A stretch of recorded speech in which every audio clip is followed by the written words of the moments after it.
Bos días. Ábrese a sesión.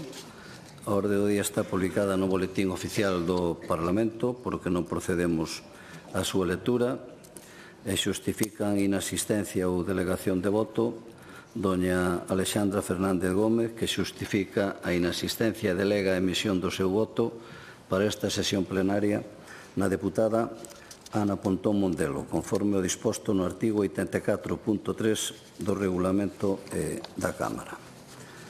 E, sin máis, entramos xa no inicio da sesión. O primeiro punto é un texto legislativo, debate e votación do ditame emitido pola Comisión Quinta, Sanidade, Política Social e Emprego sobre o proxecto de lei de modificación da Lei 8/2008 de 10 de xullo de Saúde de Galicia, pola que se establecen medidas de prevención e protección integral contra a violencia no sistema de saúde de Galicia. Mantéñense emendas do Grupo Parlamentario Socialista e do Grupo Parlamentario do Bloque Nacionalista Galego. Para a presentación do ditame da Comisión ten a palabra a Presidenta da Comisión Quinta, Sanidade, Política Social e Emprego, doña Noelia Pérez López.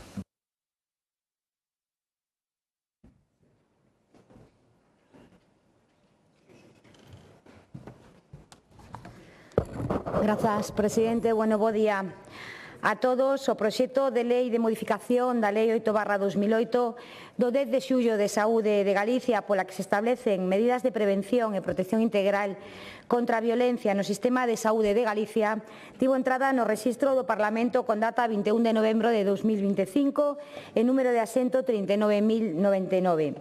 A súa admisión a trámite efectivizouse pola Mesa do Parlamento na reunión do 25 de novembro de 2025, procedendo á apertura do prazo de presentación de emendas que remataron os días 16 de decembro de 2025 e 19 de xaneiro de 2026 para as emendas á totalidade e ao articulado, cuarta prórroga respectivamente.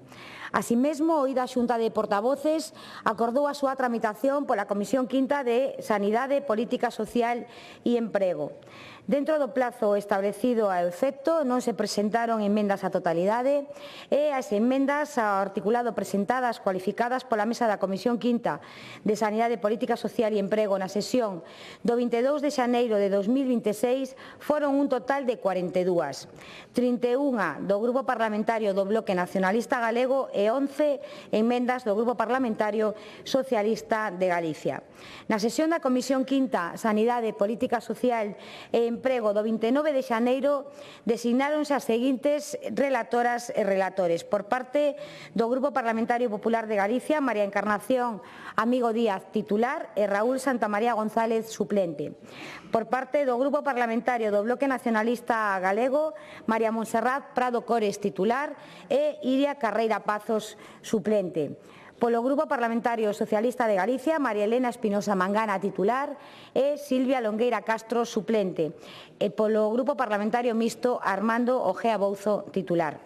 A sesión constitutiva da ponencia tivo lugar o 29 de xaneiro de 2026 e nas seguintes reunións, os días 9 e 11 de febreiro, estudaron as propostas de aceptación de emendas e de transaccións. E, por último, na derradeira reunión, o 18 de febreiro, coa asistencia das ponentes e do ponente titular, logo de posicionarse sobre as propostas de transaccións, concluíron o informe da ponencia coas recomendacións definitivas. Posteriormente, a Comisión Quinta de Sanidade, Política Social e Emprego, na sesión do 4 de marzo, aprobou o ditame que se somete a debate e votación nesta sesión plenaria xunto coas emendas mantidas. Compre, pois, rematar hoxe a tramitación deste procedimento legislativo co seu debate e, se é o caso, coa aprobación do proxecto de lei de modificación da Lei 8/2008 do 10 de xullo de Saúde de Galicia, pola que se establecen medidas de prevención e protección integral contra a violencia no sistema de saúde de Galicia. Moitas grazas. Gracias. Procedemos, polo tanto, á rolda dos grupos parlamentarios para fixar a súa posición sobre o ditame, e, se é o caso, defender as emendas. Grupo Parlamentario Mixto, señor Ojea.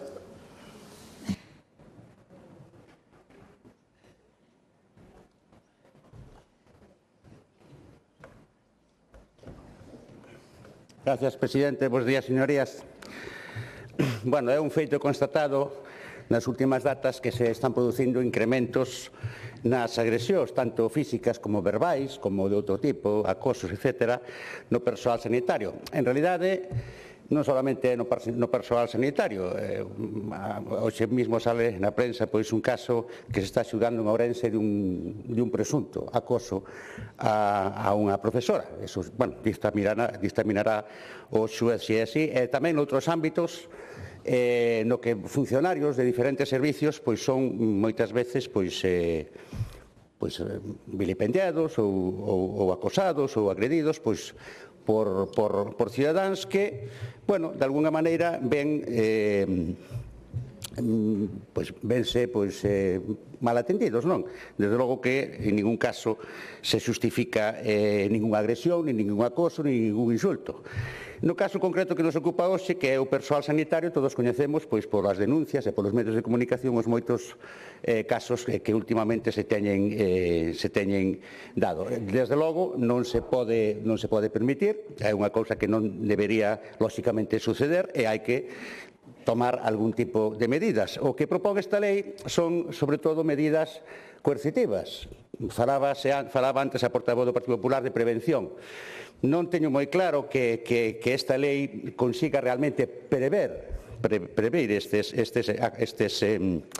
estas situacións. O que sí que se sancionará a quen as cometa, que pode ser, ao mellor, en algúns casos, disuasorio. O que pasa que eu penso que cando unha persoa nun centro de atención primaria ou nun centro de urxencias, digamos, perde o autocontrol e insulta a un sanitario ou a un operador de ambulancia, etc., pois non teño claro que pense na sanción e que eso pois consiga frenalo. Por lo tanto, dudo de que isto consiga ser unha medida de prevención. Será unha medida coercitiva, unha medida sancionadora, a posteriori, pero non sei en que medida realmente se pode entender como unha cuestión preventiva. Verémoslo cando entre en aplicación, porque, lóxicamente, de xeito previsible saldrá adiante a aprobación cos votos do Partido Popular, que para iso entendemos que sucederá por ter a maioría. Lóxicamente, non se pode permitir unha agresión, un acoso, un insulto a un sanitario por motivos obvios. Primeiro, porque é un atentado contra unha persoa, un atentado contra unha autoridade. Non debemos olvidar que os médicos, concretamente, son autoridades no ámbito sanitario, pero autoridades ao fin e ao cabo, non? Se o médico nos diga que quedemos ingresados, xa nos podemos poñer como queiramos e que quedamos ingresados. Entón, bueno, pero aparte deso, é unha agresión ao colectivo das persoas. E non o digo así en términos abstractos, non? Aquello de por quen doblan las campanas, non? É dun xeito concreto. Cando unha persoa insulta a un sanitario, e xa nun caso extremo o agrede, ese sanitario non vai poder realizar o seu traballo de xeito axeitado, porque queda impactado emocionalmente ou queda, digamos, precisamente unha das medidas que propón o Goberno é, digamos, axudar psicolóxicamente a esas persoas a posteriori, pero, lóxicamente, esa persoa que foi agredida, que foi insultada, que perde, ao mellor, un pouco de fe e de vocación no seu traballo, que non vai poder atender como é debido ás persoas que atenda despois, porque vai estar nun estado emocional que non é o óptimo, lóxicamente, ao non poder atender as persoas axeitadamente que atenda despois, esas persoas ven tamén conculcados os seus dereitos, porque esas persoas non van recibir unha atención sanitaria axeitada, porque ese médico ou esa médica, pois, digamos, non exerce o seu traballo, non pode exercer o seu traballo de xeito óptimo por motivos obvios. Con isto quero dicir que se ataca os dereitos de todos, e non solamente o sanitario que de xeito directo se ve atacado. Lóxicamente, algunha medida hai que tomar, algunha sanción hai que tomar, algunha medida coercitiva. Pero a raíz do problema, habitualmente, está na mala ou na deficiente ou na non totalmente boa calidade do servicio. Porque, xa sabemos, listas de espera, situacións, ao mellor, nas urxencias que todos coñecemos, en que unha persoa chega despois de vir nunha ambulancia coa sirena encendida, afectando a seguridade do tráfico, chega ali e se ve obrigada a esperar ao mellor unha hora ou 2 horas, porque a triaxe é como é, algunha persoa pode en algún momento perder o autocontrol. Volvo a repetir, de xeito injustificado totalmente, porque aquí parece que hai que solemnizar lo obvio, como decía Alfonso Guerra. Non pode ser tolerado e non se pode permitir, pero sucede, de feito sucede, porque as persoas teñen unha psicoloxía, teñen uns instintos e nun momento dado poden perder ese control. E ese control perden habitualmente cando se ven afectados por unha mala calidade do servicio. E esa é a verdadeira raíz do problema, polo menos nunha amplia cantidade de casos. Non vamos tampouco a desbotar casos de insultos injustificados. Non vamos a desbotar esa posibilidade. Pero non é o normal. O normal é que unha persoa, cando perde un control dese tipo, é por algunha situación que podría ser mellorable. Entonces, mira, leía estes días que precisamente na provincia de Ourense, que saben vostedes que son especialmente sensible ao que sucede na provincia de Ourense, estes casos dábanse con especial frecuencia. Hoxe mesmo sale na prensa unha denuncia á inspección por un caso dunhos guindastres en mal estado, polo visto, na área do hospital de Verín. Entón, nós non imos bloquear esta lei. Algún paso hai que dar, e este é un paso, efectivamente, pero, xa digo, é unha medida meramente, contemplanse medidas fundamentalmente coercitivas, sancións, medidas a posteriori, medidas en las que, o goberno, que se asunta que se posicione nos casos de denuncia penal, que atenda os sanitarios afectados de xeito psicolóxico a posteriori con algún tipo de profesionais, medidas de concienciación da ciudadanía. Efectivamente, a ciudadanía moitas veces tampouco fai un uso totalmente axeitado dos recursos públicos. Vemos que moitas veces chegan a urxencias casos que deberían ser atendidos en atención primaria, pero por motivos polo motivo precisamente de que na atención primaria están sucedendo tamén moitos casos de deficiencia no servicio, a xente vai a urxencias, colapsa urxencias, co cual persoas que con maior motivo necesitan a atención de urxencia, para iso tamén está o triaxe, efectivamente. Pero, como os decía, a raíz do problema exixe, para a súa solución, unha mellora dos servicios públicos, sobre todo en atención primaria e en urxencias. Precisamente neste pleno debatiremos máis tarde o tema das urxencias, a iniciativa, creo recordar, do Partido Socialista. O que temos que facer, o que ten que facer o Goberno é mellorar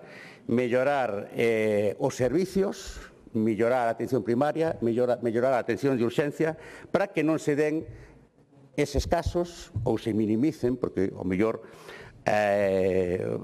o cero agresións, o mellor é teóricamente imposible. Cando digo agresión me refiro no sentido amplio, agresións que poden ser acosos verbais, que poden ser insultos, que poden ser, eu que sei, actos despectivos, e xa no caso extremo, agresións físicas que non se deberían dar nunca. Como digo, queda moito por facer nesto, non vamos a bloquear a lei. Entendemos que o Partido Popular podía haber aceptado varias emendas máis que lle presentou a oposición. Non é así, un número mínimo, creo que recordar que foi aceptado, pero moitas delas tiñan visos de ser bastante razonables e que moi ben poderán ter sido incorporadas á lei na súa redacción final.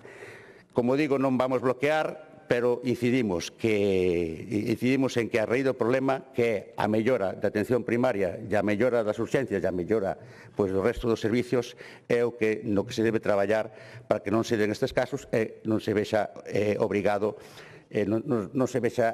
o Goberno a sancións administrativas ou a personarse en procesos penais, etcétera, etcétera. Nada máis, gracias. Gracias. Grupo Parlamentario Socialista, señora Espinosa.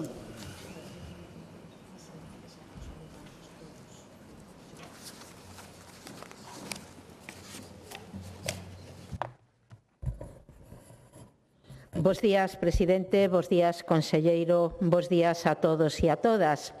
Bata branca, dito simbólicamente, pero con respeto e recoñecemento, xa non é un escudo frente á violencia. As agresións físicas ao personal sanitario intensificáronse de forma notable nos últimos anos. Segundo os últimos datos dispoñibles, foron 945 agresións rexistradas no sistema sanitario galego no ano 2025, 90 máis co ano anterior. Delas, 344 foron agresións físicas e 601 verbais, o que equivale a unha agresión física ao día.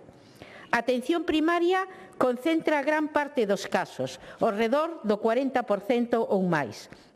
A maioría ocorren durante a xornada laboral e en contacto directo con pacientes, e as mulleres tamén son a maioría das víctimas. Pero estamos, sin ningunha duda, ante infradenuncias. Sabemos que a inmensa maioría das agresións ocorren, pero non saen á luz.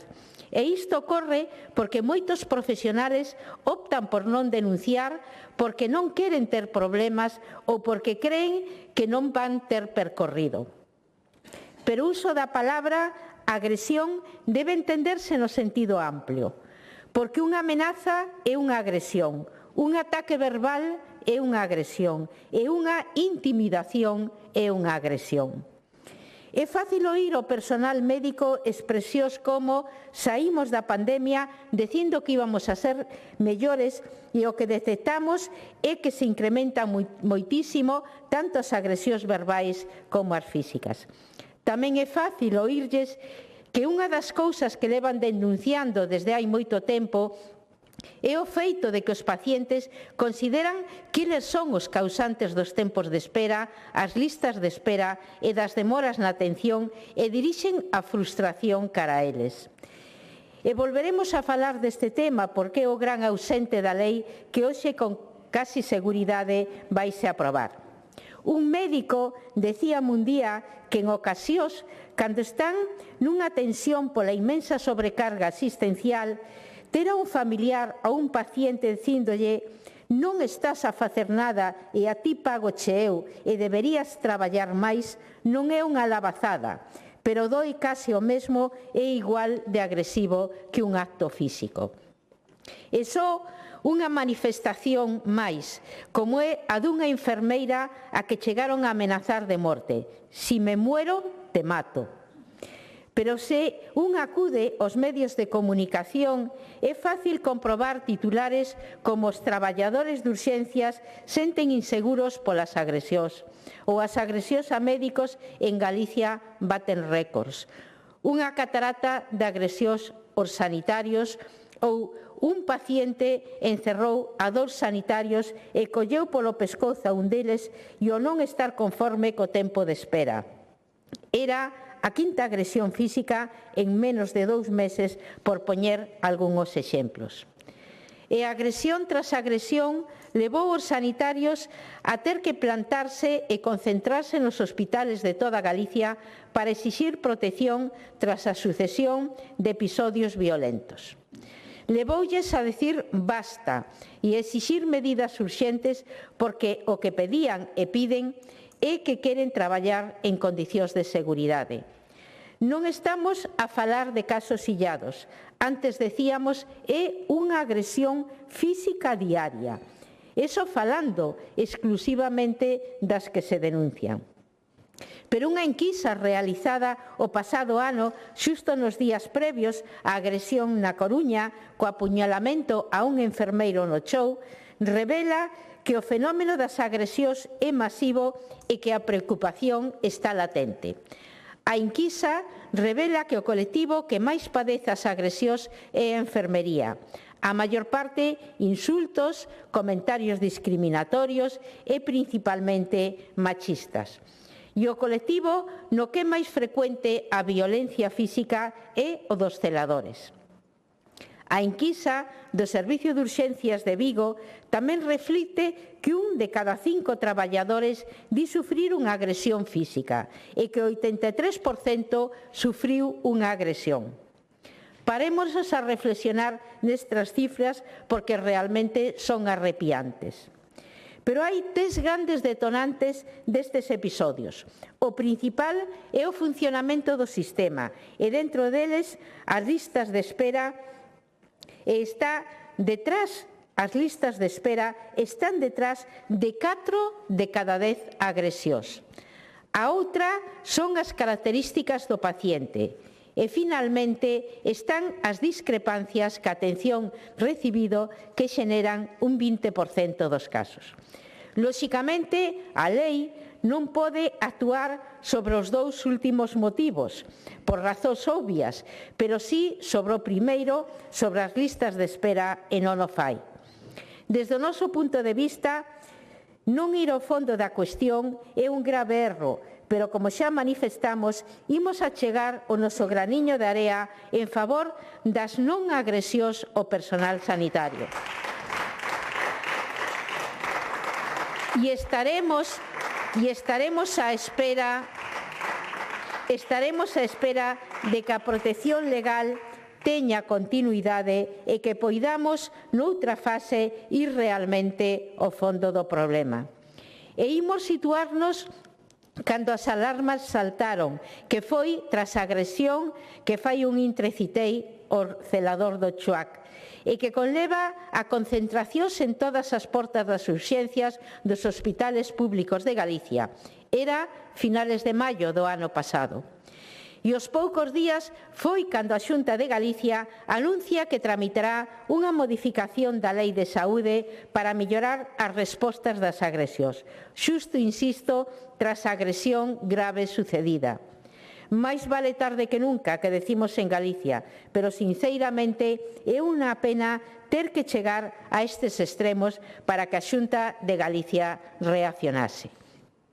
E pasan uns meses e non será hasta 11 de novembro do 25 cando, tras a roda de prensa do Consello da Xunta, o señor Rueda comunica que o Executivo aprobará o proxecto de lei que recolle novas sancións e medidas preventivas frente ás agresións físicas, verbais e digitales aos sanitarios.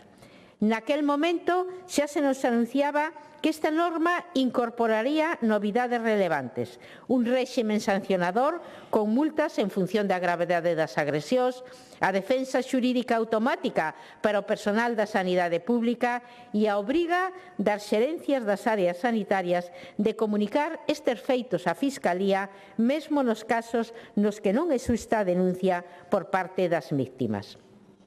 Porén, o noso grupo, xa a comenzos de marzo do ano 25, atendendo as reiteradas queixas do personal sanitario, formuloulle unha pregunta, señor conselleiro, que non foi ben recibida por vostede. Pero antes de continuar con este debate de proxecto de lei, quero deixar claro que os e as socialistas condenamos de maneira rotunda calquer agresión en calquer ámbito. Hoxe falamos das que sufre o personal sanitario, pero a nosa posición é firme ante as agresións en calquer situación. Un personal, o sanitario, que leva anos reclamando da Xunta medidas eficaces frente a unha realidade que non deixa de agravarse. Porque os datos son preocupantes, pero podemos imaginar cales serán estes datos se non tiveramos infranotificación, especialmente nos casos dos insultos e as amenazas? No ano 2025, a Policía Nacional tramitou ao redor de 50 denuncias por agresións a sanitarios en Galicia, unha cifra tamén superior á do ano 24. Pero se enfrentamos estes datos que denuncia a Policía Nacional cos que mencionei antes dos 344 agresións físicas que se producen, nos damos conta que no actual sistema algo está fallando. Falla que non todo se denuncia e falla a xestión da sanidade galega. Porque, como xa decimos, todo indica que moitas situacións teñen a súa orixe nas deficiencias do propio sistema sanitario. Listas de espera inasumibles, demoras na atención, falta de profesionais, en definitiva, a saturación e o colapso do sistema. Por iso presentamos a emenda número 11 á exposición de motivos. Nela recollíamos expresamente que a violencia sanitaria non pode entenderse só como un fenómeno individual, sino que responde tamén a factores estruturales como a sobrecarga asistencial, a insuficiencia dos recursos, os tempos da garda, a precariedade laboral ou as desigualdades sociales. Lamentablemente, e salvo sorpresa de última hora, esta emenda non foi aceptada polo Partido Popular, a pesar de que para nós era fundamental.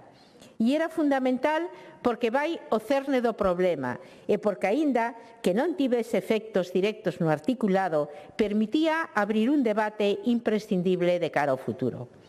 Os e as socialistas non nos opoñemos a ningunha iniciativa que contribuya a reducir as agresións e a protexer o personal sanitario. Ao contrario, creemos que hai que avanzar nesa dirección, porque é o menos que podemos facer por o mellor que temos na nosa sanidade, que son os seus profesionais. E tamén decimos con claridade que todos sabemos cal é o problema de fondo: a frustración e a impotencia de pacientes e familiares ante as deficiencias da xestión da atención sanitaria.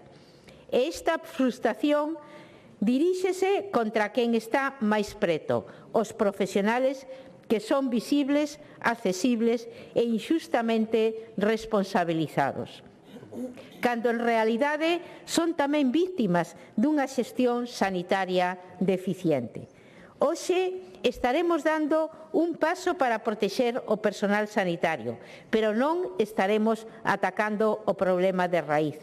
E esa raíz non se abordará mentras a Xunta non aposte por reforzar os cadros de personal, reducir as listas de espera e mellorar os tempos de atención. Porque a solución non está nas mans do personal. O personal non é responsable das listas de espera. O personal non é responsable da falta de recursos. Son, en moitos casos, quen sofren as consecuencias. E unha agresión supón para calquer profesional medo, frustración e inseguridade. Pode incluso afectar a práctica asistencial facéndolle dubiditar do seu traballo, porque pensa que o fixo mal, cando en realidade a causa está na ansiedade e na desesperación dos pacientes e das súas familias porque as expectativas non se cumplen. Nada xustifica unha agresión en ningún ámbito e, por suposto, tampouco contra quen se preocupa e coida da nosa saúde. Para rematar, queremos deixar constancia de que dende o Grupo Socialista traballamos con responsabilidade e con espírito construtivo para mellorar este texto, achegando propostas que reforzan a súa utilidade, a eficacia, sempre co obxectivo de reducir as agresións e protexer mellor os profesionais. Fixémolo intentando corrixir as carencias que detectamos no texto inicial, coa intención de melloralo e facelo máis útil, cuestións nas que poderei profundizar na miña segunda intervención, entrando en cada unha das enmendas que presentamos para que podan entenderse con maior claridade, porque ahora, inda que me queda algún minuto, quedaría cortado o discurso e non tería coherencia. Polo tanto, remato xa insistindo que este proxecto de lei non é o que os socialistas nos gusta, nin o consideramos suficiente, pero creemos entendelo como un primeiro paso nun camiño que debe conducirnos a un obxectivo irrenunciable: cero agresións na sanidade. Nada máis e moitas gracias. Gracias.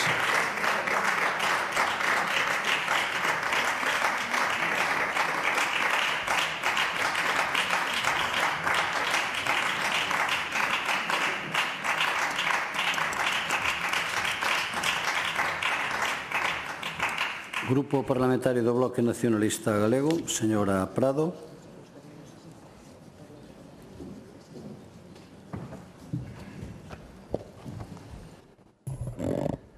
Grazas, presidente. Moi bo día. Estamos hoxe aquí na fase final do debate desta modificación da Lei de Saúde de Galiza do ano 2008, donde teóricamente se establece medidas de prevención e protección integral contra a violencia no sistema sanitario. Quero empezar dicindo que, evidentemente, compartimos algo fundamental que é a tolerancia cero ante as agresións sanitarias. Aí, dende logo, non hai debate, non hai absolutamente ningún debate. O que sí queremos traer aquí hoxe a este Parlamento é o debate sobre como abordamos este problema e, sobre todo, porque este problema existe e se agrava día tras día. Evidentemente, os datos son incontestables a respecto do aumento das agresións, non solamente no ámbito sanitario, sino en xeral. Vivimos cada vez nunha sociedade máis crispada, con máis medos, con máis incertezas, e iso fai que as persoas perdan o control e a manifesten dun xeito que evidentemente non partillamos. Entonces, o aumento en só un ano de casi un 9% das agresións respecto ao ano anterior, evidentemente ten que levar a tomar medidas. Tamén temos que decir que medidas para protexer os profesionais despois das agresións, que é fundamentalmente o que regula esta lei, a punición despois de que se producen as agresións, xa existía o Código Penal, a consideración da autoridade, é dicir, que xa había un abano amplo de protección en este sentido. E tamén, unha vez máis, o Partido Popular presenta esta lei dicindo que son os primeiros. É dicir, o Partido Popular parece que o que lle interesa dun xeito sobremaneira é ser os primeiros. Si o fai ben, si a lei realmente resolve os problemas, eso xa é unha cuestión secundaria. O importante para o Partido Popular é ser os primeiros. E claro, nós consideramos no BNG que esta lei só mira unha parte do problema.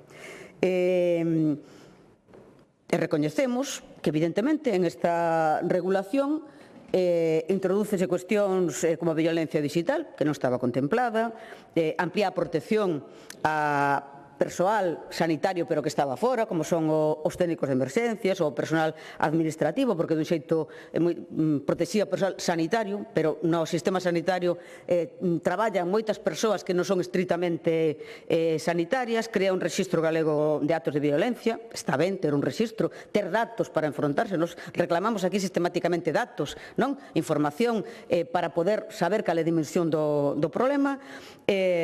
Regula as grabacións sin consentimento nas consultas, toda unha serie de cuestións que son razonables. De feito, o BNG non presentou emendas a esta parte da regulación. Pero, señores e señoras diputados, unha lei que só castiga sen abordar as causas, dende logo nos consideramos que está condenada ao fracaso. Está condenada ao fracaso. Cando hai un problema, solamente se actúa sobre as causas. Non se vai a orixe do problema, non se mira cal é a enfermedade, sino que simplemente actuamos sobre as causas. E por eso creemos que unha lei só punitiva, donde non hai ningunha referencia ás causas, en toda a parte expositiva, en ningún momento se fala da situación do sistema sanitario. En ningún momento se fai referencia á situación de colapso, ás listas de espera. En ningún momento. É dicir, as agresións non se producen no baleiro, non se producen fora dunha realidade concreta. E estamos nunha realidade concreta que é un sistema sanitario deteriorado.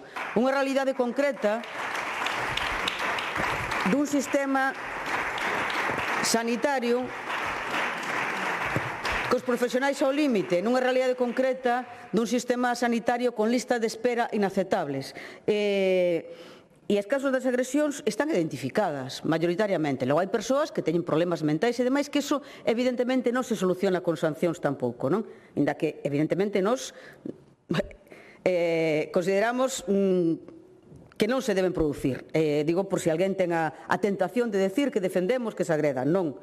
Pero, evidentemente, hai causas de persoas que teñen determinados problemas que están fora do que se poida controlar. Non? Pero o propio Ministerio determina que as causas desencadenantes das agresións de xeito mayoritario son a atención recibida, a non aceptación das demandas do doente, os propios actos sanitarios ou administrativos que non son de satisfacción, é dicir, frustración xerada por un sistema saturado, con demoras, con falta de tempo, con profesionais que atenden máis persoas das que pode atender con calidade. E eu quero tamén hoxe facer aquí referencia a outra cara da moeda, non? Toda a solidariedade, todo o apoio para os profesionais que desenvolven a súa profesión nunhas condicións, dende logo, que non son as axeitadas, pero quero falar da outra cara da moeda, non? A dor das persoas doentes e das súas familias. Porque hai algo nesta lei, no seu afán de castigar as agresións, parece esquecer que é violencia, como dixen antes, que non xorde no baleiro. Xorde da dor, da desesperación, do medo, e moitos casos dun sistema que falla as persoas que debía protexer. Eu xe aquí quero facer referencia a algunha desas cuestións, non?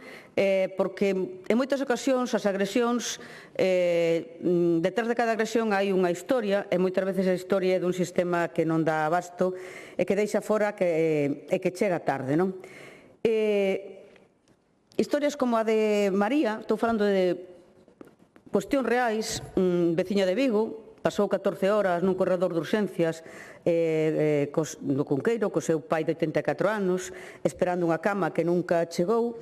E o pai de María morreu nunha padiola, rodeada de ruído, sin intimidade, sin dignidade, e María non agredeu a ninguén, non agredeu a ninguén, pero a súa dor, a súa impotencia, a súa raiva, iso que sinteu no ese corredor é o mesmo que senten tantas e tantas persoas cada día.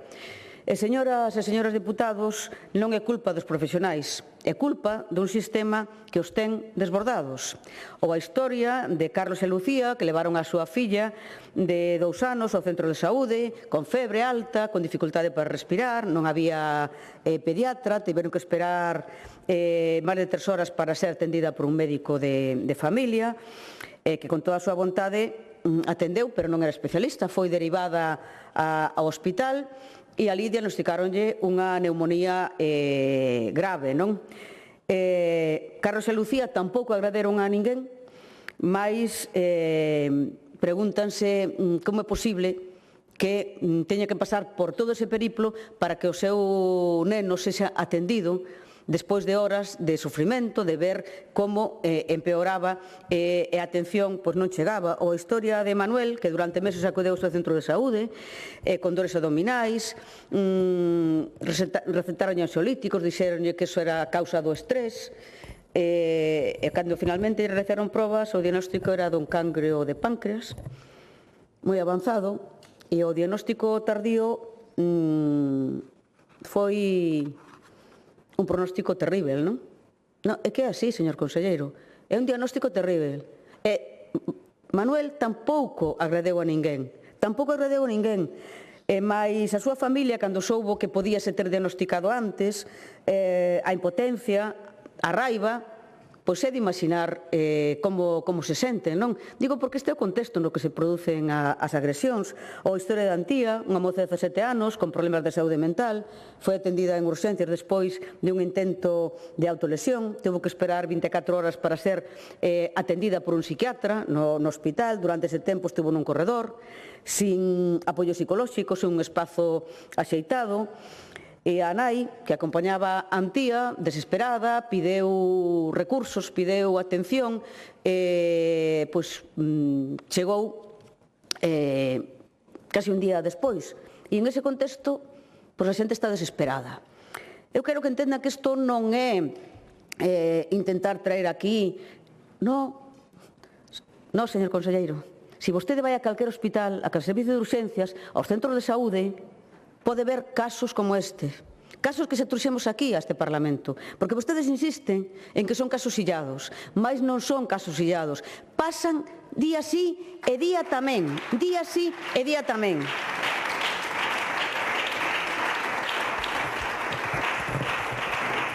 Eu con isto o que quero traer aquí é a situación partillada de profesionais e doentes que sufren as consecuencias do mesmo sistema, porque un profesional que é agredido tamén retroalimenta o deterioro do sistema sanitario, porque un profesional que é agredido afecta a súa saúde mental, estrés, ansiedade, depresión, De feito, alrededor do 15% das profesionais que sofren unha agresión teñen que coller unha baixa, precisamente por estas cuestións. Xa non digo polas lesións no caso do que as haxa, porque sabemos que unha inmensa maioría das agresións son verbais, son insultos, non son físicas.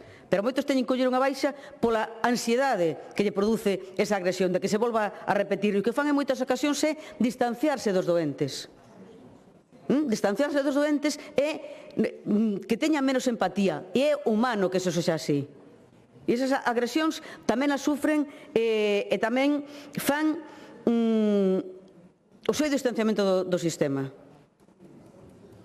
O seu angustia ter que volver a traballar. Entón, sufren tamén esas agresións e repercuten en unha peor asistencia sanitaria. Por lo tanto, o que quería decir é que é unha dor compartida a dos profesionais e a dos doentes. Porque se algo nos din estas historias, diputados e diputadas, señor conselleiro, é algo fundamental. Que profesionais e doentes son as dúas caras da mesma moeda. E o profesional que atende nun corredor de urxencias está desbordado. E a familia que espera no mesmo corredor está desesperada. Os dous dan a sufrir as consecuencias do mesmo deterioro do sistema sanitario. O pediatra que non pode atender aos nenos, ás crianzas, porque non hai pediatras, 200 concellos en Galiza que non teñen pediatras, señor conselleiro, están desbordados, e a familia que non ten acceso a un especialista en pediatría está moi preocupada porque non reciba a asistencia sanitaria. E pediatras e crianzas son as dúas caras da mesma moeda e sufren o deterioro do sistema sanitario. E o médico de familia que por falta de tempo non pode facer unha análise correcta da persoa que ten diante, pois síntese frustrado. E o paciente que sae da consulta sen explicación, sen o tempo que lle tiñan que atender, pois síntese abandonado e con medo. E os dous pois son as dúas caras da mesma moeda do deterioro do sistema sanitario. Por lo tanto, aquí non hai dos bandos. Non hai o bando dos doentes, nin o bando dos profesionais. Hai o bando de profesionais e galegos e galegas que sufren as consecuencias de un sistema sanitario que non atende aos profesionais e non atende aos doentes. E por iso, BNG, presentamos unha serie de emendas que queremos ir ao fondo do problema. Unha serie de emendas que non se queden no tema de punir, senón de protexer realmente aos profesionais. E os profesionais protéxese con recursos, con medios. Os profesionais protéxeselle con tempo para atender aos doentes. Os profesionais protéxeselle cunha atención primaria onde se producen o 51% das agresións son en atención primaria, pois protexe os profesionais cunha atención primaria que teña recursos, que poida destinar tempo aos profesionais. Que non haxa listas de espera de unha semana, 2 semanas, 3 semanas, un mes, ou que non haxa ocos, ou que non haxa doentes que non teñen profesional asignado. Protéxeselle cando coñecen aos doentes, cando o doente ten un mesmo profesional que lle fai seguimento.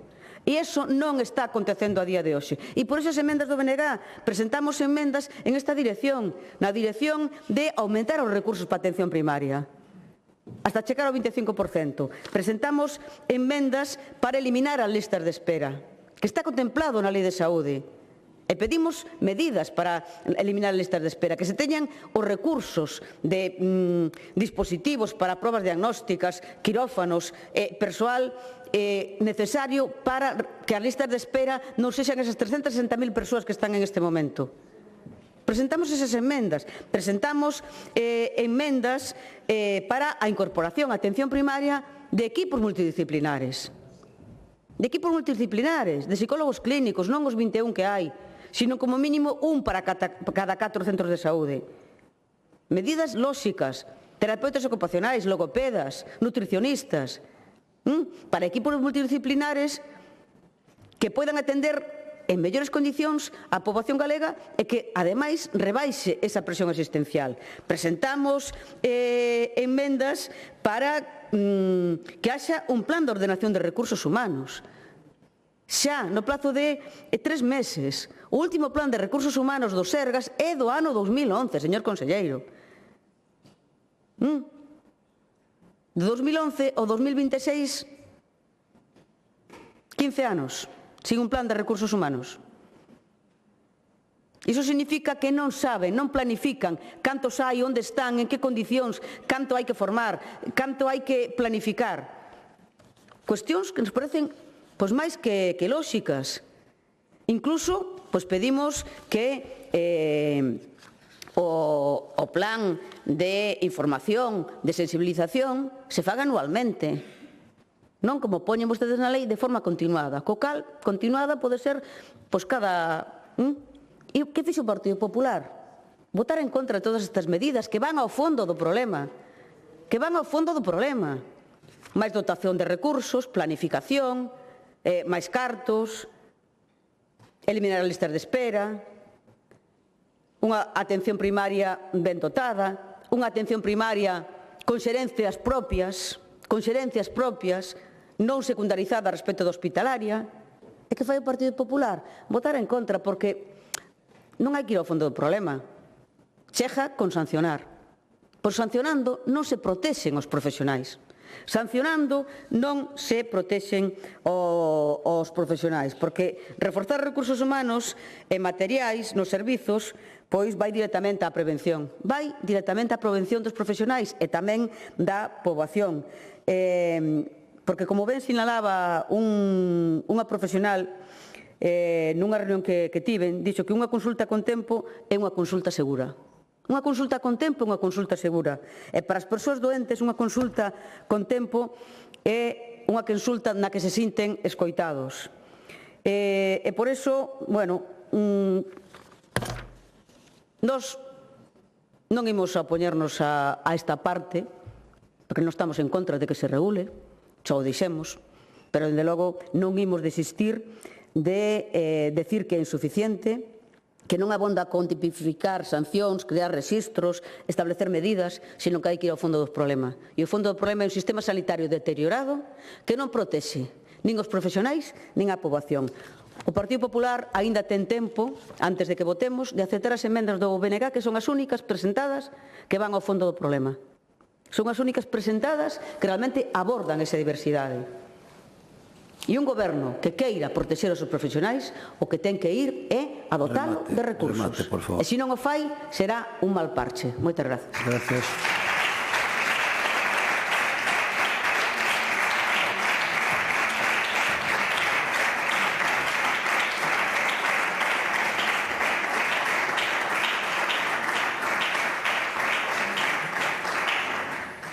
Grupo Parlamentario Popular, señora Amigo.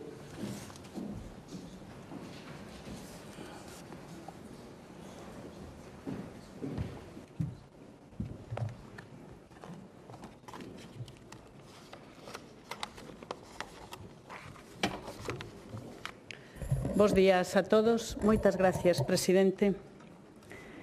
O que hoxe vimos a defender a este Parlamento vai moito máis aló dunha modificación normativa.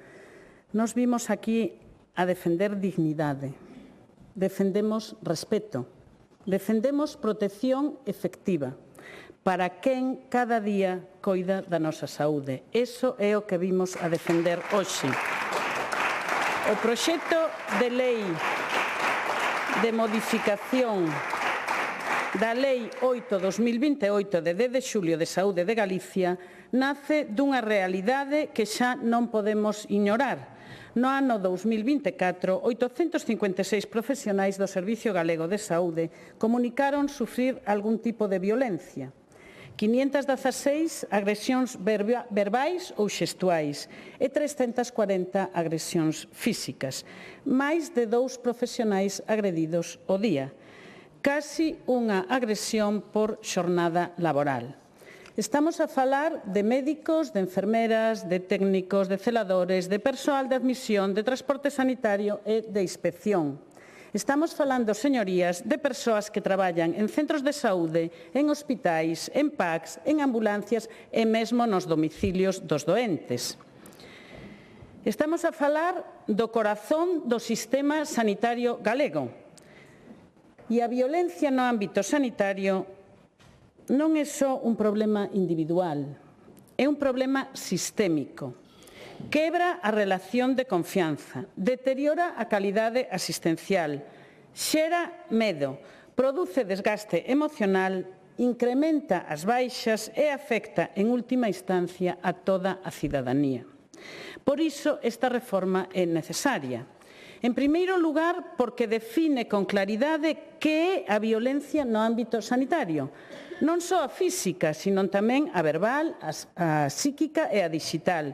Porque hoxe as agresións tamén son grabacións sin consentimento, difusión en redes, acoso digital. Iso tamén é violencia. En segundo lugar, porque amplía a protección a todo o personal do ámbito sanitario, non só o estrictamente asistencial, porque todos forman parte desa cadea asistencial, porque todos merecen o mesmo respeto. E, en terceiro lugar, porque establece unha tipificación clara e graduada das infraccións, leves, graves e moi graves, diferenciando insulto da agresión física, diferenciando coacción de ciberacoso, individualizando conductas para que as sancións que se poñan sean proporcionales, pero firmes, proporcionales e firmes. Introdúcense multas, claro que se introducen multas, que van desde os 300 euros hasta os 15.000 euros, segundo a gravedade. Porque máis aló da cuantía económica introdúcese algo que é fundamental tamén, que é a obriga de repoñer os danos causados. A persoa agresora deberá de facerse cargo dos gastos sanitarios da víctima, da reparación do mobiliario, das instalacións, dos efectos personais danados. E incorpóranse tamén sancións accesorias, como a posibilidade de asignar outro profesional á persoa infractora ou mesmo ascribila a outro centro sanitario dentro da mesma localidade, ata durante 5 anos, porque ás veces, señorías, a mellor protección é evitar o reencontro coa persona agresora. E regúlase tamén a concorrencia do proceso penal para garantir seguridade xurídica e coordinación. E refórzanse as medidas profesionales para actuar con rapidez ante infraccións graves e moi graves. Pero é importante, señorías, que seipan que esta lei non é só sancionadora, é unha lei preventiva. Eu recoméndolle, señor Ojea, que falaba da prevención, que lea a totalidade da lei, porque fálase de prevención. Créase o Plan Galego de Prevención contra a Violencia no ámbito sanitario, que será aprobado polo Consello da Xunta, negociado coa mesa correspondente e revisado anualmente. Un plan con avaliación integral de riscos, formación obligatoria, protocolos claros de actuación, medidas organizativas e comunicación social. Incorporarase un informe anual que vai a permitir analizar a evolución absoluta e relativa das agresións, porque sen datos, señorías, sen datos non hai políticas eficaces. Vais a crear o Rexistro Galego de Actos de Violencia Externa no ámbito sanitario, único para todo o sistema, con información desagregada por sexo e categoría profesional, porque é necesario coñecer para poder previr. E reforzarase tamén a saúde laboral, poñendo a disposición das vítimas servicios específicos de apoio psicolóxico e tramitación de denuncias. E garantizarase o asesoramento xurídico a través da Xunta de Galicia cando proceda. E introdúcese outra novedade importante, que é a formación obligatoria en prevención da violencia para o novo personal estatutario, incorporando esta formación como mérito nos procesos selectivos e na carreira profesional, porque a prevención, señorías, tamén se aprende. Estenderánse as obrigas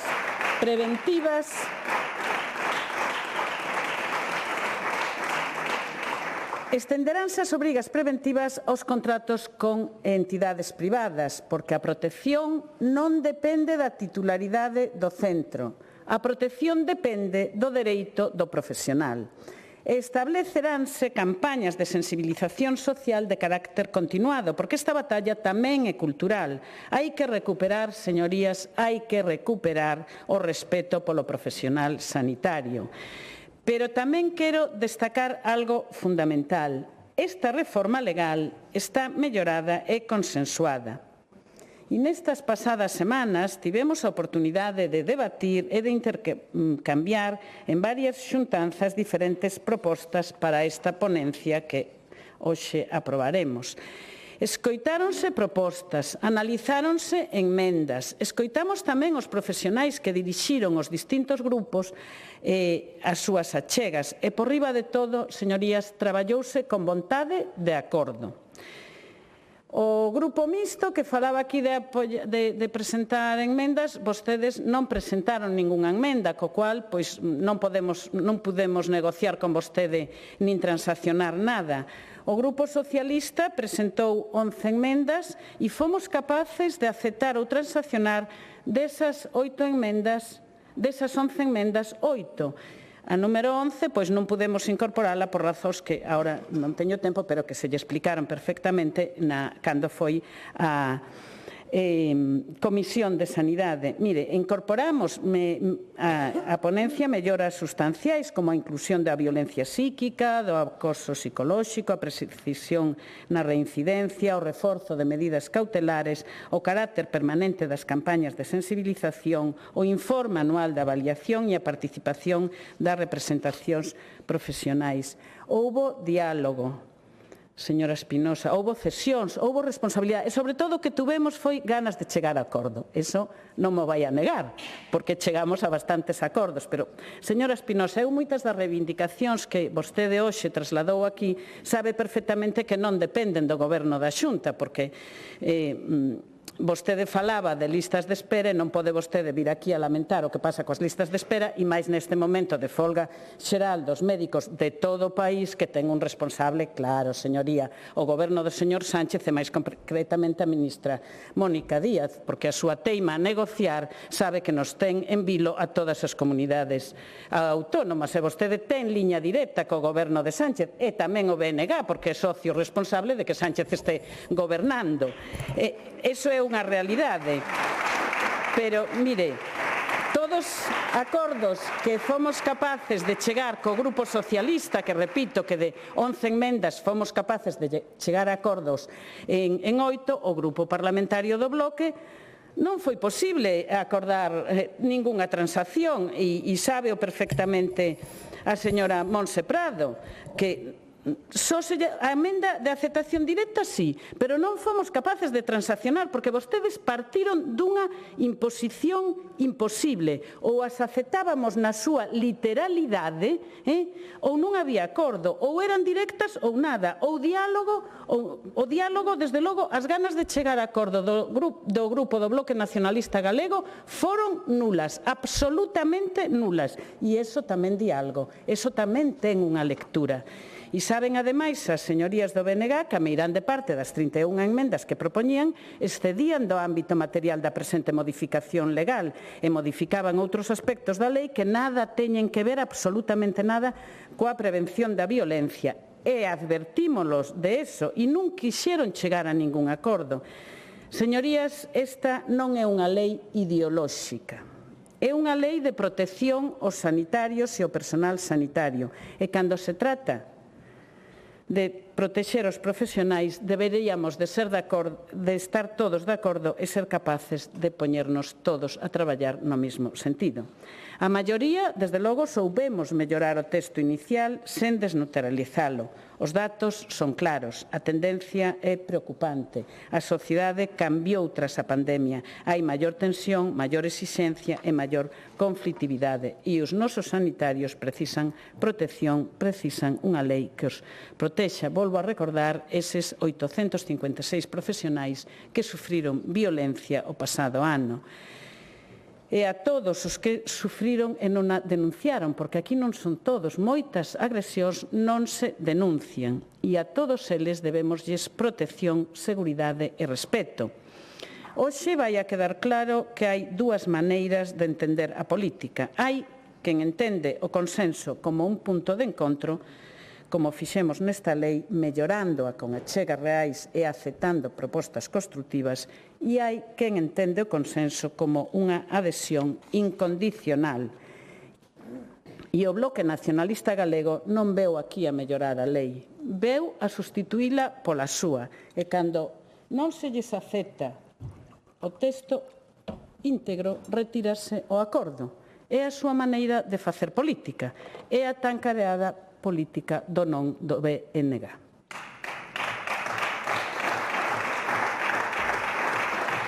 Vostedes, señorías, confunden diálogo con imposición.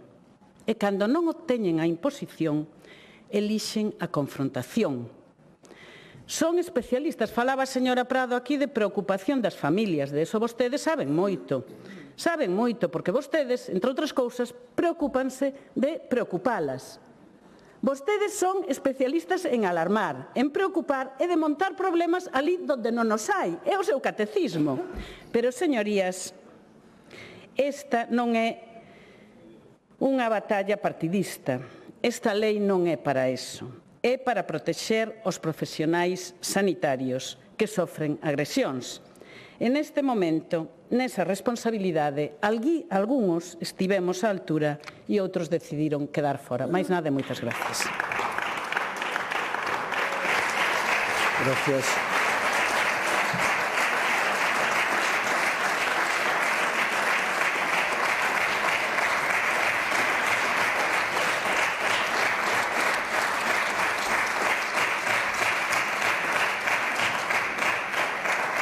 Grupo Parlamentario Mixto, señor Ojea.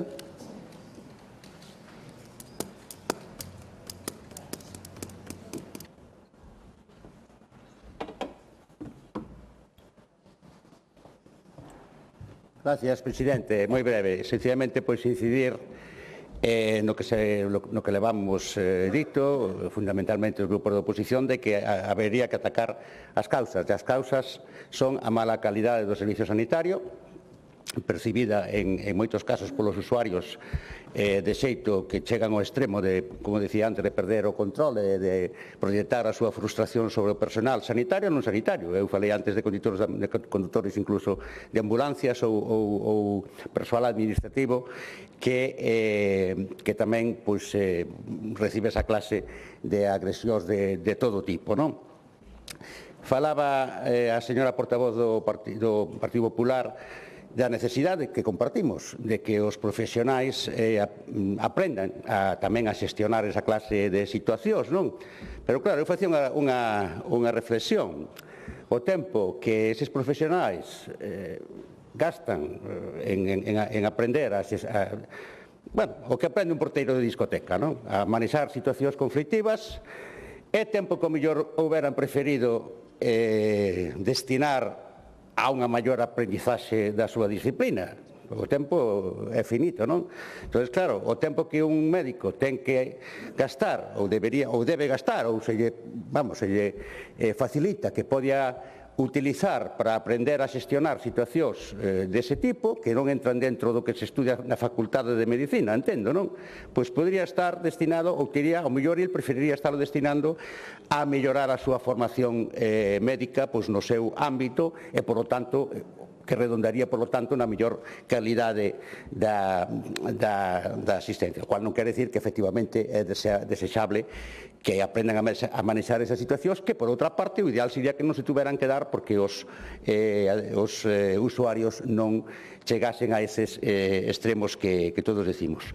Señora portavoz do Partido Popular, na próxima legislatura, como non teña maioría absoluta e Democracia Ourensana teña algunha capacidade real de influir no goberno, tranquila, que xa presentaremos enmendas a esgalla. De momento, eso de arar no mar, presentalas para que non nos las afecten, perdendo tempo, pois mire, o tempo é un recurso limitado e cando ves que vai ter pouca eficacia. Nós estamos acostumbrados a conseguir resultados.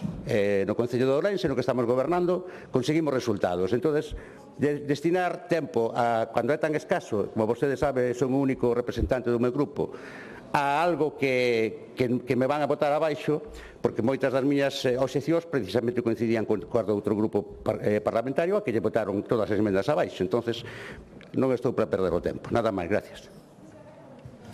Gracias. Grupo Parlamentario Socialista, señora Espinosa.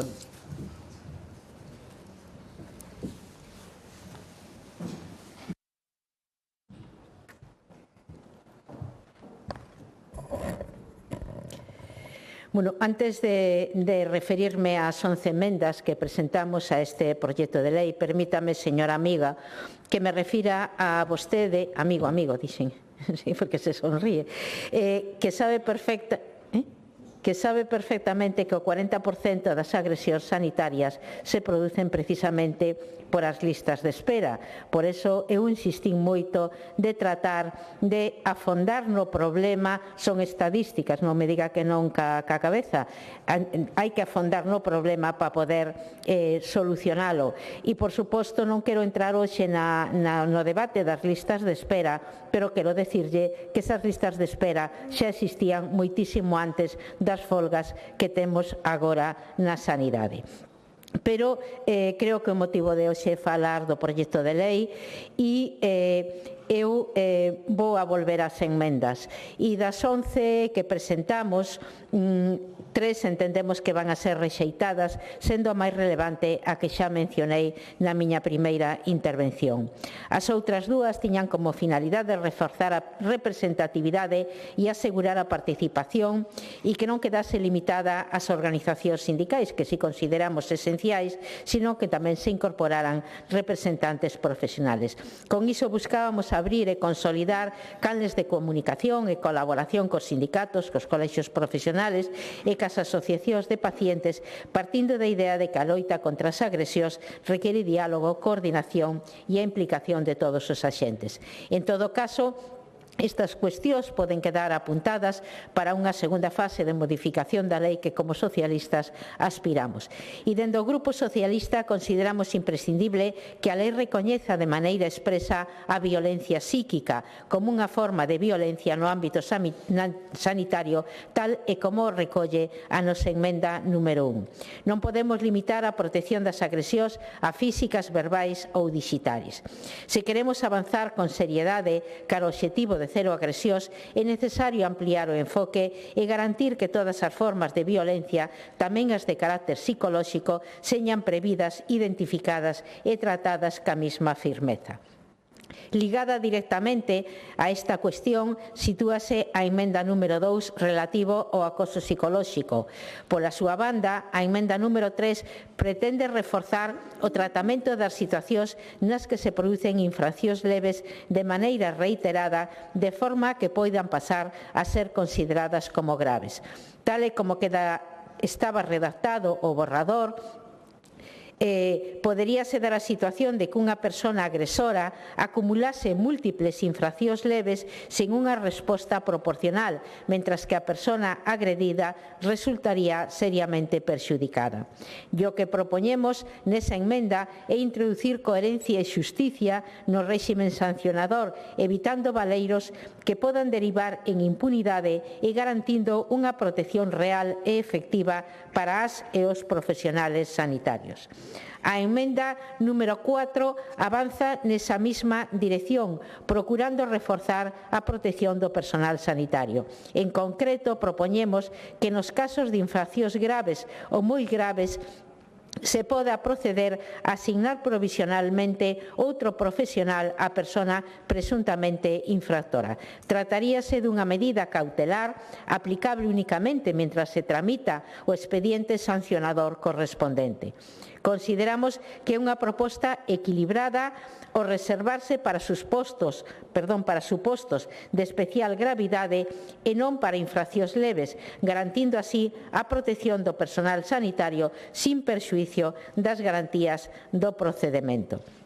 As enmendas 8 e 9 solicitamos campañas de sensibilización con carácter permanente, salvo en circunstancias concretas que xustifiquen unha menor frecuencia. Falamos de formación, de educación e concienciación, elementos claves para previr agresións e fomentar un clima de respeto e seguridade no ámbito sanitario. Na emenda número 6 propoñemos a elaboración dun informe anual que recolla o conxunto das agresións producidas no ámbito sanitario en relación co volumen de asistencias realizadas co fin de permitir un análisis detallada da súa evolución e incidencia. Este informe sería unha ferramenta fundamental para detectar patróns de risco, avaliar a eficacia das medidas adoptadas e planificar accións de prevención e protección máis precisas. Por último, na emenda 10 propoñemos a incorporación de políticas integrais de seguridade e saúde. Remato xa. Co proxecto de lei que introduce as nosas emendas, damos un paso, aínda que insuficiente, na loita para reducir as agresións aos profesionales sanitarios.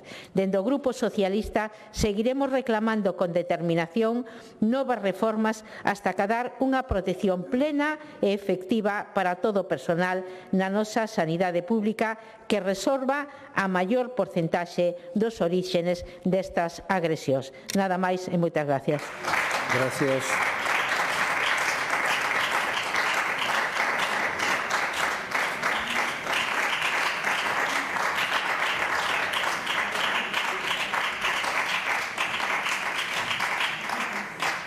Ora, saludamos aos alumnos de quinto de primaria do Centro Santa Mariña de Redondela que hoxe visitan o Parlamento. Benvidos e tamén aos vosos profesores.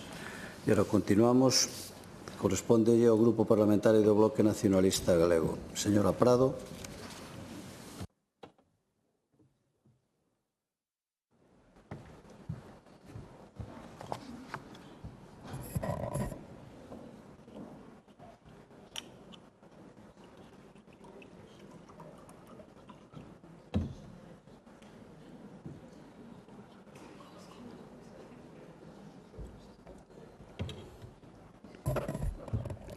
Grazas, presidente. Moi bo día a toda a rapazada que nos acompaña na tribuna. Eu, máis unha vez, teño que lamentar que o Partido Popular, na voz da diputada que interveu, veña aquí a mentir, non? E minte cando di que o BNG pretendeu sustituir a lei. O BNG non fixo unha emenda á totalidade, co cal manifestamos que era posible mellorar esta lei. Non fixemos unha emenda á totalidade, presentamos 31 emendas, a súa inmensa maioría non a parte proposta, senón a ir ás causas do problema. E mente o Partido Popular cando di que esas emendas estaban fora de regulamento. Eu teño que lembrarlle que os servizos xurídicos da Cámara admitironas a trámite con total normalidade, co cal pois entraban perfectamente nesta lei, non?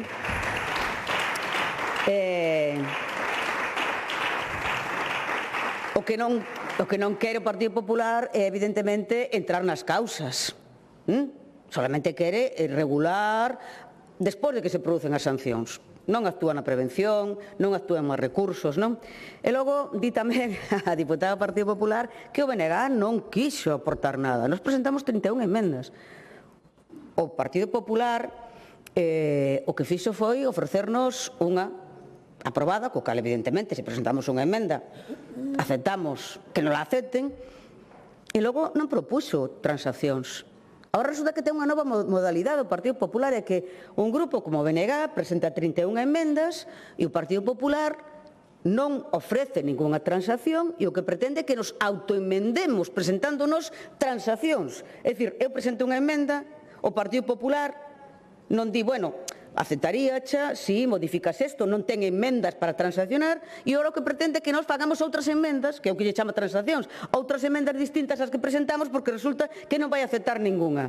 Hai que ter moito rostro. Moito rostro. Isto xa é o rizo do rizo.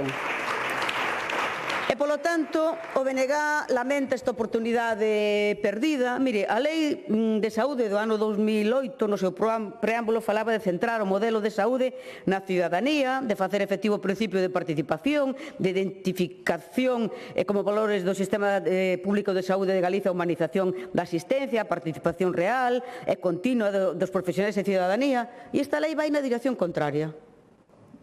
Ni siquiera ten en conta estas cuestións. Ni siquiera menciona a cidadanía na súa parte expositiva. Digo na expositiva, que non comprometa nada. Ni siquiera aí menciona a cidadanía. Ni siquiera aí menciona a situación do sistema sanitario. Pon o foco exclusivamente no castigo, non na prevención. Responde a agresión, pero non se pregunta por que se producen as agresións. E a nos parece fundamental preguntarnos por qué. Porque se non sabemos o porqué e non actuamos no porqué, non van deixar de producirse agresións, porque a situación vai ser absolutamente o mesmo. Vai seguir sendo absolutamente a mesma. Entonces, non escoita a dor das persoas que me referín antes, como María, como Carlos, como Manuel, como Antía, nin escoita os profesionais, que piden desesperadamente máis recursos, que piden desesperadamente tempo, que piden desesperadamente non ter que facer intersustitucións, prolongacións de xornada, que significa, en vez de atender a 30 persoas, ter que atender a 50, 60 ou as que sexan. E vostedes non atenden esas cuestións, non se preguntan cal é a situación dos profesionais. Non queren oír falar de aumentar os recursos. E aí é onde iban as emendas do BNG, de complementar esta lei, de complementala, indo ás causas. E incluso a diputada do Partido Popular se atreve a decir que incluye o tema dos domicilios. Non. O BNG presentou unha emenda pedindo que se incluíra o transporte sanitario, o traballo na vía pública ou nos domicilios das persoas usuarias. E votou, non aceptou. E agora ven aquí a decir que tamén en os domicilios. Hai que ter moito rostro, moito rostro, moito rostro. E, polo tanto, o BNG vai absterse porque non estamos en contra de que se regule e de que se sancione as persoas que agreden. Dixen ao principio, tolerancia cero. Tolerancia cero cas agresións. Pero a Xunta, o Partido Popular, di tolerancia cero cas agresións, e compartímolo, pero engadimos tolerancia cero co deterioro do sistema sanitario público, tolerancia cero co deterioro da sanidade pública.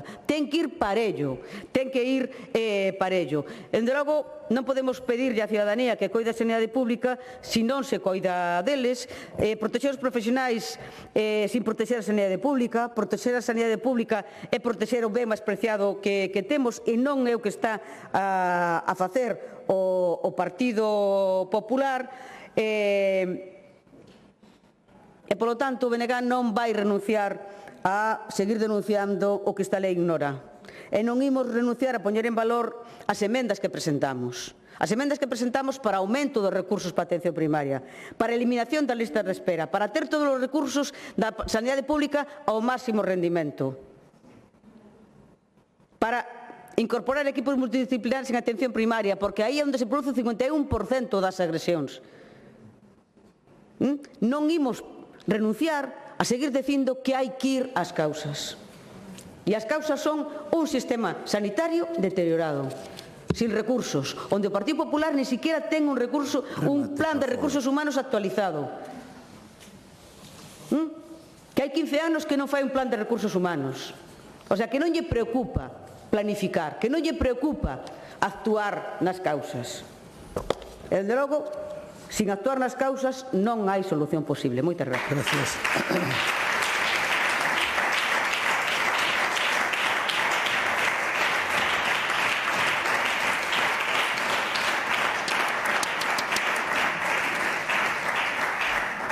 Grupo Parlamentario Popular, señor Amigo.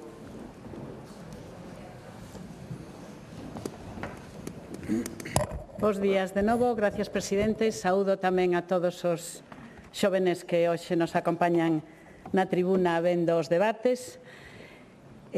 Señora Prado, eu xa llo dixen máis veces, eu non minto, eu traslado realidades. Non, señoría, desde o inicio das negociacións literalmente o dixo, ou as aceptábamos na súa literalidade ou non había acordos, ou directas ou nada. Non me interrumpa, eu escoitei na vostede todo o que aquí dixo, faga o favor de un pouco de respeto, por favor.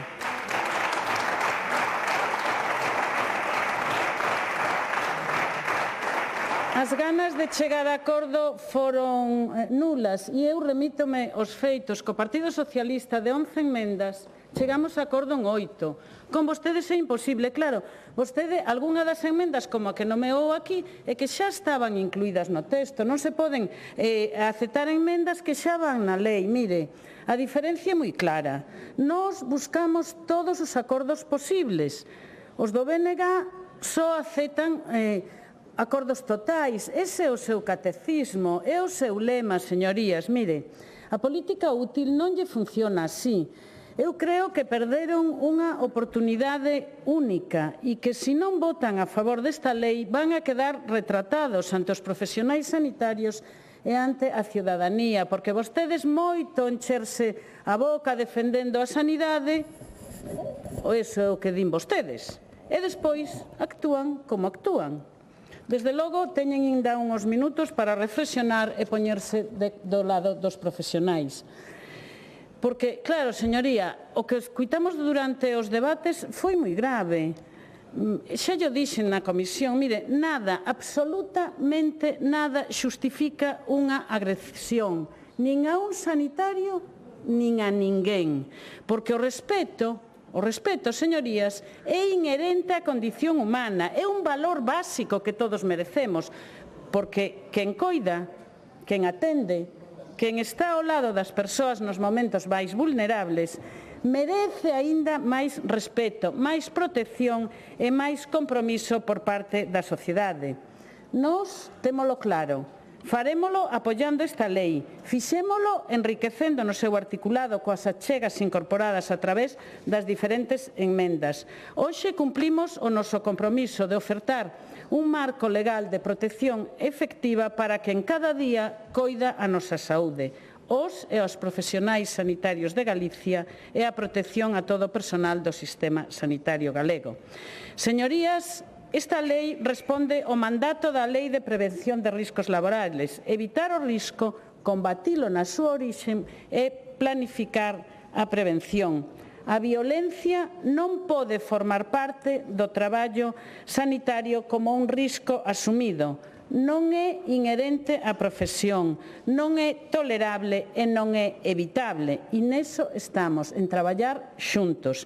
Galicia, unha vez máis, dá un paso firme, non declarativo, non simbólico, senón normativo, operativo e estruturado. Hoxe, señorías, queremos enviar unha mensaxe clara á ciudadanía. Tolerancia cero ante a violencia no ámbito sanitario.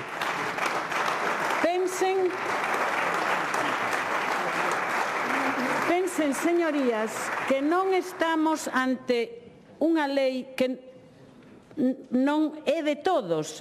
É unha lei que non pertenece a ningún grupo político, pertenece aos profesionais sanitarios de Galicia, pertenece a quen cada día atende, acompaña e cuida a nosa ciudadanía. Oxalá sexamos capaces de estar unidos no esencial, porque quen cuida merece ser cuidado. Quen salva vidas non pode traballar con medo. E porque un sistema sanitario forte precisa profesionais protegidos. Espero e desexo que apoien este texto legal. Máis nada e moitas gracias. Gracias.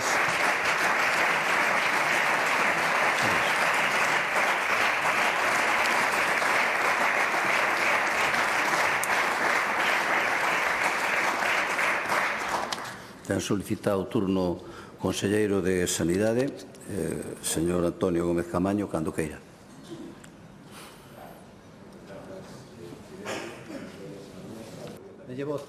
Perdón, profesores ahora sí. de Redondela. Permítame comenzar esta intervención expresando o meu sincero agradecemento aos grupos parlamentarios polas súas achegas ao longo da tramitación desta lei.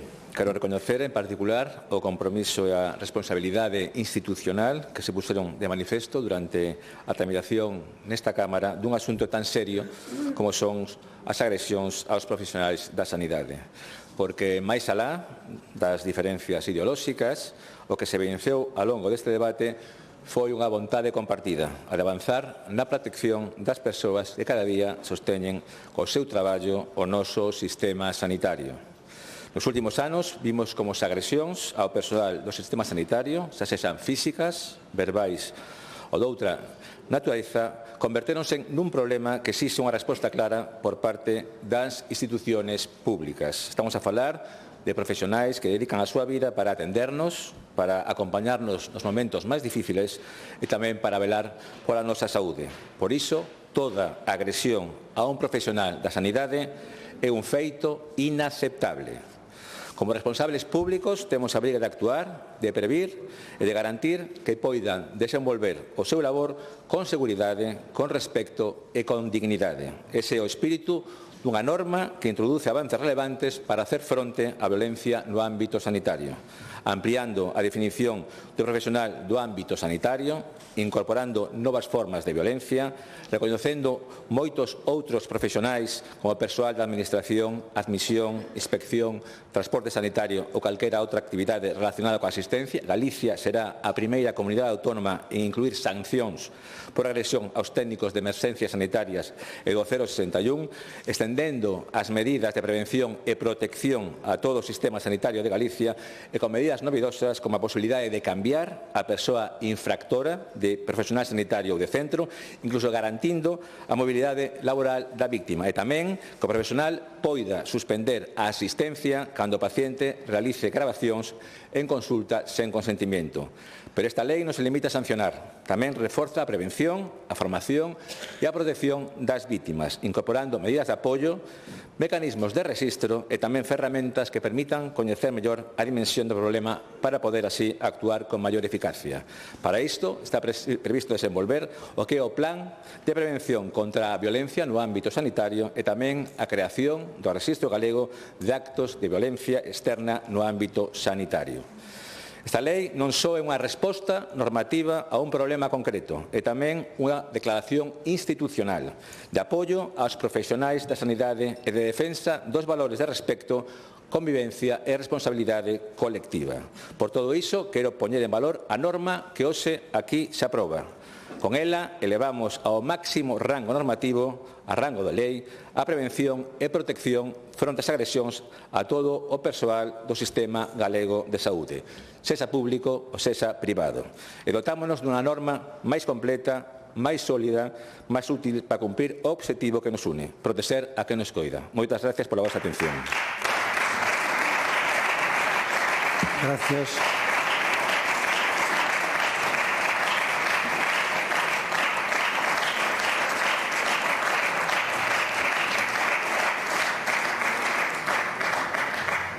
Procedemos, polo tanto, á votación. Pechen as portas, por favor, das emendas mantidas e do ditame elaborado por a Comisión Quinta, Sanidade, Política Social e Emprego sobre o proxecto de lei de modificación da Lei 8/2008 de 10 de xullo de Saúde de Galicia pola que se establecen medidas de prevención e protección integral contra a violencia no sistema de saúde de Galicia. En primeiro lugar, sométese a votación as emendas do Grupo Parlamentario Socialista, en concreto os números 5, 7 e 11. Votamos.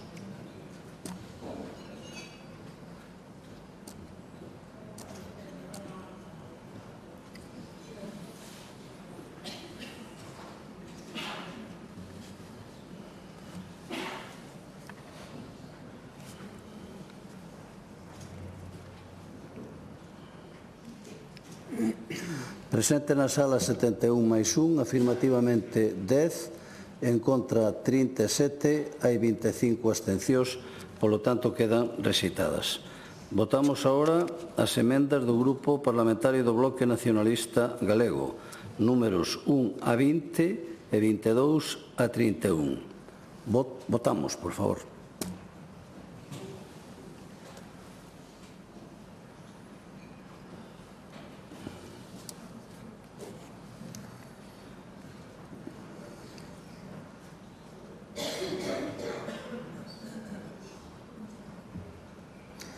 Presente 71 máis 1, afirmativamente 26, en contra 37, hai 9 abstencións, polo tanto quedan tamén rexeitadas. E por último votamos o ditame da Comisión coas emendas que foron incorporadas no seu caso. Votamos.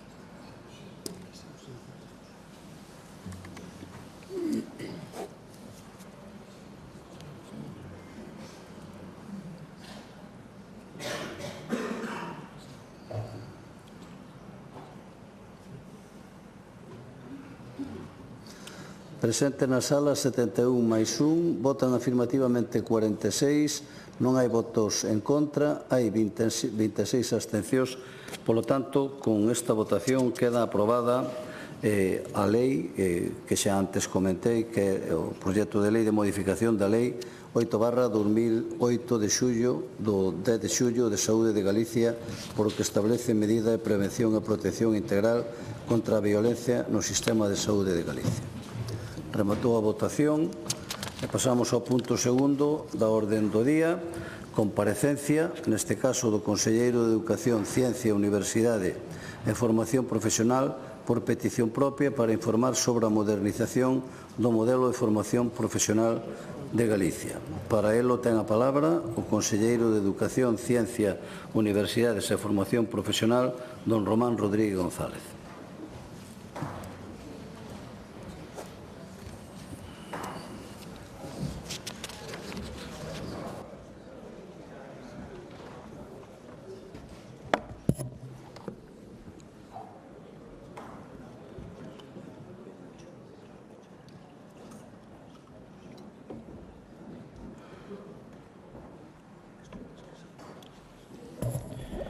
Bueno, moi bo día, presidente, señorías.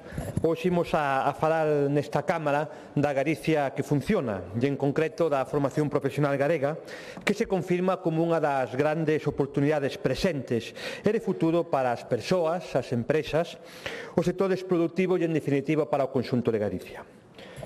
Ao comezo desta legislatura marcámonos como reto impulsar e actualizar o modelo de formación profesional para adaptado aos desafíos dunha sociedade e dunha economía en constante transformación. Despois de 2 anos de traballo, estamos en condicións de presentar nesta Cámara as liñas que definirán a formación profesional do futuro, entrando xa, neste caso, no segundo cuarto do século XXI. Liñas de futuro que quedarán recollidas e marcadas no novo decreto que aprobamos fai escasos días no Consello da Xunta e que regulará e impulsará estas ensinanzas xa polo vindeiro curso. Non se trata dunha meta, senón dun punto de partida, o inicio dunha nova etapa para seguir fortalecendo e modernizando un sistema que xa é referente e que é tamén un referente da Galicia calidade do futuro que todos queremos construir. En Galicia sempre fomos un paso por diante neste ámbito e agora damos un paso máis. Impulsamos un modelo de formación profesional máis flexible, máis innovador e plenamente conectado coa realidade económica e social do noso entorno. E farémolo baixo 5 eixos clave. O primeiro, o diseño dunha oferta máis especializada que responda ás necesidades do alumnado, das empresas e do territorio. O segundo, o reforzo da conexión co tecido productivo. O terceiro, máis innovación e investigación aplicada para unha FP a vanguarda. Máis oportunidades, en cuarto lugar, cunha orientación profesional integral para loitar contra o abandono escolar e o reforzo á atención á diversidade. E quinto, un avance decidido cara a un carácter máis internacional. Sempre digo que o sistema educativo, a educación, non é un fin en si mesmo, senón é un medio cunha misión básica, que basicamente é preparar as persoas, os mozos e mozas de hoxe, para que poidan desenvolverse plenamente e contribuir no futuro a mellorar a sociedade, é dicir, darlle oportunidades de futuro aos mozos e mozas de hoxe. Moitas veces farei nesta Cámara dunha auténtica revolución silenciosa que transforma a formación profesional. Os resultados están á vista e demostran un avance claro en 3 variables absolutamente interconectadas: prestixio, confianza e utilidade. Prestixio social e recoñecemento colectivo, confianza das empresas e das familias e utilidade para as persoas, o emprego e a economía. O prestixio medra en cada liña co incremento da matrícula. Estamos, como xa saben, nun novo récord neste curso de matriculados, 71.229. É prácticamente o dobre dos alumnos que cursaban FP no curso 2008-2009. Naquele momento non chegábamos nin a 35.000, hoxe temos 71.000, prácticamente 300. Este é un incremento xeralizado en todas as modalidades e a formación profesional deixou xa, afortunadamente deixou xa, de ser unha opción secundaria, como non era fai demasiados anos, para converterse nunha opción preferente de moitísimas persoas. Hai un cambio profundo de percepción social e se reconfirma este cambio, este prestixio coas cifras. Neste momento, aproximadamente o 40% do alumnado, 2 de cada 5 alumnos que rematan a ESO elixen en primeira opción a formación profesional. Cada vez son máis os expedientes brillantes, os estudantes con expedientes académicos brillantes que se decatan por esta opción. Ademais, en torno ao 90% dos titulados en formación profesional declaran estar satisfeitos coa formación que recibiron. Este prestixio vai da man dunha oferta formativa ampla, cada vez máis adaptada ás necesidades da sociedade e tamén do mercado.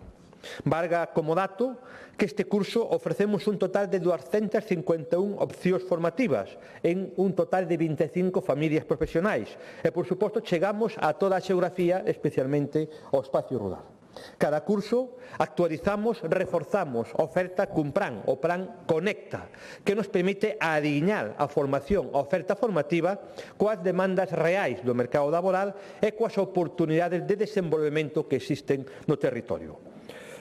Ano a ano fomos incorporando novas modalidades máis flexibles, máis especializadas, máis adecuadas ás características do seu entorno e os datos están aí, datos que reflicten un maior interés do alumnado. Sin ir máis lexos, no último ano a FP Dual Intensiva medrou un 14,5, os másteres de formación profesional un 24,4 e os programas de alta especialización prácticamente un 30%, un 29,8%. Este prestixio, o prestixio social da formación profesional, vai tamén acompañado da confianza das empresas e do tecido productivo. Nos últimos 5 anos, interactuamos con 21.500 empresas que ofertaron espacio para poder formarse como becarios os diferentes alumnos que cursaron a formación profesional.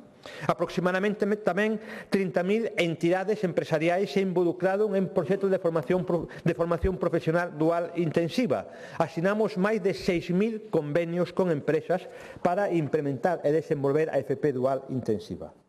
Temos colaboración con empresas líderes a nivel de Galicia, Inditex, Resol, Navantia, compañías galegas de referencia como Prexus, Pedrumbau, Finsa, pero tamén con pequenas empresas, talleres, peluquerías, restaurantes, no conxunto dos sectores económicos, porque ao final, señorías, a FP replica absolutamente o que é o mundo laboral, o que son as demandas dos sectores productivos. Eu digo en moitas ocasións que é un mundo en miniatura. Esta mellora continua tamén permite que a formación profesional sea sinónimo de utilidade. Utilidade po alumnado que facilita esta formación, facilita a súa inserción no mundo laboral, no mundo do emprego, facilita o acceso ao emprego, e tamén unha gran utilidade para a economía galega, para as empresas, xa que lle proporciona profesionais ben formados que aportan unha maior competitividade dentro dos procesos productivos. Hai un indicador que é moi bo, que é a inserción laboral do alumnado. Chega en Galicia prácticamente a un 86%, nos ciclos ordinarios 100% prácticamente na formación profesional dual.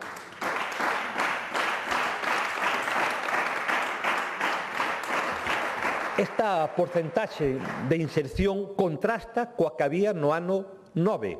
Estamos a falar que no ano 9 non chegábamos ao 33%, dun 33% a un 86%. E tamén a FP ten un gran valor, porque contribúe a fixar talento ao territorio. Prácticamente, ou moi cerca do 100% do alumnado que cursa FP se queda a traballar en Galicia. En concreto, o 96% dos que rematan un ciclo atopan o seu primeiro emprego en Galicia.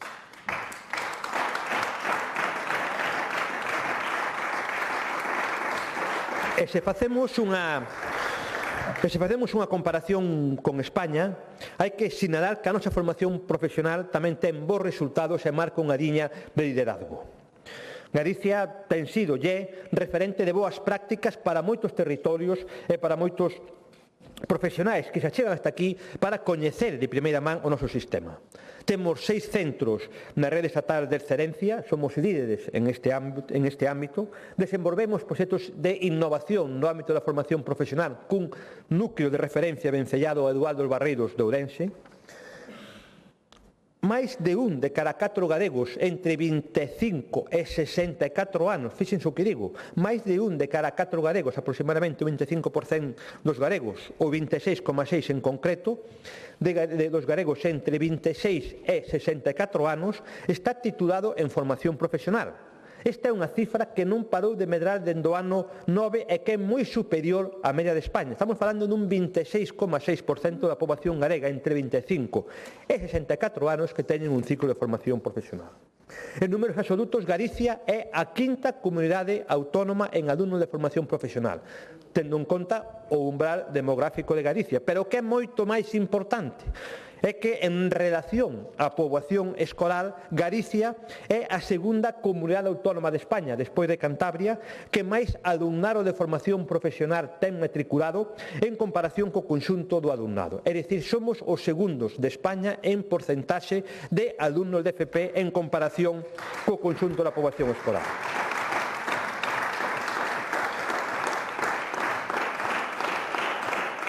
É obvio que hai unha gran inserción laboral e que hai unha alta demanda de titulados nos ciclos de formación profesional. E, de feito, prácticamente o 50% das ofertas de emprego publicadas, en concreto 49,1, según o informe da DECO, solicitan un perfil de profesional formado no ámbito da formación profesional.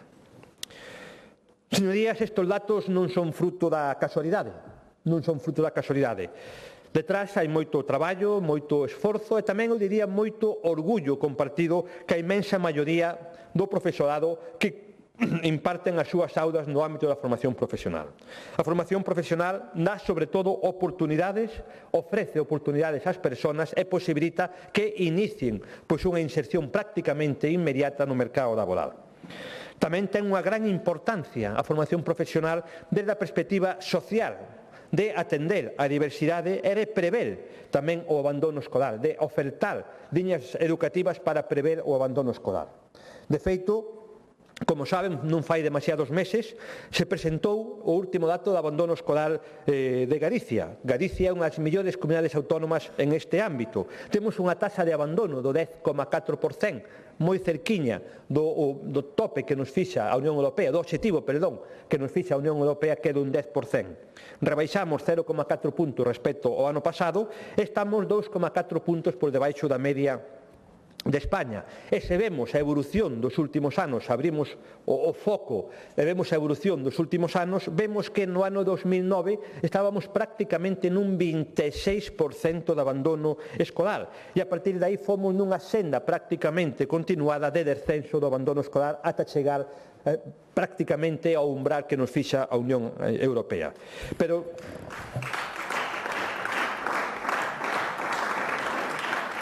temos que seguir traballando e temos que seguir avanzando en este ámbito. Quero anunciar a posta en marcha dun novo programa que chamamos Cualifica Talento. É un programa que está orientado de xeito específico a aquelas persoas que están en situación de abandono escolar. Fundamentalmente entre os 18 e os 24 anos, persoas que non contan cunha educación secundaria e que non están traballando en este momento.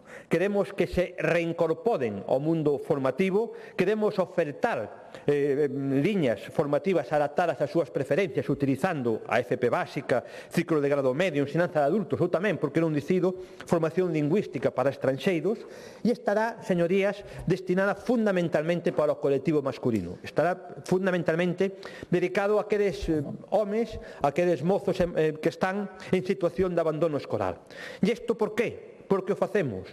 Porque o abandono escolar no xénero masculino, nos mozos e nos chicos, prácticamente duplica o abandono escolar das mulleres, do xénero feminino. Estamos a falar dun abandono das mulleres dun 7,2% e estamos a falar dun abandono dos homes dun 13,5%.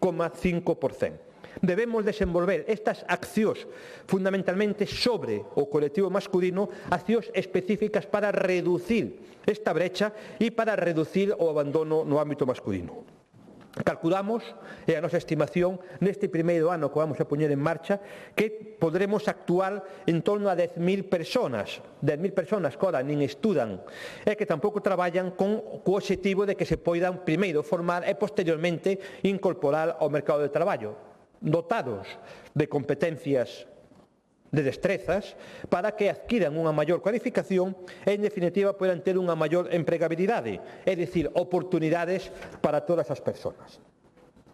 E, por suposto, para seguir avanzando nesta liña, apostamos por unha normativa avanzada e por unha normativa de vanguarda e que sexa innovadora e que abra novas portas de futuro para a formación profesional. Queremos seguir dando pasos firmes cara ao futuro e, para iso, primeiro, reforzamos, por suposto, a planificación estratégica a través da Estrategia Galega de Formación Profesional, pero tamén queremos seguir abrindo camiño con un ámbito normativo que dé resposta ás necesidades do presente e, sobre todo, tamén ás necesidades do futuro. Sempre fomos, Galicia sempre abriu camiño no ámbito da formación profesional.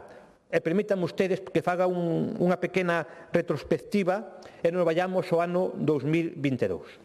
Neste ano 2022, o Ministerio aprobou, por supuesto, sen ningún tipo de diálogo e de espaldas ás comunidades autónomas, aprobou unha lei, a Lei de Formación Profesional. Esa lei, no seu inicio, pintaba ben porque prácticamente copiaba o que estábamos facendo as comunidades líderes. Por exemplo, Galicia se inspirado moitísimo dos preceptos en liñas de traballo, en programas que estábamos facendo en Galicia. Sin embargo, o seu desenvolvemento xenerou algo que poderíamos asimilar ao camarote dos hermanos Marx. Era unha lei a que se lle dou confianza, se digo prácticamente copiada, inspirada en moitos programas e proxectos que había en Galicia, pero o seu desenvolvemento a partir do ano 22 foi un auténtico caos. Rectificación constante de borradores, aprobación sin previo aviso pois de decretos e de órdenes que desenvolvían a propia lei, unha descoordinación absoluta. A verdade é que xa nos ten afeito neste caso o Ministerio de Educación, a ser un auténtico camarote dos hermanos Marx. Eu digo porque a descoordinación está chegando a puntos absolutamente asfixiantes. De feito, ainda que fago un pequeno paréntesis, estamos moitísimas comunidades autónomas moi preocupadas polo devir, polo futuro, que vai ter un programa educativo importantísimo como son os auxiliares de conversa. Hoxe mesmo, unha comunidade autónoma renunciou a ter en marcha o próximo ano por unhas multas que lle pon a comunidade autónoma, a unha comunidade autónoma en concreto, o Ministerio de Traballo, 19 millóns de euros. Lle poñen unha multa ao País Valenciano de 19 millóns de euros por desenvolver un programa tal e como manda, seguindo os criterios, neste caso, do Ministerio de Educación, pero, sin embargo, o Ministerio de Traballo entende pois que as persoas auxiliares son traballadores e multa ás comunidades autónomas, e non multa ao Estado. Fíxense vostedes, fíxense, señorías, que auténtico despropósito está neste momento gobernando no ámbito do Ministerio de Educación. Por suposto, nós non somos, nin queremos, nin desexamos ser así. E por iso apostamos por unha vía clara, unha vía de diálogo, de planificación, un proceso de verdade participativo, non só de palabra, como nos teñen acostumbrado algúns dirixentes gubernamentales, e todo o que estamos hoxe debatindo a través deste decreto foi pasado polos órganos correspondientes e tuvo a participación dos colectivos afectados. Como xa dixen, o novo decreto dá un paso adiante.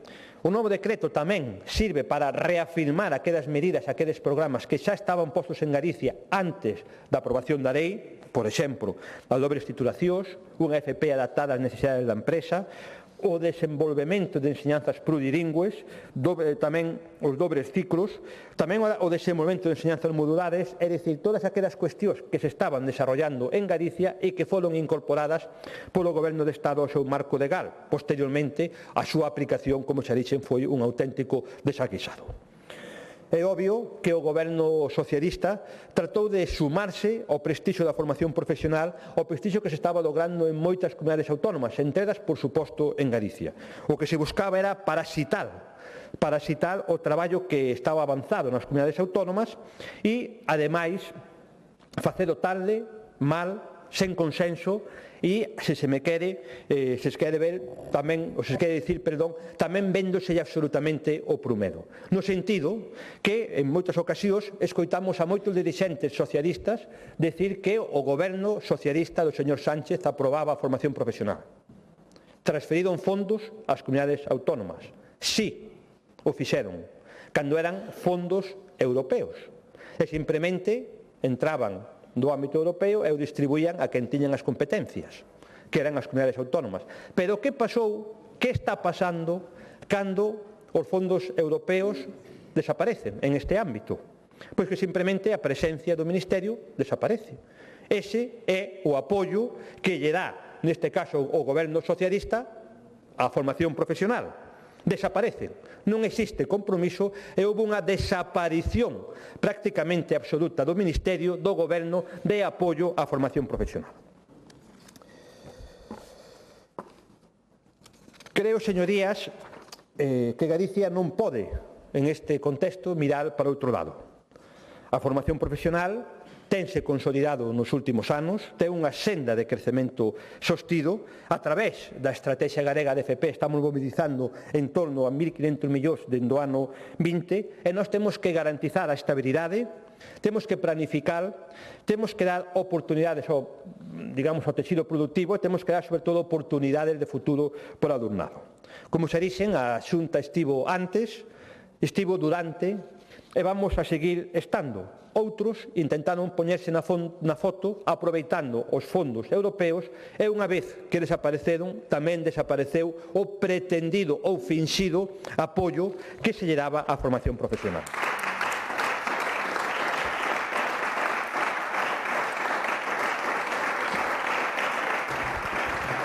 Como dicía ao inicio, 5 son os eixos vertebrais que dan coherencia ao actual decreto e que diseñan as liñas maestras da formación profesional do futuro. O primeiro é o diseño dunha oferta formativa máis especializada e flexible. O segundo, o reforzo da conexión co tecido productivo e a colaboración público-privada. Terceiro, impulso á innovación. Cuarto, orientación profesional integral e apoio a quen máis o necesita. E quinto, o avance na internacionalización da nosa formación profesional. E comenzo por o primeiro eixo que está centrado na adaptación da oferta ás necesidades das persoas, das empresas e do territorio. Temos claro que a formación non pode ir por detrás da economía nin pode estar de costas ao mercado. Debe ser áxil, debe ser flexible, debe ir en paralelo ás demandas da sociedade civil e, por suposto, dos sectores productivos. E nos últimos cursos temos dado pasos moi relevantes en esta liña. O primeiro destos pasos foi o impulso á formación de alta especialización, que en moi pouco tempo foi algo pioneiro en Galicia, prácticamente único, e que en moi pouco tempo se consolidou como unha das opcións máis demandadas en as que estamos, como xa digo, sendo pioneiros no conxunto de España. De feito, nos 2 anos que leva en vigor houve un crecemento dun 30% da matrícula en este ámbito. É unha modalidade deseñada con e para as empresas para que os titulares de formación profesional se especialicen en perfiles laborais moi concretos e de moi alta demanda. O segundo paso que comenzamos este curso foi a posta en marcha da denominada FP acelerada, que é unha nova modalidade, por certo, tamén única e pioneira en Galicia, que permite obter unha cualificación profesional nun tempo moi reducido, facilitando a incorporación inmediata ao mercado laboral sen pechar posteriormente a porta que estes alumnados completen a súa formación académica máis adiante. Tal como está diseñada, xa acabo de dicir, só existe en Galicia e estou seguro que vai a inspirar, xa está facendo, vai a inspirar a outras comunidades autónomas do conxunto de España.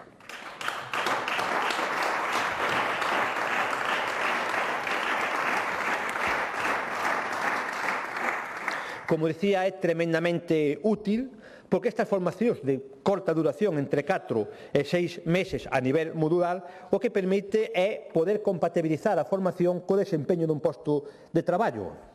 Este ano é a primeira vez que se oferta, tivemos xa 350 persoas que optaron por esta modalidade e estamos absolutamente seguros que no futuro se vai incrementar o número de persoas que cursen esta modalidade de formación profesional. E o decimos porque suele ser o habitual. Cando se fai unha innovación deste tipo, os primeiros anos comeza medrando pouco e de xeito sostible e posteriormente ten unha explosión. Pasou, por exemplo, que a FP Dual, pasou tamén co ensino a distancia e estamos seguros que esta oferta vai a medrar no futuro dun xeito sustancial para dar oportunidades formativas en sectores estratégicos que demandan profesionales, demandas formativas para cubrir as necesidades de ocupación en moitos ámbitos. Por suposto, isto non se fai de xeito improvisado, se diseña dentro de un plan, do Plan Conecta, que puñamos en marcha fai xa 2 anos e que vamos a renovar para poder seguir avanzando e afianzando a oferta que se fai da formación profesional de xeito conxunto cos axentes económicos de cada territorio e tamén coas empresas do mesmo. Outra das grandes novidades que aporta este decreto ten que ver co diseño de itinerarios, de pasarelas que conecten a formación profesional coa universidade. E aquí tamén teño que facer un enorme reproche ao Ministerio de Educación do Goberno Socialista do señor Sánchez. Fíxense ustedes que contrasentido. Existe unha pasarela que posibilita que un alumno que ten un ciclo de formación profesional parte dos seus créditos sexan recoñecidos se fai unha matrícula no ámbito universitario. Hasta aí todo perfecto e moi lóxico. Sin embargo, o camiño inverso, é dicir, de un graduado universitario, os seus créditos non son recoñecidos no ámbito da formación profesional. Absurdo. Diremos por qué? Por unha razón moi sencilla. O Ministerio foi incapaz de diseñar un camiño de dobre volta. E non será, señorías, porque non se lle dixo. Eu persoalmente tiven xa varias reunións, en concreto xa no ano 21, ca ex-ministra Alegría, onde lle solicitamos por escrito e lle plantexamos, lle puxamos encima da mesa esta problemática. Como é posible? Por suposto, boas palabras. Posteriormente, tiven a oportunidade de dicirlo a 3 ministros de universidades. Os 3 dicían, certo, conselleiro, isto é un absurdo. Estábamos todos de acordo. A seguinte pregunta, que se fixo? A resposta é nada. Dende o ano 2001 ata hoxe, o Ministerio foi incapaz de facer o seu traballo, que era diseñar unha pasarela que posibilitase que un alumno cun grado universitario poida matricularse en formación profesional e teña unha convalidación dos estudios feitos na universidade. Absurdo, porque ao revés se pode facer. E isto afecta a prácticamente o 15% do alumno de formación profesional que provén da universidade. Ese, señoría, é outra vez máis o compromiso coa educación, co futuro, cos xóvenes que ten o goberno socialista do señor Sánchez.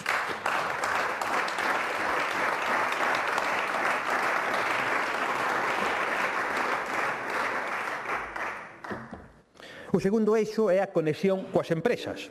Fundamental para ter unha alta inserción laboral e para estar á vanguarda desde a perspectiva formativa para poder formar persoas que se poidan insertar nos sectores productivos e aportar competitividade aos mesmos. Hai que dicir unha cuestión que creo que é moi importante. Aproximadamente, según o informe do Ariza, o 70% dos xóvenes, o 71% do alumnado escolle a formación profesional por a conexión que ten co emprego. E realmente o avance na dualización, a maior presencia do alumno na empresa foi un dos grandes acertos do sistema. Eu me lembro, nesta propia Cámara, escoitar a portavoz do Partido Socialista e fundamentalmente, eu diría máis fundamentalmente, do Bloque Nacionalista Galego, posicionándose absolutamente en contra da formación profesional dual. Lle sonaba a empresa, lle sonaba ao mundo laboral, lle sonaba al maligno, non? Había unha especie de urticaria casi comunista, non? Citar Almarigno e aqueles alumnos que facían FP dual ou a aposta por FP dual era algo absolutamente cuestionable e criticable. A verdade é que a mí non me deixou de sorprender, porque todos sabíamos que era unha forma formativa, unha modalidade formativa tremendamente útil para o alumnado e tremendamente útil para as empresas, por consiguiente para a creación de emprego e por consiguiente para a creación de riqueza para Galicia. Pero a verdade é que no primeiro momento houve un posicionamento contrario, pois afortunadamente a formación profesional dual medrou, segueu consolidándose e houve un vencellamento, é unha serie de pasos consecutivos entre o mundo educativo e o mundo laboral e o mundo dos sectores productivos que posibilitou estar nas cifras que hoxe estamos falando e posibilita que haya pois unha moi boa colaboración público-privada en este ámbito. E a verdade é que esta colaboración público-privada é unha das grandes claves do éxito da formación profesional en Galicia e debemos seguir apostando por ela e por eso tamén en este decreto unha das medidas máis relevantes é a incorporación de 3 novas figuras docentes que permitirán achegar a experiencia profesional das empresas directamente ás aulas. Diseñamos 3 perfiles docentes. O primeiro é o que denominamos o profesor asociado experto do sector productivo. De que falamos? Falamos de profesionais de recoñecido prestixio que poderán participar na docencia, especialmente na docencia máis de maior rango, é dicir, nos másteres de FP e tamén nos programas de alta especialización.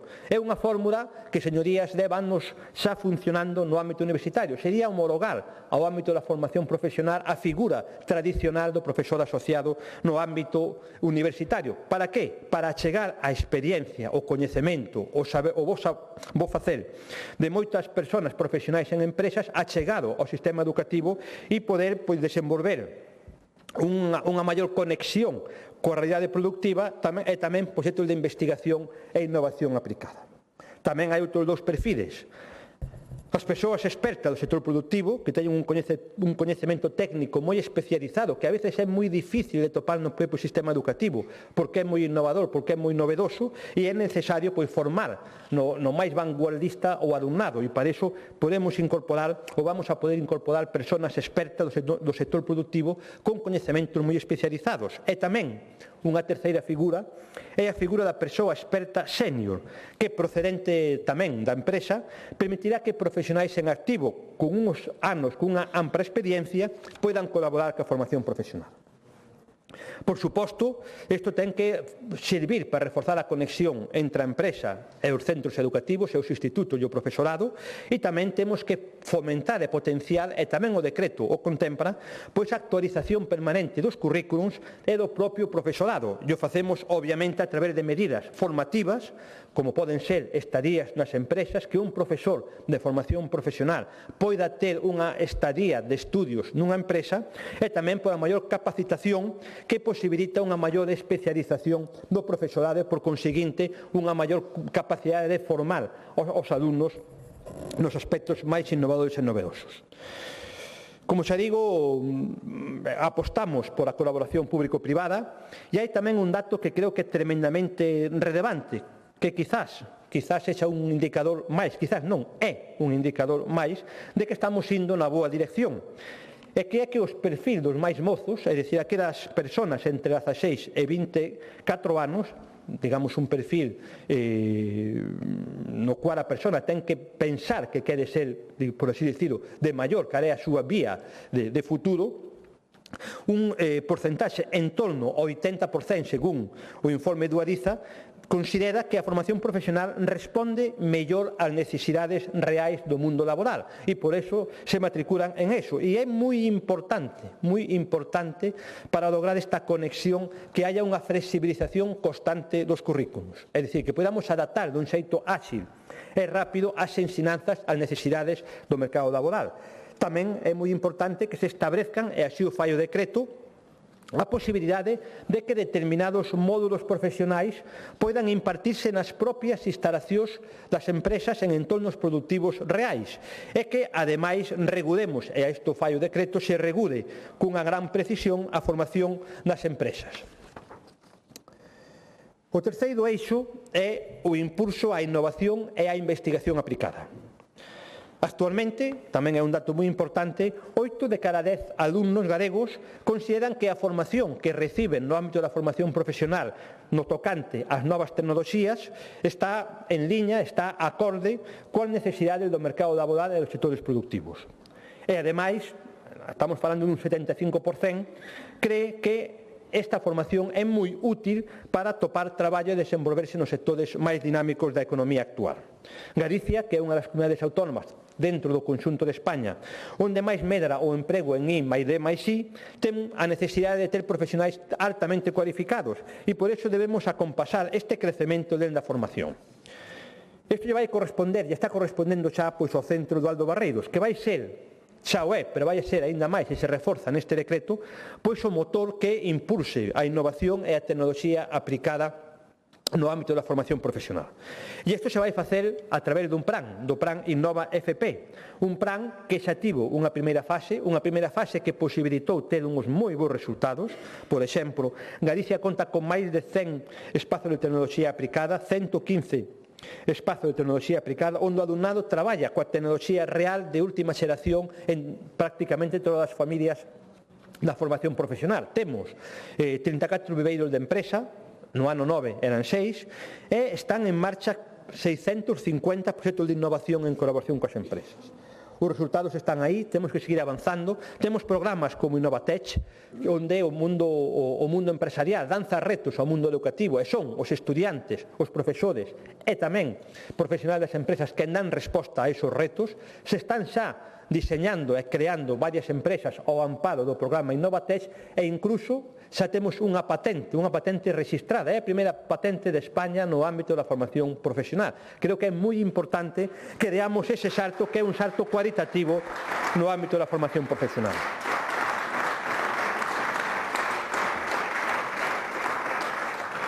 E para dar amparo a isto vamos a pôr en marcha pois un decreto para amparar a propiedade intelectual do alumnado e dos centros de formación profesional que, Dios mediante, este ano, pois, ao longo deste ano, pois, será aprobado. A verdade é que queremos tamén ir máis alá. Temos un compromiso de legislatura de crear a primeira rede galega de centro de innovación avanzada, que o que vai a posibilitar e o que vai a fomentar basicamente a transferencia real do coñecemento adquirido nos centros de formación profesional cara aos sectores productivos.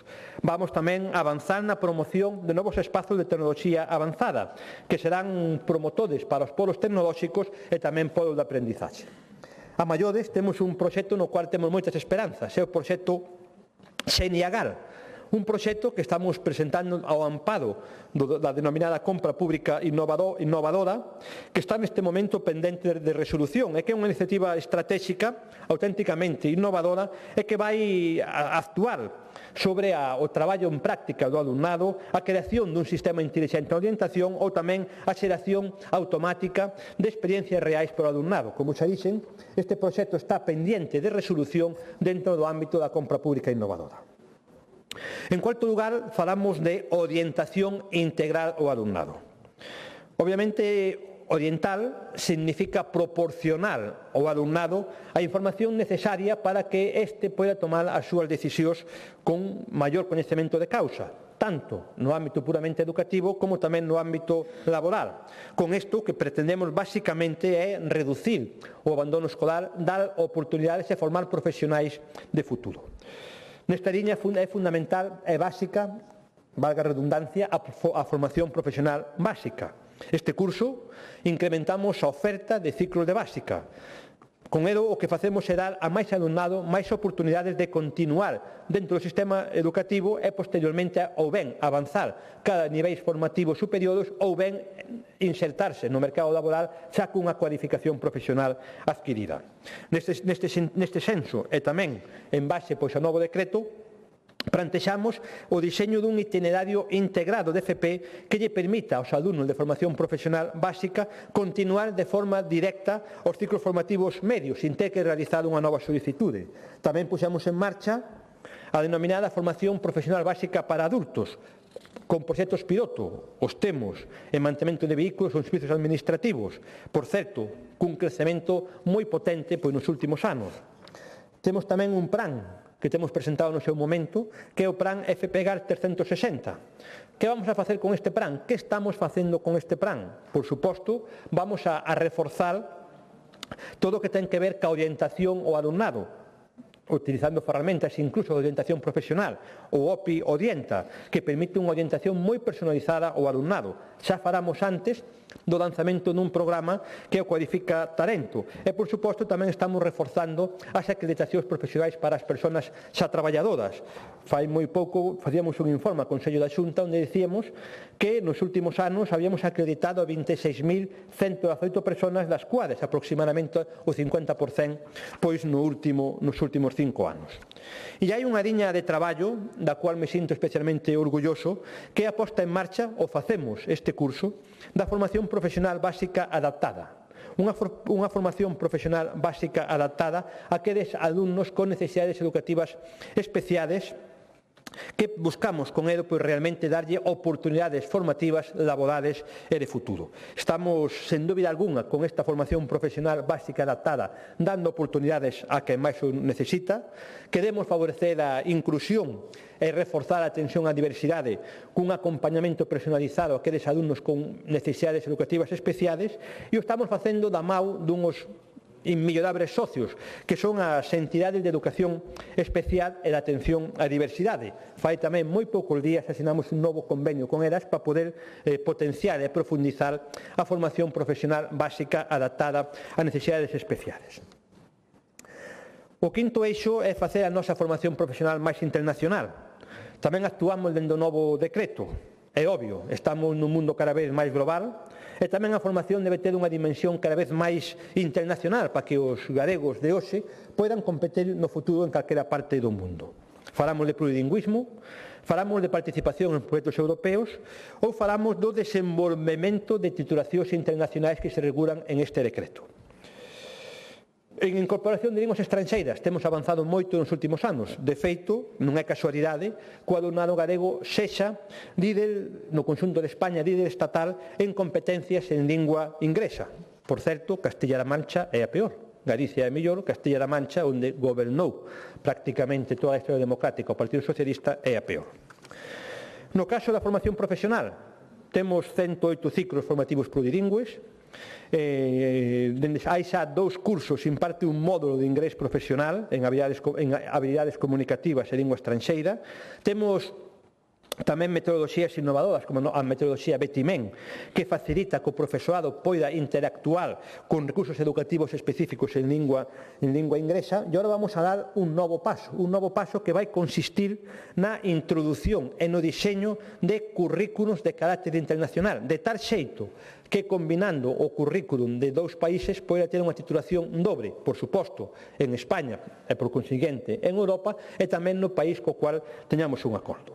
Creo que é un paso moi importante que vai posibilitar simultanear titulacións de 2 países e vamos a crear títulos internacionais mediante o diseño conxunto con outros países e, por suposto, a asinatura de convenios para poder facelo. Estamos xa traballando para poñer en marcha nesta legislatura o primeiro como experiencia piloto e pensamos que é unha gran oportunidade fundamentalmente para os mozos e mozas descendentes de galegos que están en Latinoamérica e vamos dar a oportunidade de ter unha titulación dobre que poida ser recoñecida no seu país, Argentina, Venezuela, non desexa, e tamén en España.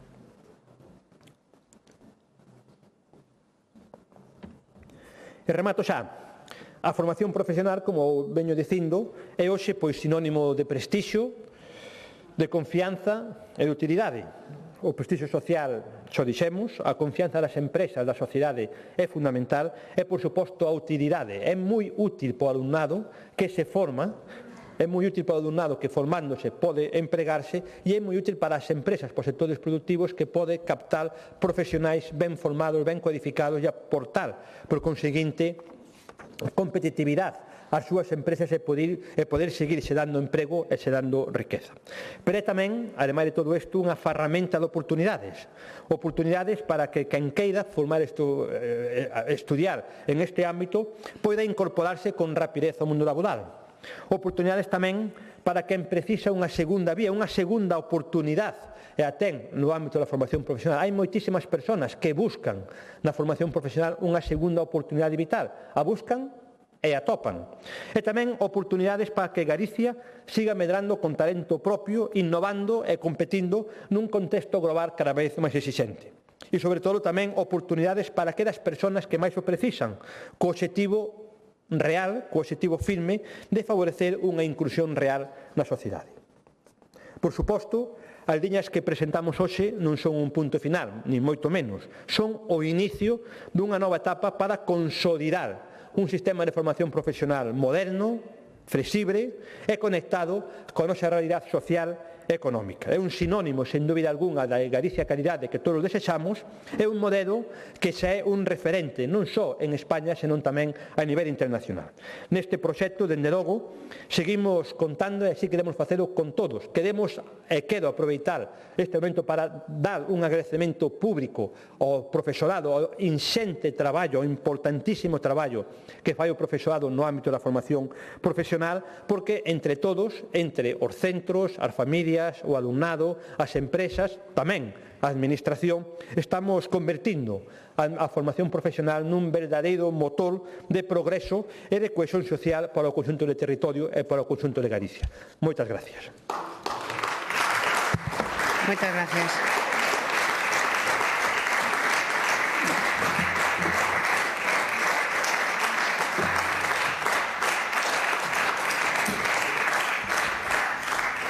Rolda dos distintos grupos parlamentarios, o representante do Grupo Parlamentario Mixto non se encontra no hemiciclo, por conseguinte pasamos ao Grupo Parlamentario Socialista.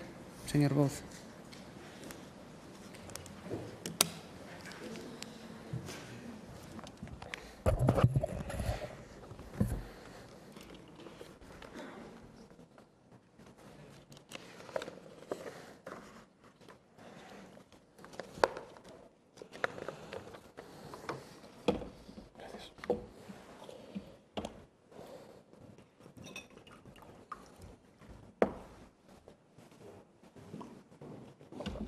Bo día, señor conselleiro. E do elefante na habitación, que? Nada dixo. Veu falar aquí vostede de modernización, pero poderíamos comezar tendo que falar da modernización que lle fai falla á Consellería, no seu plano global. E despois dos nomeamentos que vostede asinou no DOGA, non ven hoxe a dicir ningunha soa referencia, ningún só segundo para poder falarnos desa modernización que está defendendo a Xunta de Galicia nos postos importantes e claves dentro do seu departamento na súa totalidade. La última vez que hubo generales en Julio sabió bien la cosa. Aquí temos o exemplo do Partido Popular defendendo e ensalzando o franquismo, a dictadura franquista. Esta é a realidade. Esta é a realidade, sí, a realidade. Dios, e non sei se Dios ou non, pero esta é a realidade, señorías do PP. Pero que non acaba aquí, a realidade, señor conselleiro. Vemos como continúa: la mujer es capaz de sangrar sin cortarse, es capaz de dar a luz sin corriente y algunos dicen que es capaz de tocar las narices sin siquiera acercarse, por causa de las dificultades fisiolóxicas que teñen con respecto ao home.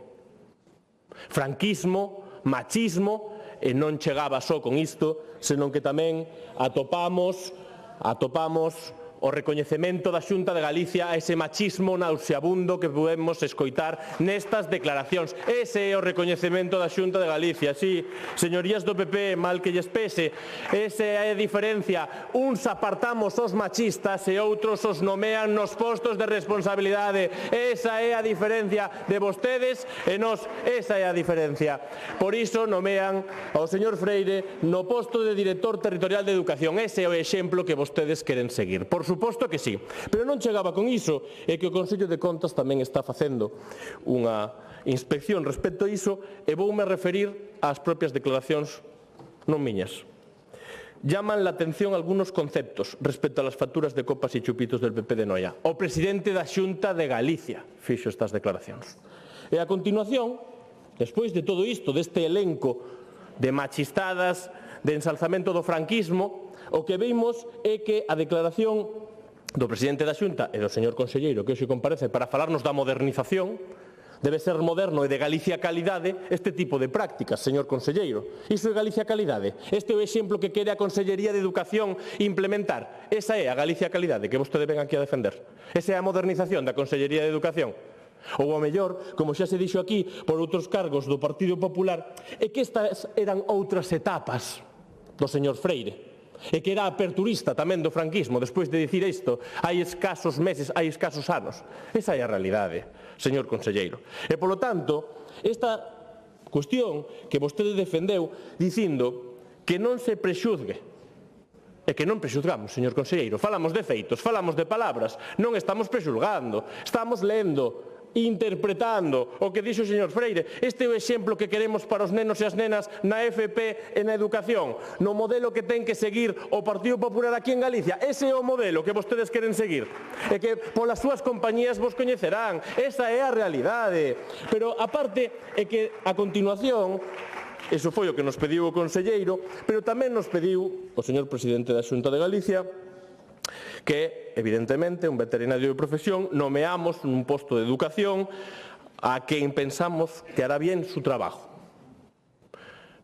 A que vos estades referindo? A que se están referindo vostedes, señor conselleiro, cando din isto? Porque a trayectoria de xestión recoñecida nun posto de educación, unha persoa que é veterinaria, un posto perfectamente respetable, só faltaba, pero vai a ocupar un cargo e unha responsabilidade de educación, entón, esa experiencia que vostedes falan, que nunca tivo un cargo, nunca fixo nada en materia educativa, non sei se que xestionaba o currículo escolar dos carneiros ou lle daba clase ás vacas, e que vostedes, aínda por riba, intentan pervertir os argumentos para chegar hoxe aquí sin cesar a un machista, a un franquista e a unha persoa investigada. E iso é intolerable. É o primeiro que lle teño que decir nesta comparecencia, señor conselleiro. Nos, si, reiteramos e pedimos e exiximos o cese inmediato desta persoa nun posto de vital importancia para o noso alumnado. E, ademais, é que xa non é porque o pidamos nós, señor conselleiro, é que os decretos que vostede asina, sí, os decretos que vostede asina e que se publican no boletín oficial, di decreto 245/2009 polo que se regulan as delegacións territoriais da Xunta de Galicia. Tanto que lle gusta a vostede facer referencia ao 2009, vexamos, referiuse varias veces para facer a comparativa no 2009. Non había ningún delegado territorial nin machista nin franquista no ano 2009 cando marchou o bipartito. Esa é a diferencia entre vostedes e nós. Outra vez, outra diferencia. Pero a maiores, o artigo 11 dese decreto aprobado por vos, tedes, o que dixo foi o nomeamento e a separación dos directores ou directoras territoriais efectuarase libremente pola persoa titular da consellería respectiva atendendo a criterios de competencia profesional ou experiencia entre as persoas que reúnan os requisitos e o caso que consideren adecuados para o desenvolvemento da súa función. Vostede considera que despois do que acabamos de escoitar esta persoa cumple justamente estas funcións? Que vai a ter que desenvolver e defender o Código Ético da Xunta de Galicia. O Código Ético da Xunta de Galicia vai a ter que defendelo esta persoa. E tamén o Plan de Actuación para a Igualdade de Centros Educativos. Esta persoa que pensa iso das mulleres é a que vostede puxo ao mando un delegado territorial para implementar estes dous plans, este código ético que teñen que asinar todas as persoas que forman parte da estrutura da Xunta de Galicia e di o seu propio código ético, señor conselleiro. En efecto, e como principal distintivo, o exercicio de actividade político-administrativa na súa dimensión reguladora, decisión de xestión, non só require o cumprimento estricto da legalidade, senón que precisa, ademais, dunha demostración diaria de ética, exemplaridade e honorabilidade no desempeño da altísima responsabilidade que supón xestionar o que son o patrimonio dos galegos e galegas. Iso o din vostedes, señor conselleiro. Polo tanto, o que lle pido e o que lle exixo é que cumpla o código ético e, polo tanto, cese de inmediato a esta persoa que vostedes nomearon e que é máis propio de ser protagonista de machos alfa ou de torrente que realmente de ser delegado territorial da Xunta de Galicia en materia de educación. Porque vostede falaba do camarote dos hermanos Marx. Non sei se se refire de Marx, de nós temos uns principios, pero se non lles gusta temos outros e dá igual o que opine esta señor para poder defender os dereitos das mulleres e a igualdade. Esa é a realidade. Ou, ao mellor, estaría máis propio atopar este señor dentro dos cavernícolas de Sagunto que non queren incorporar as mulleres dentro das cofradías. Pois este tipo de prácticas, este tipo de exemplos son os que temos que rexeitar. E vostede vou aquí a decir e a falar justamente da modernización da FP. Ben, Vamos a falar da modernización da FP e de Galicia Calidade. Vostede esqueceu algúns datos, porque evidentemente non lle convén poder dicilos, pero mire, vostede falou de abandono escolar. Estou sorprendido, señor conselleiro, que poda vir aquí a sacar peito de abandono escolar. Vostedes levan, dende que levan gobernando, orzamentando unha partida e retirando sistemáticamente e de maneira automática o 50% dos fondos. Todos os anos, señor conselleiro, todos os anos, o 50% dos fondos no programa exactamente 423B de abandono escolar. Retiraron o 50% dos fondos, todos os anos. E que nos ten que vostede aquí a vir a decir respecto a iso? Non lo vai a explicar. Pero xa non só é porque o digo eu, é que o Consello de Contas, no seu propio informe, determinou entre varios cursos, non só un curso, porque a propia réplica xa me a coñezo, que non é que iso é durante o curso escolar que son 2 anos, pero que fala de varios anos, que deixaron vostedes 42,4 millóns sen executar. Efectivamente, do orzamentado, porque se vostedes presentan un orzamento é para cumplilo, e non pode ser que leven máis de 10 anos baixando o 50% a partida de maneira sistemática de prevención do abandono escolar. Iso non é permisible. E, ademais, vostede pon aquí en valor a formación profesional. Claro que sí. O traballo do profesorado, nós tamén nos sumamos a darlles os parabéns e todo ese traballo. E que gracias a ese traballo que fan o profesorado é polo que a formación profesional en Galicia vai ben. Porque, ademais, vostede fala permanentemente para criticar o Estado, como a sempre, pero vostede non ten competencias, non ten fondos propios. Nos pode dicir cal é a execución dos fondos? Porque porcentaxes, cifras, números, como a sempre, veu aquí a dar moitísimas, pero por que non nos falou dos 65 millóns investidos polo Estado? Ou polos 18,8 destinados á modernización? Para iso non poñemos en valor o que fai o Estado. Pero o que sí temos que vir aquí a falar é de que se está desnaturalizando a función docente no modelo actual que vostedes están implementando. Que se pode facer unha cuestión moitísimo mellor. Por que? Porque o profesorado a día de hoxe está pendente de outras cuestións que son alleas ás funcións pedagóxicas, como, por exemplo, a prospección de empresas, a negociación de convenios, xestións administrativas, burocracias, é dicir, burocracia, máis burocracia, lle impuxeron vostedes aos docentes. Iso é o que non pode ser, señor conselleiro. Non pode ser a costa do traballo dos profesores e profesoras da FP. E, aparte, vostede falou aquí de inclusión. Pero de verdade que pode vir aquí a sacar peito da inclusión na FP? Xa en xeral non poden falar moito de inclusión, porque están moi ben as cifras, os números, pero de verdade que na FP se pode garantir a inclusión na FP básica? De verdade vostede pode vir aquí a defender que existe unha inclusión real e efectiva para o alumnado con necesidades educativas na formación profesional? Sabe vostede que non. Diga aquí diante desta Cámara cal é o investimento que vostede destina. Pero en xeral, non só ao que ten que ver coa innovación educativa e especificamente con esta materia, senón a cada un dos plans que vostede veu aquí a referirnos. Hai ningún tipo de consignación orzamentaria para poder referirnos a eles. Queremos ir ao orzamento, imos ao orzamento, pero non os atopamos, porque non aparecen detallados de maneira específica cales son os puntos nos que se queren facer eses investimentos. E, polo tanto, dentro de todo iso, nos, esta valoración que vostede fixo aquí, pois non a compartimos.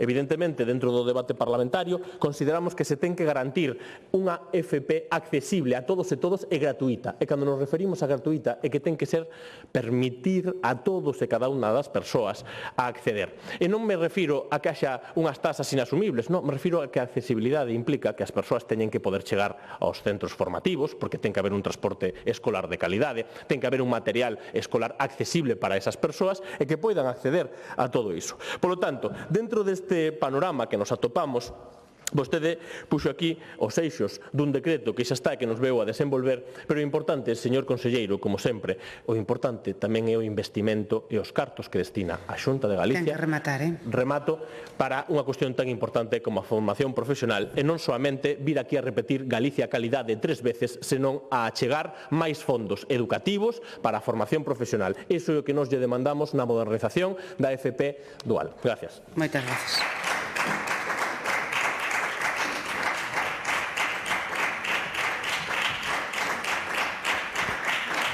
Quenda do Grupo Parlamentario do Bloque Nacionalista Galego, señora Fernández.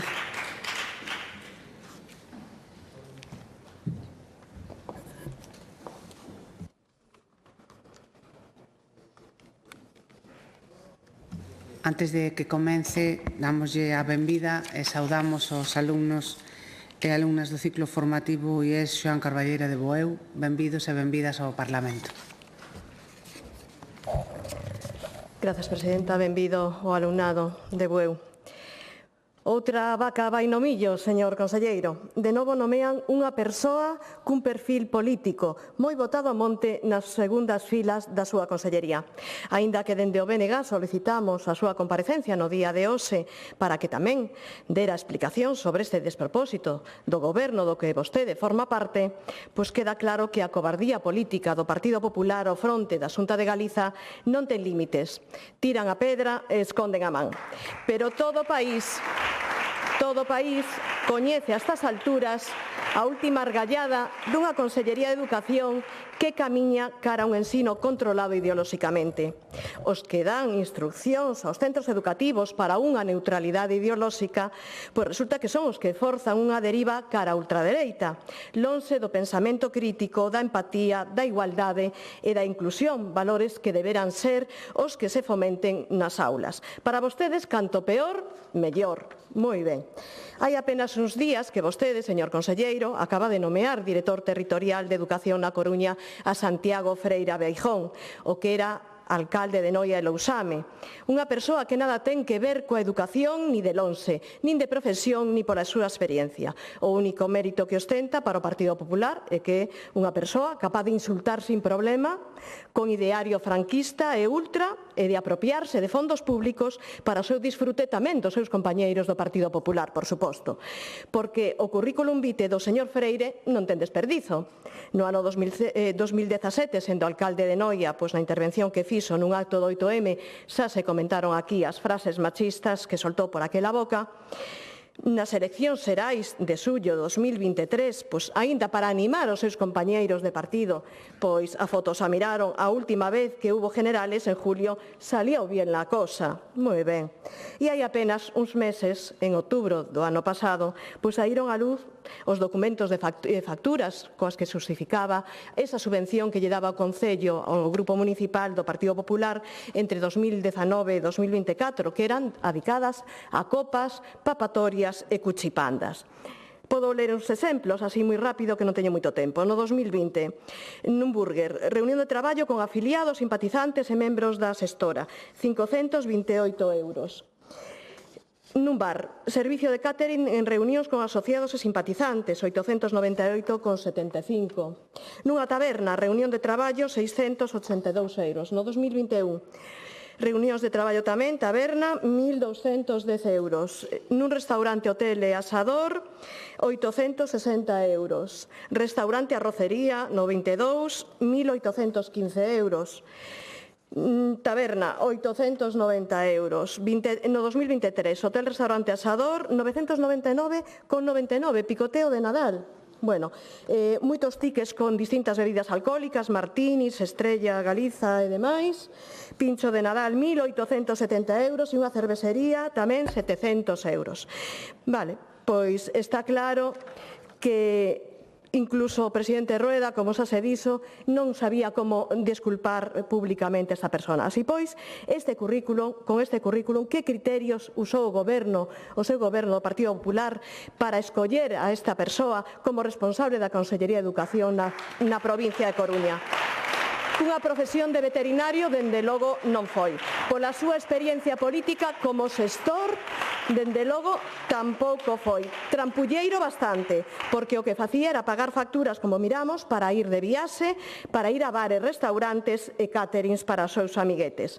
Eso sí, retrasaba os pagos dos alugueiros da súa sede en Noia. Este é o señor Freire. En que mans imos a ter a educación, señor Rodríguez? Pode o Goberno da Xunta confiar a xestión e o control dos orzamentos da Consellería a un político que dilapidou durante anos en viaxar, comer e tomar chupitos cos cartos de todas e todos nós?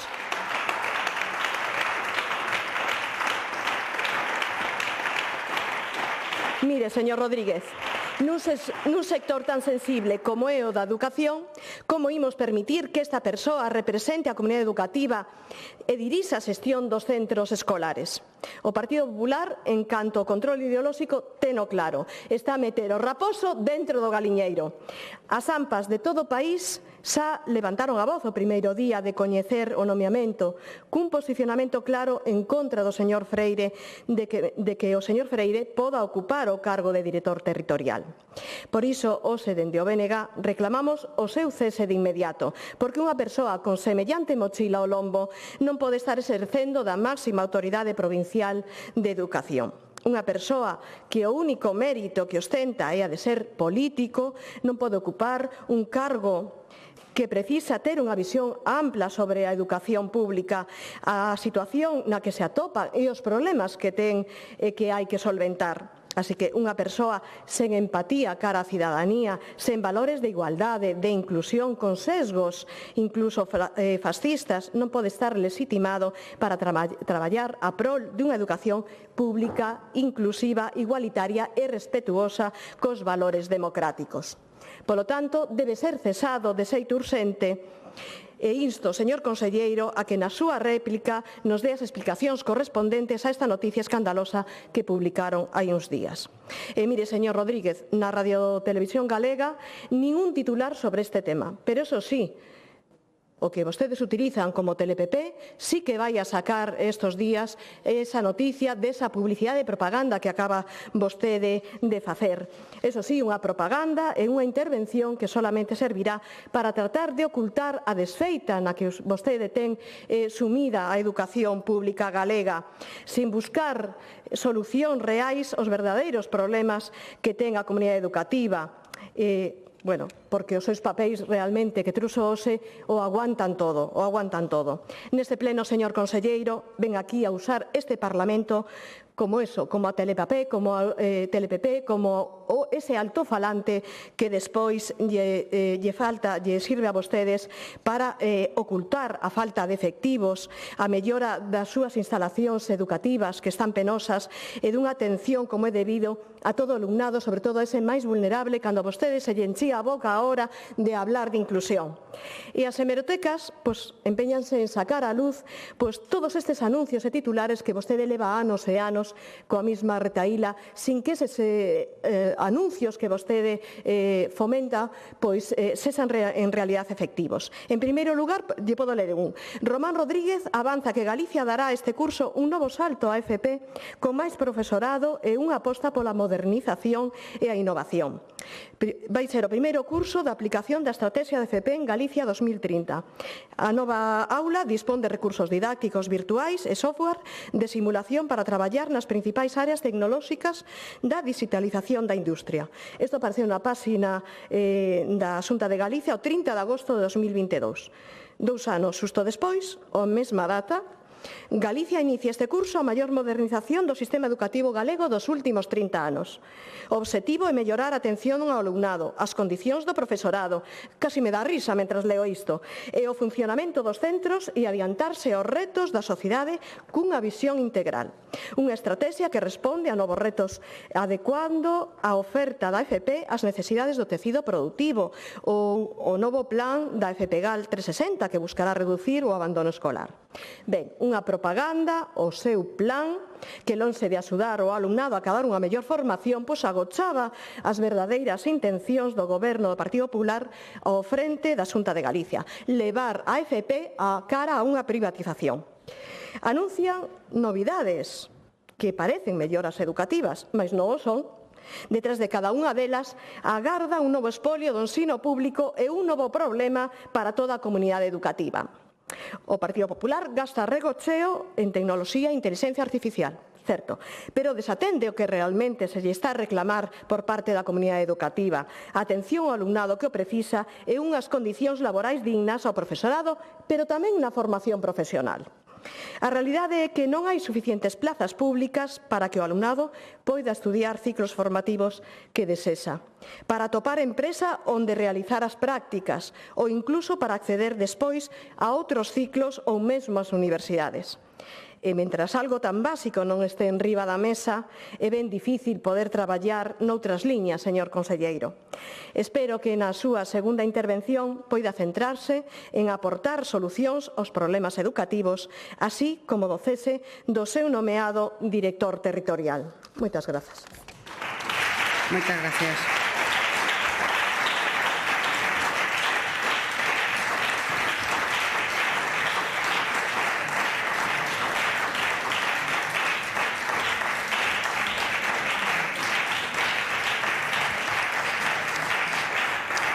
quenda do Grupo Parlamentario Popular, señora García.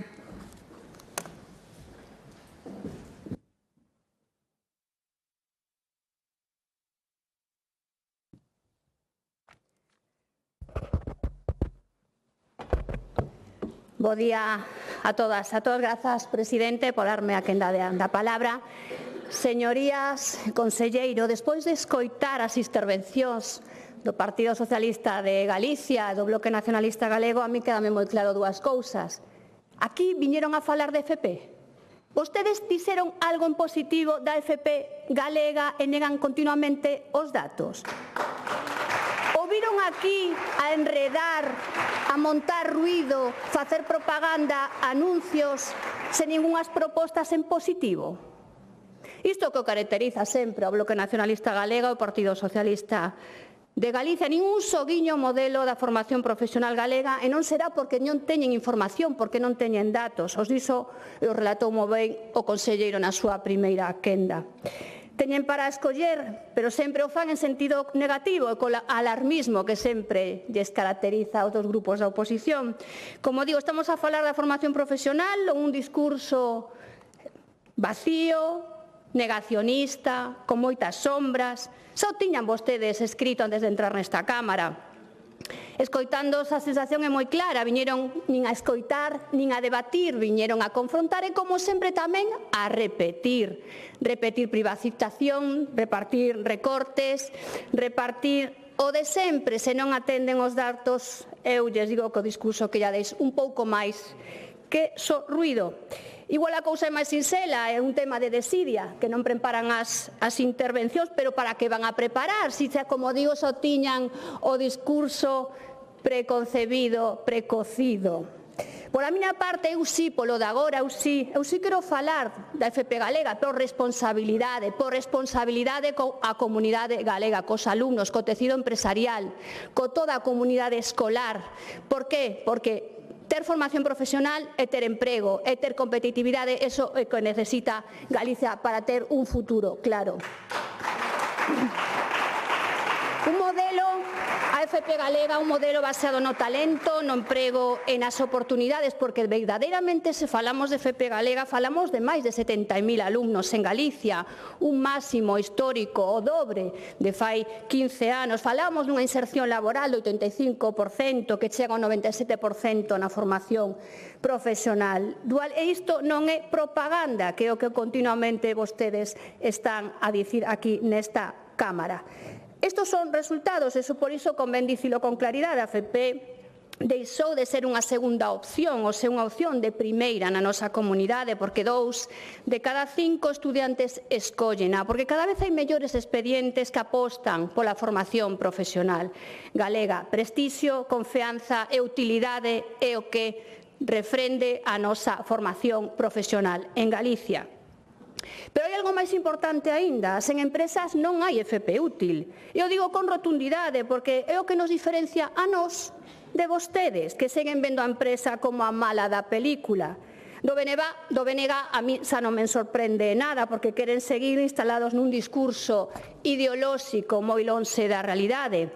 Máis de 21.500 empresas colaborando coa FP galega, miles de convenios de FP dual, con tecido productivo moi implicado no modelo. Como digo, non vai de ideoloxía, isto vai de emprego. Saben que o modelo funciona, o queren desacreditar, metendo ruído, falando outras cousas e derivando o debate a cousas que nada teñen que ver coa formación profesional. Vostedes sempre están no discurso pública, privatización. Vostedes saben que o 85% do alumnado do FP está na pública. De que están a falar cando están falando de privatización? Onde está esa privatización? Eu creo que nos seus contos, nos seus relatos. Da privatización seguramente que durante o bipartito non o queren nen escoitar. Creo en 4 anos 213 unidades, unha media de 53 por curso. 29% de privatización co bipartito, nos estamos por debaixo da media española, un das cifras máis baixas no modelo galego con respecto á media de España. Somos a 5ª comunidade con máis matrículas en FP e tamén a 5ª con menos matrículas en formación profesional privada, que están a falar vostedes. E falan tamén de recortes, pero se estamos en 500 millóns investidos en FP desde o ano 2022, desde a implantación da Estrategia Galega da Formación Profesional, máis de 3.000 millóns de euros na carteira de Educación este ano na Xunta de Galicia, un récord histórico con máis fondos propios e menos fondos europeos, esos fondos que nos recorta de continuo o señor Sánchez, porque o señor Sánchez aposta con BOEs, aposta con papel, con decretos incongruentes. Con que aposta Galicia? Con cartos. Esa é a gran diferencia. Isto non son o recorte, isto é apostar por a FP. E gracias a iso Galicia fai algo clave, anticiparse á economía, porque a formación ten que chegar antes a nosa cidadanía. Iso tradúcese en máis de 251 opcións formativas en 25 familias profesionais e unha oferta totalmente adaptada ao territorio, con novas modalidades, unha formación moi flexible, con módulos curtos entre 4 e 6 meses que permite incorporar rápida e asilmente as persoas ao mercado laboral con innovación real. Isto é realmente un modelo planificado, un modelo colaborativo, un modelo inclusive, un modelo flexible, un modelo que está en consonancia coas necesidades do mercado laboral e que tamén orienta aos alumnos para que podan integrarse de maneira así nese modelo, un modelo integral que evoluciona en un ciclo de mellora continua. E outra serie de facetas, que están incluídas e que relatou moi ben o conselleiro e que despois entendo que volverá a remarcar porque parece que se lle esquezou a maioría das cousas que se van a afianzar con este novo decreto que determina 5 eixes. Mire, señor Bouza, da súa intervención do minuto das 12:23 ás 12:31 eu non lle escoitei dicir nada, nin bo ni malo da formación profesional galega. Únicamente falar do señor Santiago Freire.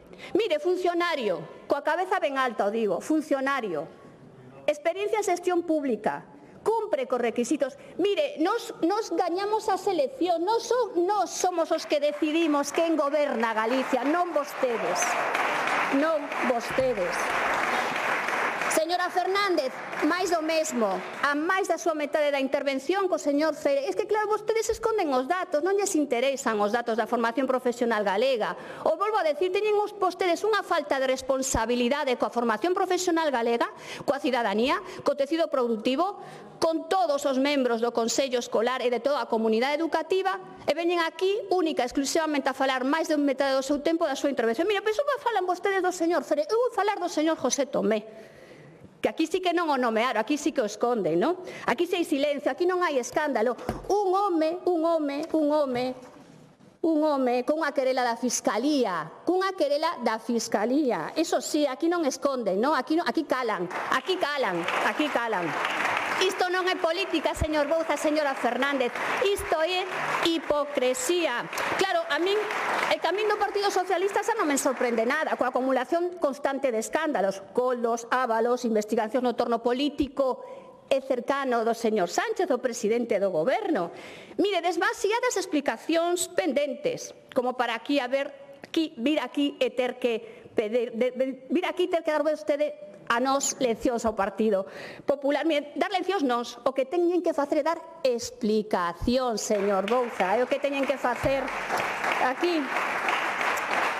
Mire, eu para esta primeira quenda, eu creo que hai dúas formas de estar neste debate. Os que repiten o de sempre bloquean, e o que presentan resultados e construen, que é o que está a facer a Xunta de Galicia.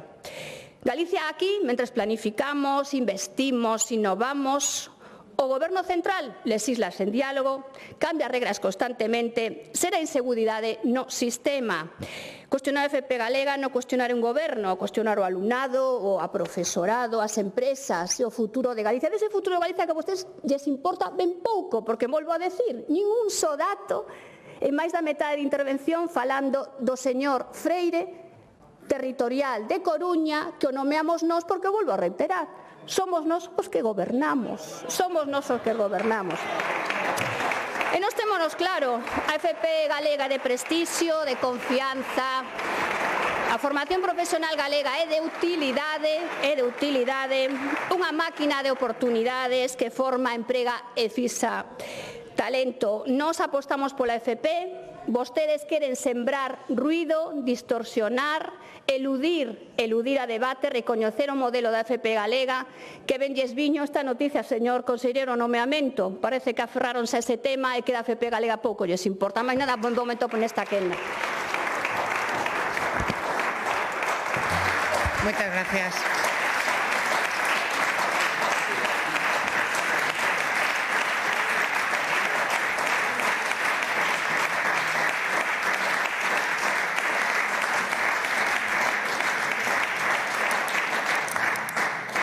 Réplica do Goberno, señor conselleiro.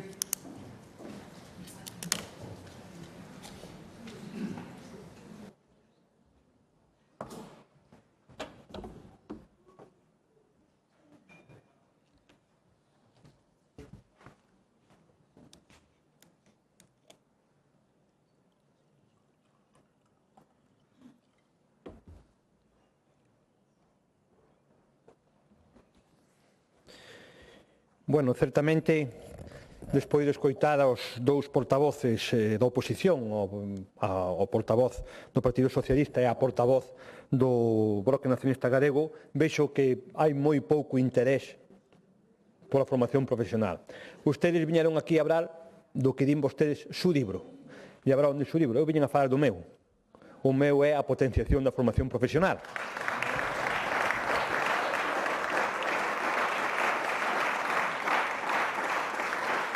Pero, obviamente, despois de escoitalos a vostedes, entenderán que a miña vena política pois non me deixe descansar se non lle fago algunha réplica a cuestións que non teñen nada que ver co libro do que estamos falando. Hai que ser moi valientes, moi osados, tal como está o Partido Socialista, para dicir aquí na Cámara Galega o que se acaba de dicir. Hai que ser moi valientes, moi inconscientes ou moi osados. Porque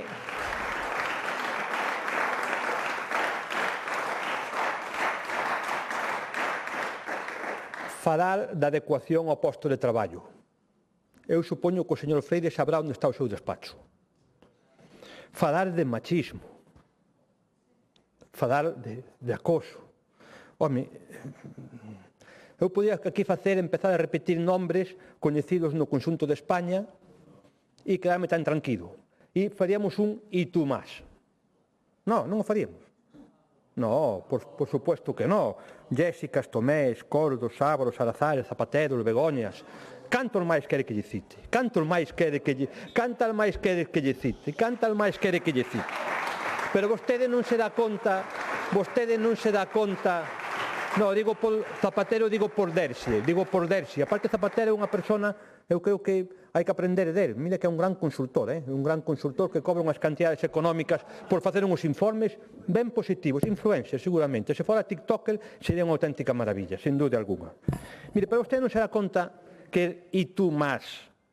Home, está ben se queremos facer ruido, pero é pouco vivificante, é pouco inspirador. Ten pouco sentido. Porque, mire, eu entendo a súa estrategia política, e a podo entender. Vostedes, que o seu nivel ético e moral como partido, non digo vostede persona, nin moito menos, non se me ocurre, pero como o nivel ético e moral do Partido Socialista como globalidade nos últimos anos é realmente para tirarse dun puente abaixo. E vostedes o que intentan é coller un caso é amplificado para que a sociedade, nese totum revolutum, pense que todos somos iguales. E amplifican para que a sociedade, os futuros votantes, por decirlo de algún xeito, pensen que somos todos iguales e que o seu desparrame ético e moral que teñen encima da mesa todos os días hai un escándalo e todos os días, ao día seguinte, hai un máis grande que mata o anterior, pois nos sitúe a todos nuns mesmos planos. E por eso fan tanta forza co señor Freire. Dito isto, porque entenderá que non me podía reprimir a decido, vamos a falar do libro da formación profesional. Obviamente, tamén antes teño que dicir outras cousas. Falou vostede de abandono escolar. Por iso digo que é moi variante e osado. Moi variante e osado. Mire usted, cando rematou Fraga, o abandono escolar estaba nun 23. Cando rematou Toudiño, un 26. O bipartito incrementou un punto por ano. Dende o ano 2009 ata hoxe pasamos dun 26 a un 10. Pasamos dun 26 a un 10. E temos que seguir baixando, Vostede me di, os cartos, mire, vostede di, os cartos, o importante son os cartos. Esa é unha visión política moi cativa, tremendamente cativa. Os cartos son importantes, pero é máis importante o que se fai cos cartos. Non houve gobernos con máis recursos que o goberno do Partido en Galicia. Que fixo? No ámbito educativo, empeorar todas as variables educativas. E digo que é osado, porque se fala de cartos, vamos a falar de cartos. Vostede sabe canto é o orzamento global da formación profesional en Galicia, profesorado, gastos de funcionamento, reparacións, ampliacións, equipamentos, programas, etc. Estamos a falar en torno a 305 millóns. E vou dicir unha cousa, efectivamente, o goberno, no seu momento, o goberno socialista no seu momento, puxo diñeiro, pero puxo non fondos propios, fondos europeos que eran e que viñan destinados ás comunidades autónomas. E ustedes os venden como se foran propios. Ustedes tiñan compromiso? Non. Simplemente foron un pasapalabra. Por que digo que foron un pasapalabra? Porque cando esos fondos desapareceron os fondos do goberno central. O compromiso era cero. O fixeron por obrigación. Fixeron unha actividade parasital ás comunidades autónomas. E o dato é o seguinte, mire, no ano 2025, o 86% destos 300 e pico millóns eran fondos galegos. Fondos do Estado, 14, efectivamente. O ano pasado houve un 14% de fondos estatales. 2026 desapareceron os fondos fondos europeos, seguimos co mesmo orzamento cunha diferencia. Galicia pon o 96 e o Estado, Madrid, os socialistas, o 4. Esa é a gran diferencia. Cando tiñan fondos europeos que non eran seus, simplemente os pasaban, gran presunción, el gobierno de España está impulsando a formación profesional. Cando desaparece ese fondo, desapareceu o compromiso do goberno de España ca formación profesional. Pasamos, como xa digo, dunha redacción 86-14 a unha redacción 96-4. E estes son os datos, estes son os cartos que vostede di. E lle dicía tamén que é máis importante do que se ten é o que se fai co que se ten. Por que digo isto? Fai moi pouco vimos un estudio feito na Universidade de Zaragoza onde dicía que, no caso galego, a Comunidade Autónoma Galega era a que máis rentabilizaba as partidas orzamentarias da perspectiva educativa e a que se sacaba un maior rendimiento. Non é só ter cartos, hai que saber que facer con esos cartos. É un debate político simple, absolutamente simplista, intentar evaluar unha política pública só en base aos recursos. Hai que evaluarla en base aos resultados, ao que se fai co que se ten. E iso pasa en calquera ámbito da vida, na vida privada de calquera ou pasa na vida pública cando se administran recursos públicos. Eu non presumo de ser o que máis gasto, eu intento gastado o mellor posible. E a verdade é que hai informes absolutamente independientes, feitos neste caso por a Universidade de Zaragoza, que nos din que Galicia é a comunidade autónoma que máis rentabiliza e que máis impacta na perspectiva económica o esforzo que se fai no ámbito educativo. E o di porque hai unha enseñanza de calidade e de eficiencia no gasto. Isto é o que realmente é importante, xestionar os recursos públicos con cabeciña e obter resultados. E hai unha crítica que tamén a min a verdade teño que afeala, non me queda outro, cando vostede cuestiona a formación profesional básica. Eu lembro tamén nesta Cámara e tamén no Congreso dos Diputados, porque esta formación profesional básica foi diseñada na época de Mariano Rajoy, decir ao Partido Socialista que a FP básica non valía para nada. Soberbia absoluta. Agora son casi defensores. Tamén é bo que se cambie de criterio. Cambiar de criterio, pois tamén é bo. Mira, a formación profesional básica é fundamental. E é unha estrategia para dar oportunidades a aqueles alumnos que teñen maiores dificultades de aprendizaxe, que ademais están nunha edad vital, con moitos dos chavales que están aquí escoitándonos hoxe, difícil. A adolescencia sempre difícil. Teñen un papel fundamental para dar competencias, destrezas e habilidades profesionales a moitos alumnos que despois siguen estudiando ou que despois se insertan cunha capacitación e cunha profesionalización no mundo laboral. E mire, en Galicia facemos un grandísimo esforzo e temos mimada a formación profesional básica. E o estamos facendo tamén en colectivos específicos, o dixen antes, o pasa que aquí parece que non se escoita. Somos pioneiros en facer formación profesional básica adaptada a colectivos con necesidades educativas especiales. Firmamos fai moi poucos días convenios con entidades específicas de atención á diversidade.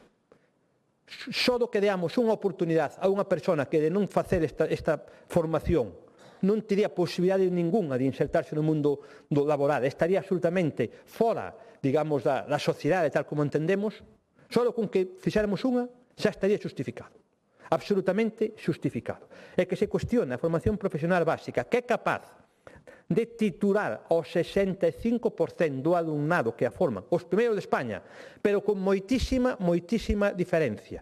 O 65% dos titulados que a cursan é un logro social absoluto, que se o fixara o Partido Socialista sería como a Torre de Pisa. Pero como fai un goberno do Partido Popular, pois é algo que se cuestiona ou que non se ten en consideración. E, bueno, señora Fernández, usted me recordou cando se falaba dos mojitos de La Habana, non? Só lle faltou citar os mojitos de La Habana. Só lle faltou citados, non? Moito máis caros, os mojitos de La Habana moito máis caros, porque isto se tomaba nas tabernas do Concello, non? Nas tabernas do pueblo, con simpatizantes, con militantes, dentro dos gastos habituais dun partido político, non? E tomar mojitos a La Habana, pois é outra cousa, non? Pero, bueno, usted incluso ven aquí a decir que ser político é negativo. Non, este señor é político. É usted e eu que somos. É como se para ser xestor de sanidade só pode ser un médico, ou para ser xestor en educación ou traballar políticamente en educación só pode ser un docente. Eu son docente, e falo da miña experiencia profesional, pero pode haber xestores ou políticos que traballan no ámbito educativo que non sexan docentes e poden desempeñar o seu traballo e a súa función con total dignidade. E, bueno, despois vostede repeteu aquí os mantras habituades, pois, do entramado, Bloque, CIGA, UPG, bla, bla, bla, non? Propaganda e privatización. Bueno, a propaganda non tería sentido, e sería propaganda, efectivamente, se non estivera acompañada de resultados, de datos concluíntes e creo que moi sólidos. Pero, bueno, cando vostede cuestiona os resultados, di que estes resultados son propaganda, está cuestionando pois todo o sistema estadístico xeral de España, de Galicia, e está cuestionando as realidades. E parece que, según a súa visión, e xa é moi habitual, sempre foi moi habitual da esquerda máis radical como a súa, digamos, no Bloque Nacionalista, de Podemos, etc., da esquerda, que sería ahora, deben pensar que os galegos son tontos. Porque da súa intervención se conclúe que os galegos que fan formación profesional son tontos e tontas. Por qué? Oiga, é propaganda o incremento que houbo constante de matrículas en formación profesional. Se non vai da pa nada, se fora propaganda, só se pode entender en que os alumnos que erixen formación profesional sean tontos. Senón, como se explica? Eso é propaganda, señoría. Eso é propaganda. Ou é propaganda a inserción laboral. A capacidade de insertarse prácticamente de xeito inmediato no mercado laboral. Eso é propaganda. Claro que é propaganda, sí. Sobre todo se comparamos co que facían vostedes cando gobernaba, co que facía a esquerda cando gobernaba. Cando gobernaba a esquerda, había menos da mitad de alumnos de formación profesional.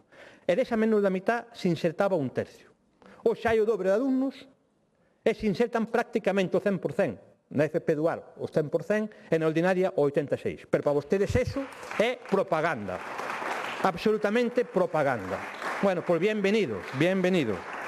Ou tamén é propaganda que aquí faremos dos programas educativos no ámbito da formación profesional que teñen inspirado, sen dúbida algunha, ao goberno socialista para facer a súa lei do ano 22. non hai duda alguna, co inspirado. Iso tamén é propaganda. Ou os programas que nacen en Galicia, posteriormente, se extrapolan a outras comunidades autónomas. Bueno, é todo propaganda. Igual que cando vostedes falan de privatización, pois dixo a señora diputada, cal é o momento da historia recente de España, perdón, de Galicia, do século XXI, en Galicia, cando houve un maior peso da ensinanza privada en Galicia? A resposta é sencilla, e fíxense vostedes que osadía no bipartito. Manda chover na Habana. Manda chover na Habana. É dicir, o momento no século XXI onde o peso proporcional da enseñanza privada e o Partido Popular non ten nada en contra da enseñanza privada é durante o bipartito. E teñen a osadía e a valentía de dicir aquí en sede parlamentaria como ten que ser, porque é o que manda o catecismo do bloque nacionalista galego. E siguen falando de privatización, O 85% do alumnado de formación profesional faino en centros públicos, o 15% en centros concertados ou privados, que teñen exactamente o mesmo direito, afortunadamente porque vivimos nunha sociedade libre de dereitos e obrigacións. A matrícula, comparativamente, multiplícase por 8 nos centros públicos respecto aos privados. No último ano, creceu o dobre, a matrícula creceu o dobre nos centros públicos respecto aos privados. E se vamos aos números totales, fíxese vostede que privatización tan monstruosa fai o Partido Popular, na FP privada, guión concertada, medrou en 211 alumnos. Na pública, 2.195. É dicir, multiplicamos por 10 o crecemento, pero vostedes, eso sí, falan de privatización como lle manda, volvo a repetir, o seu propio calendario. En definitiva, creo que, xa para ir rematando, son vostedes tremendamente previsibles. É dicir, teñen unhas críticas de serie, privatización, recortes, fan un seguirismo absolutamente acrítico do goberno socialista de España, dá igual o que se invista, dá igual o que se reforza a oferta, dá igual os novos programas que existan, dá igual que a formación profesional de Galicia teña inspirado ao goberno central e este teña parasiteado as nosas iniciativas, dá igual que se retire o diñeiro, como acabamos de poñer encima da mesa cos datos, porque non hai compromiso algún por parte do goberno socialista respecto á formación profesional. E iso é moi grave.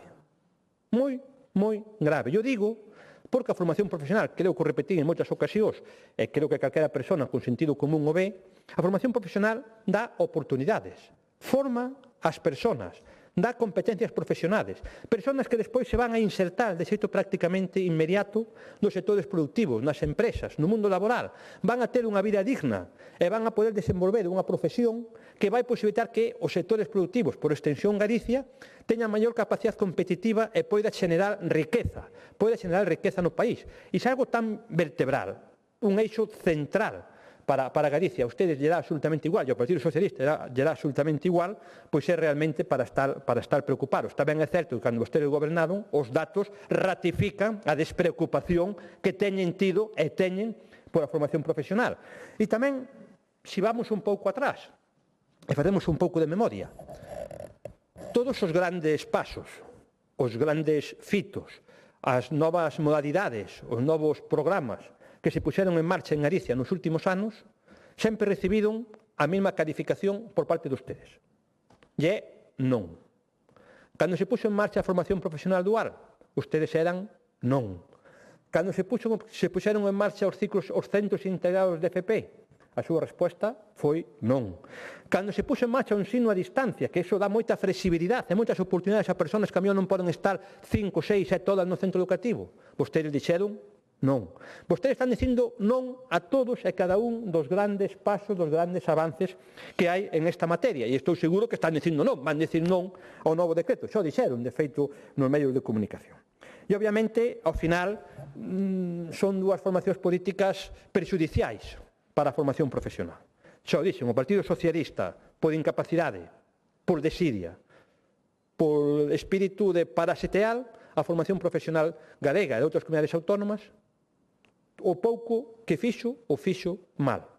E, por encima, presumen de aportar fondos europeos nunha suerte, como dixen antes, de pasapalabra ás comunidades autónomas. Eso sí, cando esos fondos europeos apareceron, o compromiso fundamental deste goberno desaparece. É dicir, moi pouco fiables, señorías. E, por suposto, o entramado BNG, CIG, PEGAT, todo este entramado nacionalista, pois obviamente nunca escoitei nunha palabra positiva da FP. Será, case quero pensar, será porque lle sona a mundo laboral, lle sona a empresas, lle sona a sectores productivos, lle sona a colaboración público-privada, é dicir, é unha posición ideolóxica contraria á formación profesional que, francamente, a quen perxudica fundamentalmente é ao alumnado de formación profesional que, se tuviéramos que guiarnos por vostedes, estarían igual que a principios de século. Afortunadamente, nos vamos a seguir traballando por a formación profesional. Pensamos que é a forma de axudar, de dar oportunidades a centos, a miles de mozos e mozas que queren labrarse a súa vida, labrarse o seu futuro cunha profesión dentro das empresas de Galicia. Queremos aportar futuro ás persoas, queremos aportar cualificación, queremos apostar, sí, por a Galicia Caridade, por unha Galicia Caridade que teña profesionais ben formados, ben cualificados e que aporten valor nos seus sistemas productivos, e este decreto, como se dixen ao principio, o que quere é ser un paso máis para ir adecuando a nosa estrutura formativa, para ir adecuando a nosa formación profesional aos retos do futuro e tamén para ir posibilitando unha maior implicación público-privada, mellorar a oferta, ter unha maior conexión coas empresas, mellorar a orientación, mellorar a formación, diseñar itinerarios formativos moi positivos. Non se falou aquí, pois de como é posible que un goberno sexa incapaz en 5 anos de facer unha pasadera para convalidar créditos dende a universidade cara a formación profesional. Eso só se entende por desidia absoluta e por pasotismo absoluto. En todo caso, nós seguiremos traballando en esta línea, seguiremos dando pasos e seguiremos apostando por a formación profesional, por convencemento, porque sabemos de onde vimos, sabemos onde estamos e sabemos onde queremos ir. Moitas gracias. Moitas gracias.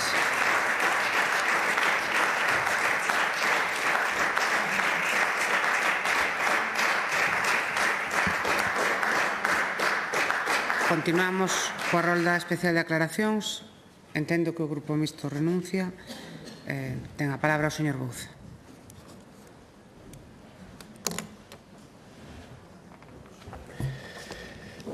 Grazas de novo. A verdade é que, señor conselleiro, é vostede o mago auténtico do escapismo. Iso hai que recoñecerlo. A verdade é que cando o Partido Popular veu aquí hoxe a decirnos que non achegábamos propostas en positivo, non tiña nin moito que vender ata o punto que a señoría do PP nin rematou nin esgotou o seu tempo. Moito non tiña que vir aquí a defender. E o 50% do tempo que empregou foi para falar da crítica do que o resto dixemos. Moito non hai que vender no Partido Popular na formación profesional e moitas achegas en positivo tampouco se ve que hai. E o señor conselleiro me reprochou que nos viñemos a falar do noso libro. Pero mire, señor conselleiro, a páxina do libro do que hoxe falamos escribiu unha vostede. Esta é a páxina da que nós hoxe falamos. O nomeamento do director territorial, a páxina do libro, escribiu unha vostede que, ata onde eu sei, é Román Rodríguez González, conselleiro de Educación. Por lo tanto, ese é o seu libro, señor conselleiro. Alégrome que estea de acordo conmigo e que a páxina do libro que falamos é súa. E, por lo tanto, mire, o machismo, por desgracia, impera na nosa sociedade. E ningún partido está libre de ter machistas nas súas filas. Ningún partido. A diferencia está en como se combate o machismo por uns e por outros. Esa é a diferencia. E nós os expulsamos do partido e vostedes os nomean en postos de responsabilidade ou directamente lles dan aplausos cando marchan das súas responsabilidades ou os nomean de senadores tamén como o señor Baltar, non soamente hai que ir ao señor Freire. Ese é o modelo, señor conselleiro. Claro que é un modelo distinto e un modelo ético e moral moi diferente. Porque cando vimos a analizar aquí a modernización da FP, tamén falamos da modernización gestión da Consellería cando nomea aos seus representantes políticos nos cargos. E iso é moi importante. E vostede falaba hoxe aquí da esquerda da esquerda. Mire, vostede nomeou a un que é da dereita, que defendeu xustamente a ese franquismo tan lamentable que é o que hoxe nos repudiamos. Eu pregúntolle directamente, señor conselleiro, para rematar este tema. Condena vostede as palabras que dixo o señor Freire en contra das mulleres? É fácil. Sí ou non? Condena o machismo remitido nas declaracións que fixo este representante que vostede nomeou a este cargo? As condena sí ou non? Vai a ser cómplice destas palabras de machismo absoluto? Xa non imos a falar do resto. Pero pídolle que condene, a parte de exixirlle que cese a este señor director territorial, pídolle que condene as palabras de machismo para que vostede non se convirta en cómplice diso. E mire, respecto ao espírito de parásitos que repetiu en varias ocasións, no caso do Partido Socialista, o único parásito que hai aquí é o señor Freire, que non quere marchar nin con agua quente de seguir tendo un salario público. Ese é o único parásito que o Partido Popular está alimentando de cargo en cargo, aínda que lle coste o que lle coste. Ese é o parásito único que podemos hoxe analizar. Pero a maiores vostede veu aquí a decir que venden como propios os fondos europeos. Pero, señor conselleiro, se vostedes reciben fondos da igual de Europa, do Estado, de quen sexa, e o único que fan é vender a actuación sí e a actuación tamén como se fora a Xunta de Galicia que a fai. E que incluso nas publicacións que vostedes fan pon o logo só da Xunta de Galicia cando son fondos de fora, fondos que non pon a Xunta de Galicia. Iso é o que é unha vergonza, que vostedes veñan aquí a criticar que o Estado pon fondos e vostedes poñen 0 euros, invisten eses cartos e despois ainda por riba ven aquí a dar leccións. Pero vostede que fixo con Raúl Gal? Non lo pode contar? A que eliminou ese programa en canto se remataron os fondos? Por que non achega a vostede fondos propios? Pode facelo, verdade? Por que non achega fondos propios para poder suplir esa carencia de fondos? Pero despois tamén de educación xeral, porque o abandono escolar non solamente no ámbito da educación, da formación profesional, vostede non me contestou. Por iso lle digo que vostede fai moi ben o do escapismo. E eu preguntei, señor conselleiro, por que de maneira sistemática, dende hai máis de 10 anos, vostede orzamentan unha contía e a reducen a metade ao final do ano? Se é sistemático, unha de dúas, ou non saben orzamentar ou non saben xestionar. E, polo tanto, aí se ve non soamente nos cartos e nas porcentaxes, como se goberna. Esa é a diferencia, señor conselleiro. Claro que sí, por iso eu lle preguntaba se é algo sistemático, por que non lo pode explicar? Se é algo absolutamente sistemático, que pasa que o mellor se cree que non sabemos interpretar os datos, pero sí sabemos poder ver cales son os importes que hai. E, polo tanto, eu o que lle animo, señor conselleiro, nós estaremos defendendo a formación profesional sempre que sexa para mellorar, como non pode ser de outro xeito, a calidade do servicio. Porque un sistema público forte é a mellor garantía para evitar que a formación se converta nun negocio educativo máis. Para o que pode ser a modernización, vostede fala de modernización, pero non fala de planificación. E fala de innovación, pero non fala de financiamento. E fala de empregabilidade, pero non fala das condicións docentes. Aí é onde non coincidimos, señor conselleiro. Para mellorar a formación profesional, por suposto que estaremos aí. Remato. A modernización da formación profesional non pode só ser tecnolóxica. Ten que ser organizativa, pedagóxica e social. E por iso nos defendemos que a FP sexa unha FP pública. O primeiro de todo, pública, para que non se lle esqueza a ninguén.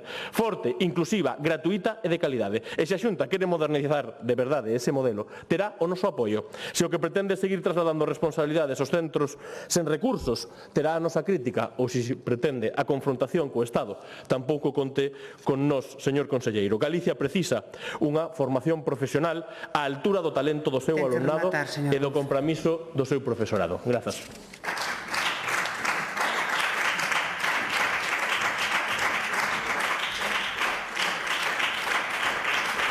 Tenda do Bloque Nacionalista Galego, señora Fernández.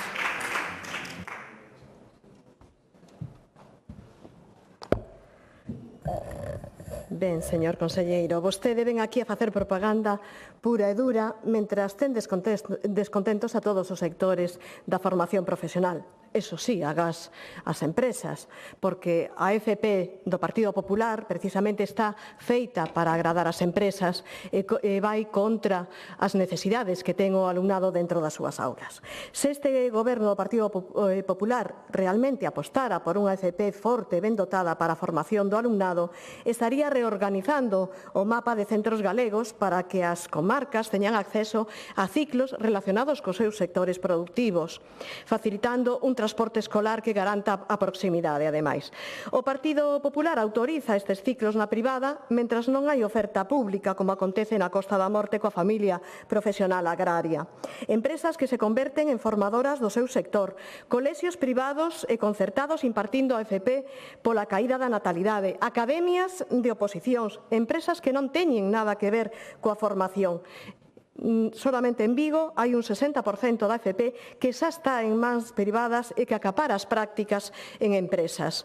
Se falamos dos datos que a vostede tanto lle gusta, o alumnado de FP na privada aumentou un 60% nos últimos anos, e nos públicos tan só un 28%. Agora un de cada 6 alumnos está na privada, e iso vai en detrimento de que non pode custearse eses estudos. Manteñen unha precariedade laboral, sobrecargando a burocracia o profesorado, con horarios, categorías e salarios diferentes, malia ter as mesmas funcións.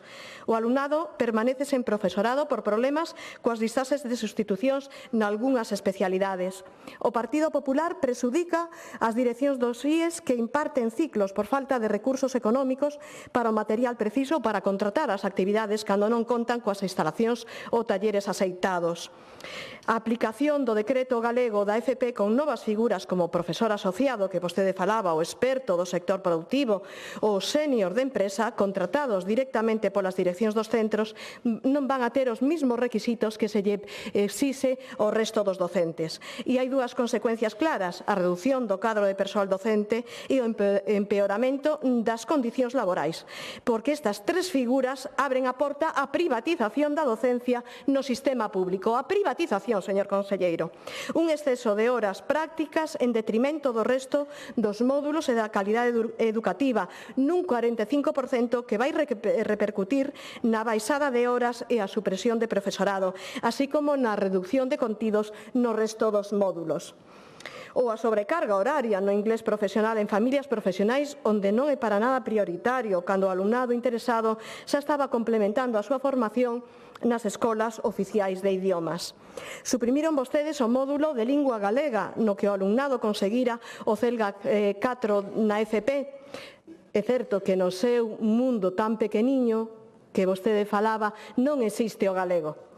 Implementaron ciclos plurilingües con tan só 180 horas en lingua inglesa, que é insuficiente para acadar os coñecementos da acreditación.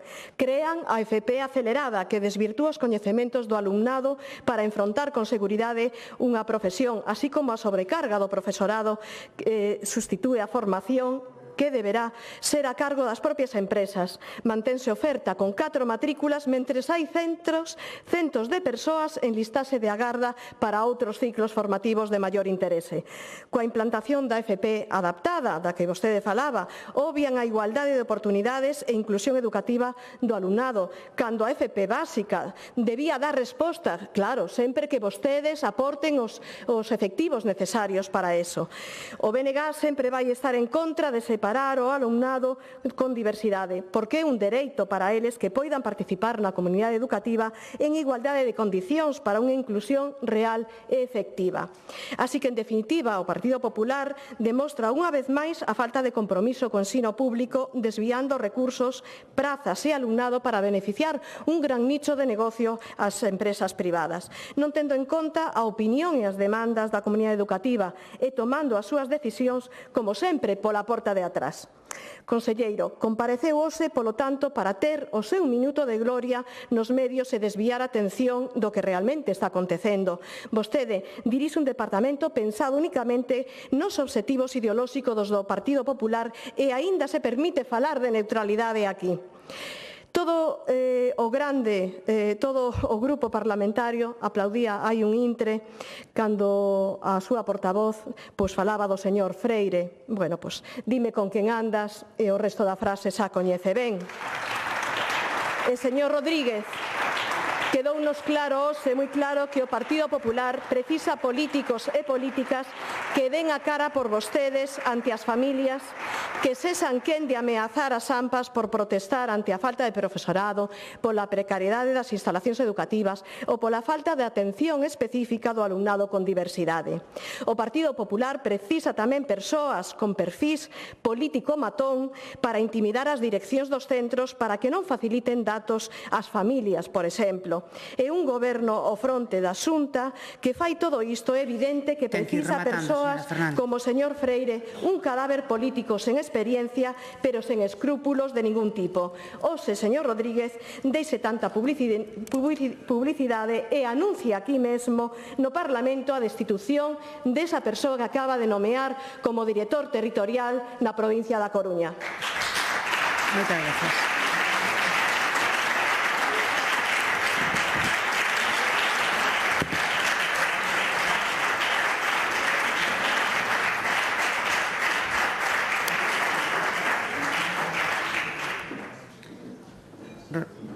Quenda do Grupo Parlamentario Popular, señora García.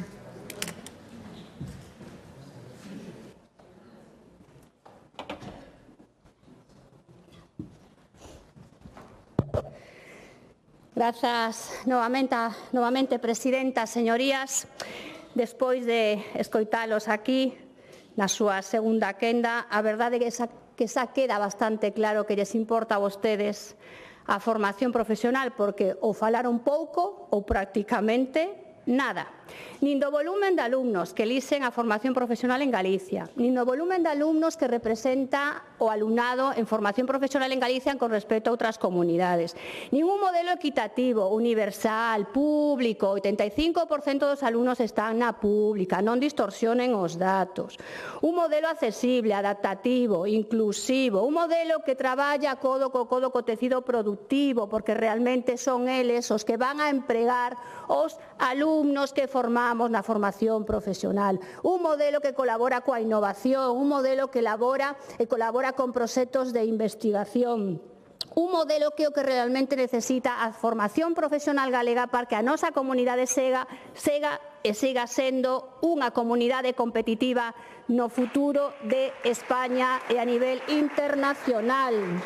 Miren, e dos poucos números que manexan, ou ben erran neles ou os escollen para elevar a excepción á máxima categoría.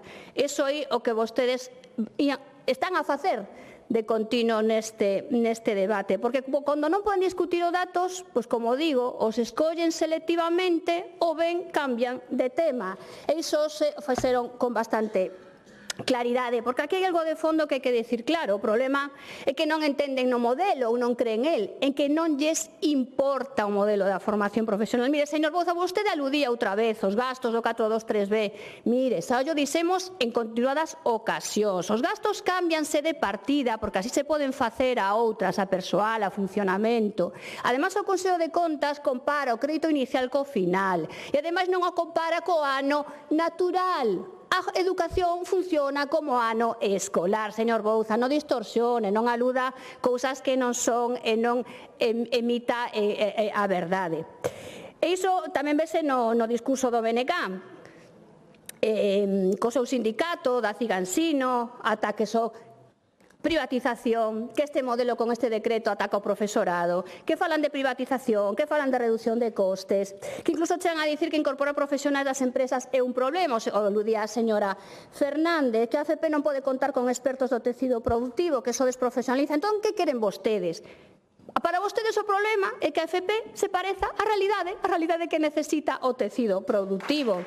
Para vostedes a empresa é o enemigo do modelo, pero se son entonces antiempresas, serán entonces antiemprego. Prefiren unha AFP pechada no despacho a unha AFP conectada co emprego. Prefiren ideoloxía que a utilidade. E iso é moi grave, porque o que queren vostedes é afastar a formación profesional do mundo laboral, e iso non defender ao ensino público E despois, cando non poden co modelo, atacan as persoas. Sí, a Santiago Freire. Novamente adicaron a súa segunda quenda a máis do mesmo. Claro que é un nomeamento político, xa lle dicen, non é arbitrario, ni discrecional, sen criterio. Cumpre cos requisitos. Miren que lles gusta a política de desgaste. Pero claro, eu volvo a falar outra vez do señor José Tomé, expresidente da Deputación de Lugo, que segue como deputado do PSOE, co apoio do BNG, como alcalde de Monforte de Lemos, co apoio de 9 concelleiros socialistas que tamén apoiaron a subida do soldo do señor José Tomé, cómplices dun machista. Señor Bouza, foren vostedes moi duros aquí en Santiago con 4 concelleiros. Sí, moi duros. Por qué? Para proporcionarlle un asento no ámbito municipal, señor Bouza, para soster a un presunto delincuente.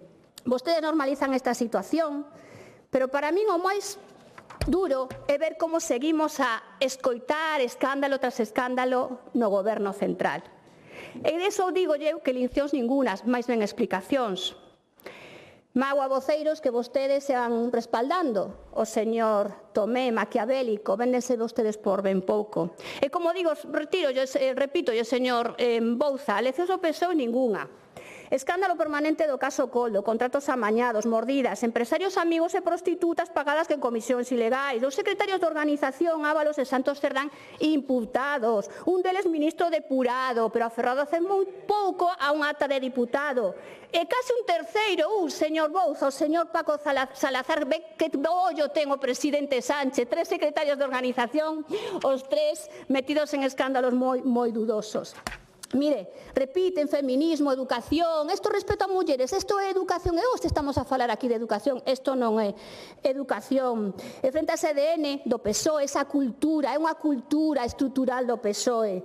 Mire, non quero acabar así, eu quero defender este modelo da formación profesional, a trayectoria e coherencia interna que estamos neste modelo, porque o importante hoxe aquí era falar da formación profesional, o que fixemos nós e que non fixeron os grupos da oposición. Nós non queremos estar nun debate estéril, queremos máis formación, máis emprego, máis oportunidades, e iso o que de verdade cambia a vida da xente. Cada alumno que se forma, cada moza e mozo que atopa emprego, é unha razón máis para que en Galicia apostemos pola formación profesional. Ese é o país que queremos construir desde o Partido Popular que goberna na Xunta de Galicia. Un país de todos, de todas, para todos e para todos.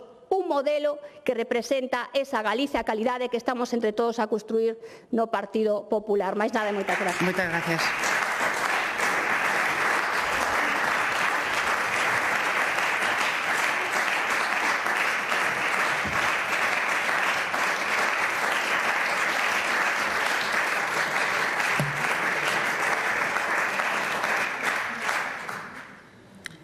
Dúplica, señor conselleiro.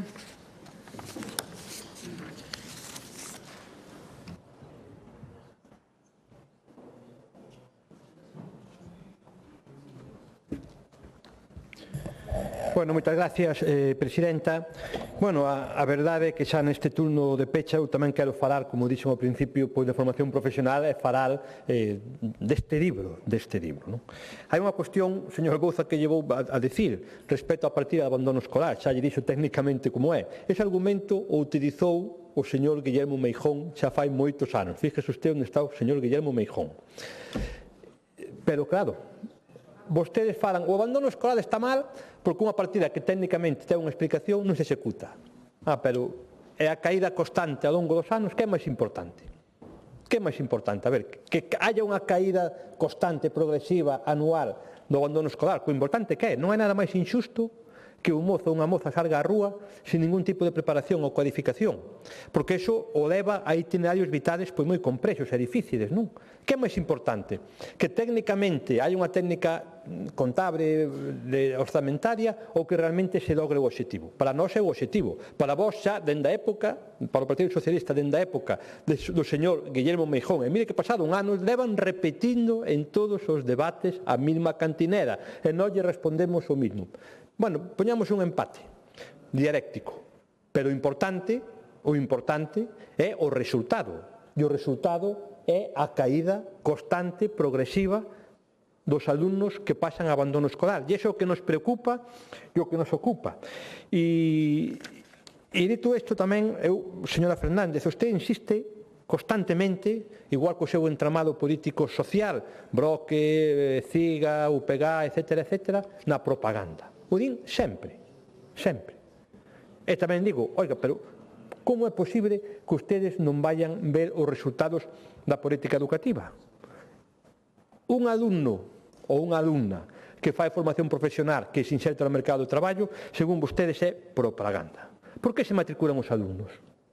Por que erixen como primeira opción? Por que as empresas desexan ter profesionais formados no ámbito da formación profesional? Por propaganda. Porque para vostedes é todo absolutamente propaganda. Eu teño dito en moitas ocasións que a propaganda é intentar convertir unha mentira en verdade. E vostedes, como partido político, fan propaganda á inversa. Intentan convertir unha verdade en mentira. E iso é moi complicado, casi imposible de facer. E insisten, e insisten, e insisten. Igual que a privatización. Sempre o din. É igual o que se faga, é igual o que se diga, que ao final a privatización e a palabra recortes sempre está no discurso do Bloque. Sempre, sempre, sempre. É igual. Xa lle dixen antes, vostedes cuestionaron todos os avances, programas, proxectos, iniciativas, dinámicas que ao longo dos últimos anos se implementaron, se desenvolveron e tiveron un bo resultado no ámbito da formación profesional. E vostede acaba de facer na súa anterior intervención o mesmo.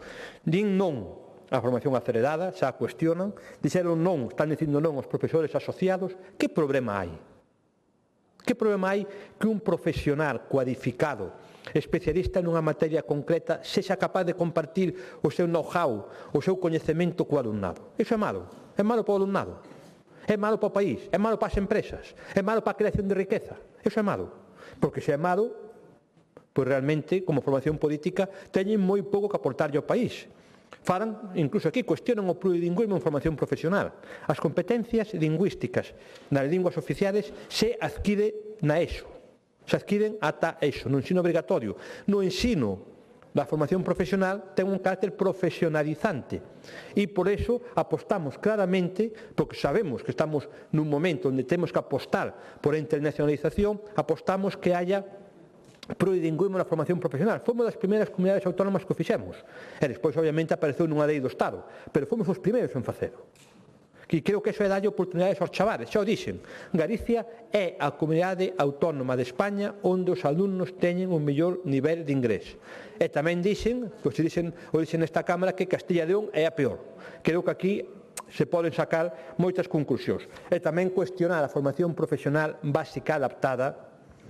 Hai que ter moi pouco perfil social ou moi pouca sintonía social, moi pouco para cuestionar, como vostede fixo aquí, realmente hai que ter un corazón duro, un corazón duro, porque eu podo dicir que o ano pasado tivemos unha experiencia formativa nun instituto, a primeira que se fai en España, e os resultados que saíron dai foron fantásticos. O fixemos cun socio, con Aspronaga, e o que queremos é extrapolar ese modelo a máis sitios, e que se cuestione, é realmente unha visión social pois moi dura, non?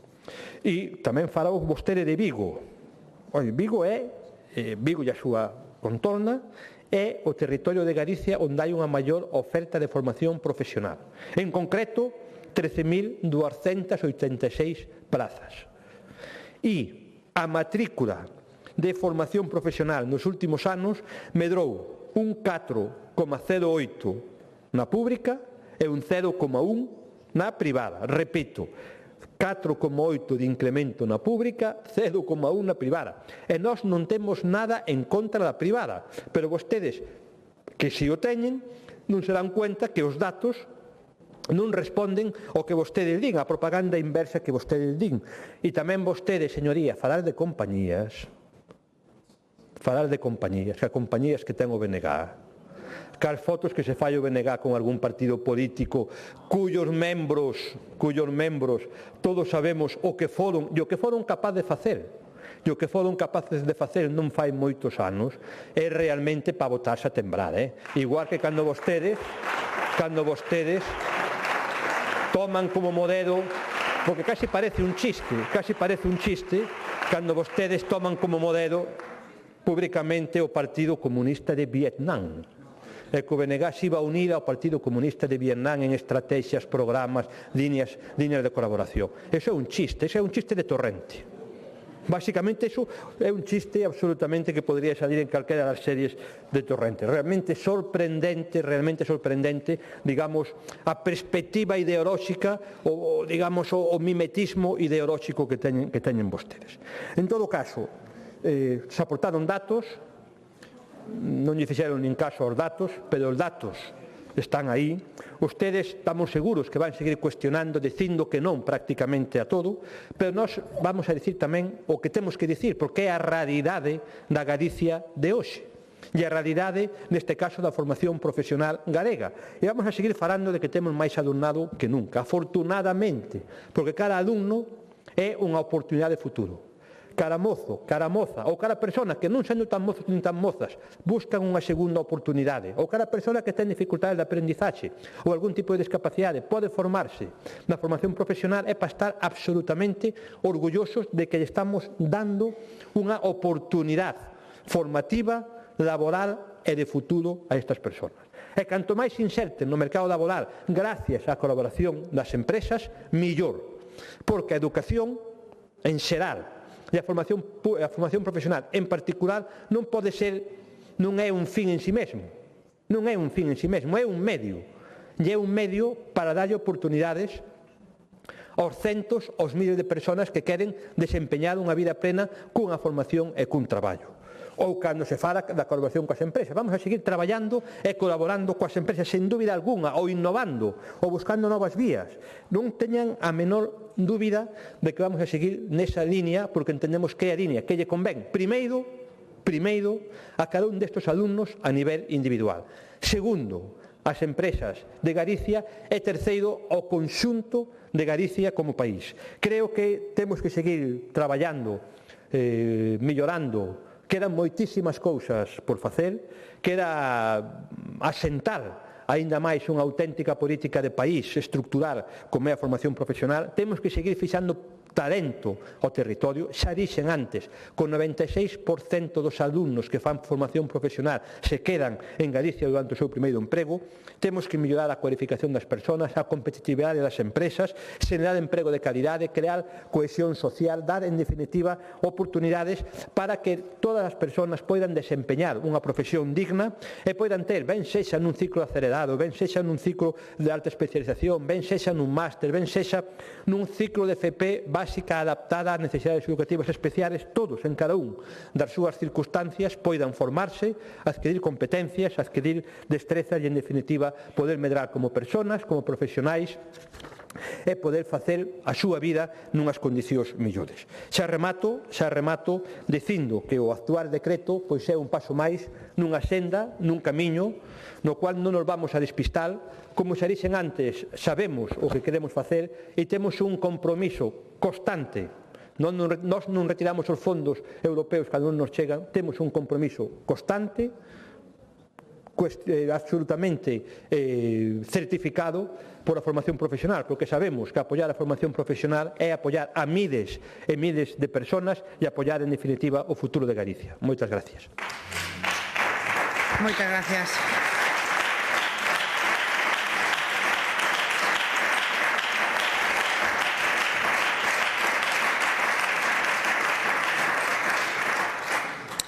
Continuamos con unha moción do Grupo Parlamentario do Bloque Nacionalista Galego por iniciativa do señor Bará sobre a planificación da Estrategia Galega de Infraestrutura Verde e as razóns que xustifican que se exclúa da devandita estrategia a zona de amortecemento situada ao suroeste da Serra do Careón. Para esta moción non se presentou ningunha emenda e para a súa defensa ten a palabra o señor Bará. Grazas, presidenta. Moi bo día. Hoxe, 24 de marzo, é o Día Nacional da Memoria pola Verdade e a Xustiza na Argentina, unha data que tamén se celebra aquí en Galiza porque houve moitas víctimas galegas do golpe militar da Argentina de 1976. Por iso, Queremos trasladar desde aquí toda a solidariedade para o pobo da Argentina que 50 anos despois do golpe militar segue reclamando verdade e xustiza.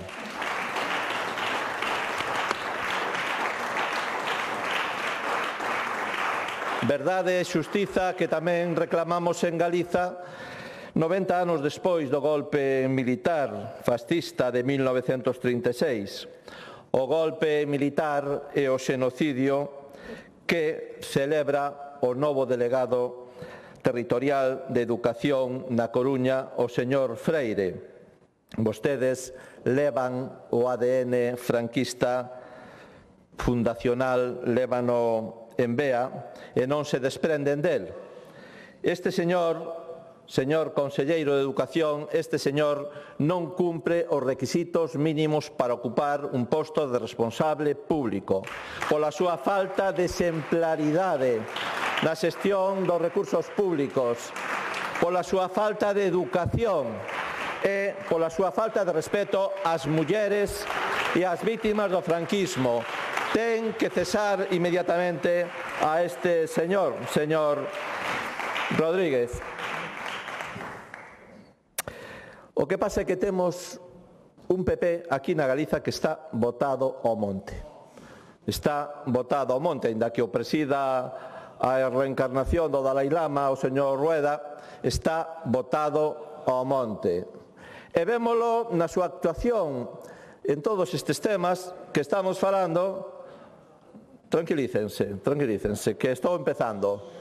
Estamos empezando, non se poñan nerviosos, que estamos empezando. Vímolo ao longo destes meses con numerosos exemplos, e sobre todo co caso de Altri, no que vostedes pretenden pasar por riba do Parlamento e pasar por riba da lei. Pero que lles quede claro, non llo imos permitir, imoslle parar os pés, vanos ter enfrente. Vanos ter enfrente a nós como teñen enfrente a unha grande maioría do pobo galego tamén que se mobilizou, que loitou contra este proxecto, que conseguiu paralizalo. Este é un gran logro, un gran mérito do pobo galego, que conseguimos afundir o grande buque insignia da política industrial do Partido Popular do señor Rueda, o proxecto de Altri. Pero claro, aínda quedan moitas explicacións que dar sobre este tema, sobre como se tramitou o proxecto de Altri, e por iso traemos aquí esta moción para pedir explicacións e para pedir decisións. O primeiro que teñen que facer vostedes é dar explicacións sobre os papéis secretos de Altri, ese famoso memorando de entendimento que vostedes asinaron con esta empresa o 1 de outubro de 2021 e que aínda son acordos totalmente descoñecidos, que vostedes están ocultando. Pedimos que os fagan públicos e que os envíen ao Parlamento no prazo máximo de 10 días.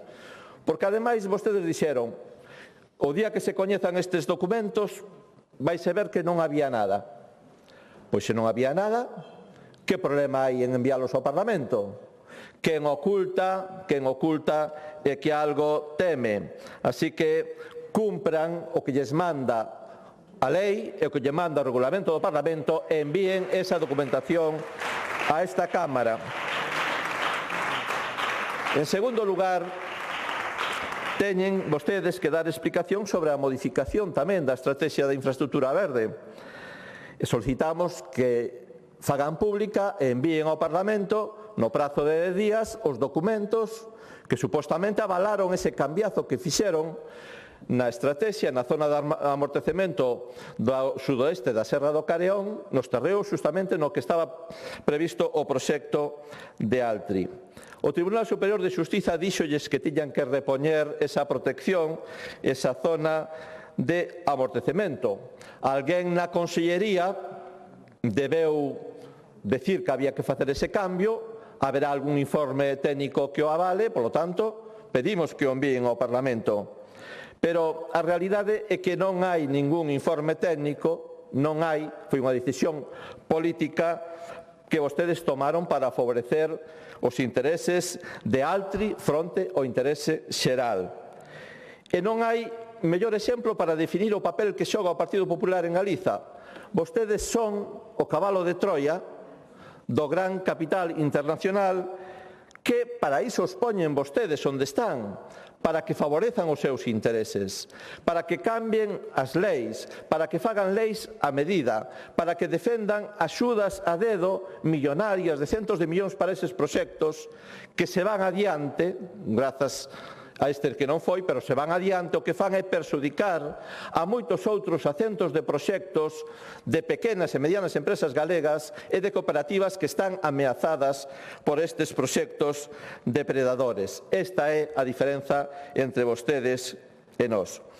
E tamén nesta moción, fíxense que fácil sería para vostedes apoiala, pedimos que se cumpra a sentenza, que vostedes non a recurran e, polo tanto, que obren en consecuencia, que repoñan esa protección para esta zona da sudoeste da Serra do Careón, en consecuencia que revisen a declaración de impacto ambiental favorable a Altri, porque esta modificación da infraestructura verde fixose un mes antes de aprobar a declaración ambiental con esta protección da Serra do Careón, do sudeste da Serra do Careón, sería inviable esa declaración de impacto ambiental favorable de marzo de 2025, polo tanto, teñen que revisala, e tamén, en consecuencia, terán que denegar a autorización ambiental integrada, que está pendente, recórdolles que está pendente.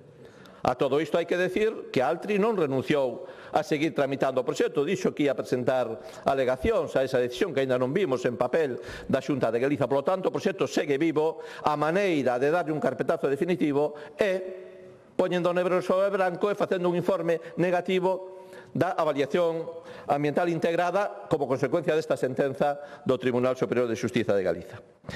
E para rematar, queremos facer constar as graves irregularidades que se produciron ao longo de todo este proceso, que son responsabilidade da Consellería de Medio Ambiente e do Presidente da Xunta, que as avala e que as defende. Despois da sentenza da Serra do Careón, dos terreos de Altri, despois da sentenza do Encoro das Cunchas, que tamén lle afecta directamente á Consellería de Medio Ambiente. Despois de facer un informe favorable para un parque eólico en Penatrevinca, a Xunta, en Penatrevinca, que despois foi denegado polo Goberno Central. Despois deste segundo acto que coñecemos tamén recentemente do Tribunal Superior de Xustiza de Galiza, que deixa quedar a Xunta a altura do betún no caso da solicitude de caza do lobo. De que hai que ler esa sentenza para saber o nivel que chegan vostedes. Despois de todo isto, o que queda claro é que vostedes están dispostos a chegar onde faga falta para lamberlle as botas ao gran capital que se quere das empresas extractivas. Vostedes queren vender Galiza a prezo de saldo, mais na Ulloa, na Arousa, en Trevinca, na Limia e de Ortegal o Miño hai un pobo vivo que lles planta cara e que os pon no seu sitio. O BNG está ao lado, sempre estará ao lado dese pobo vivo. Moitas gracias. Moitas gracias.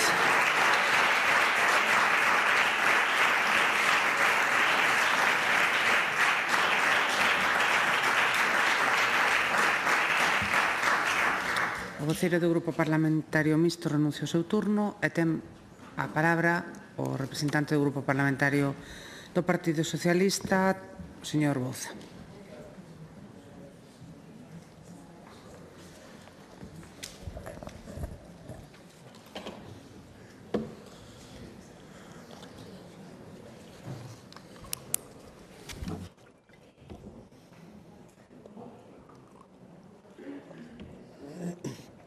Bo día de novo.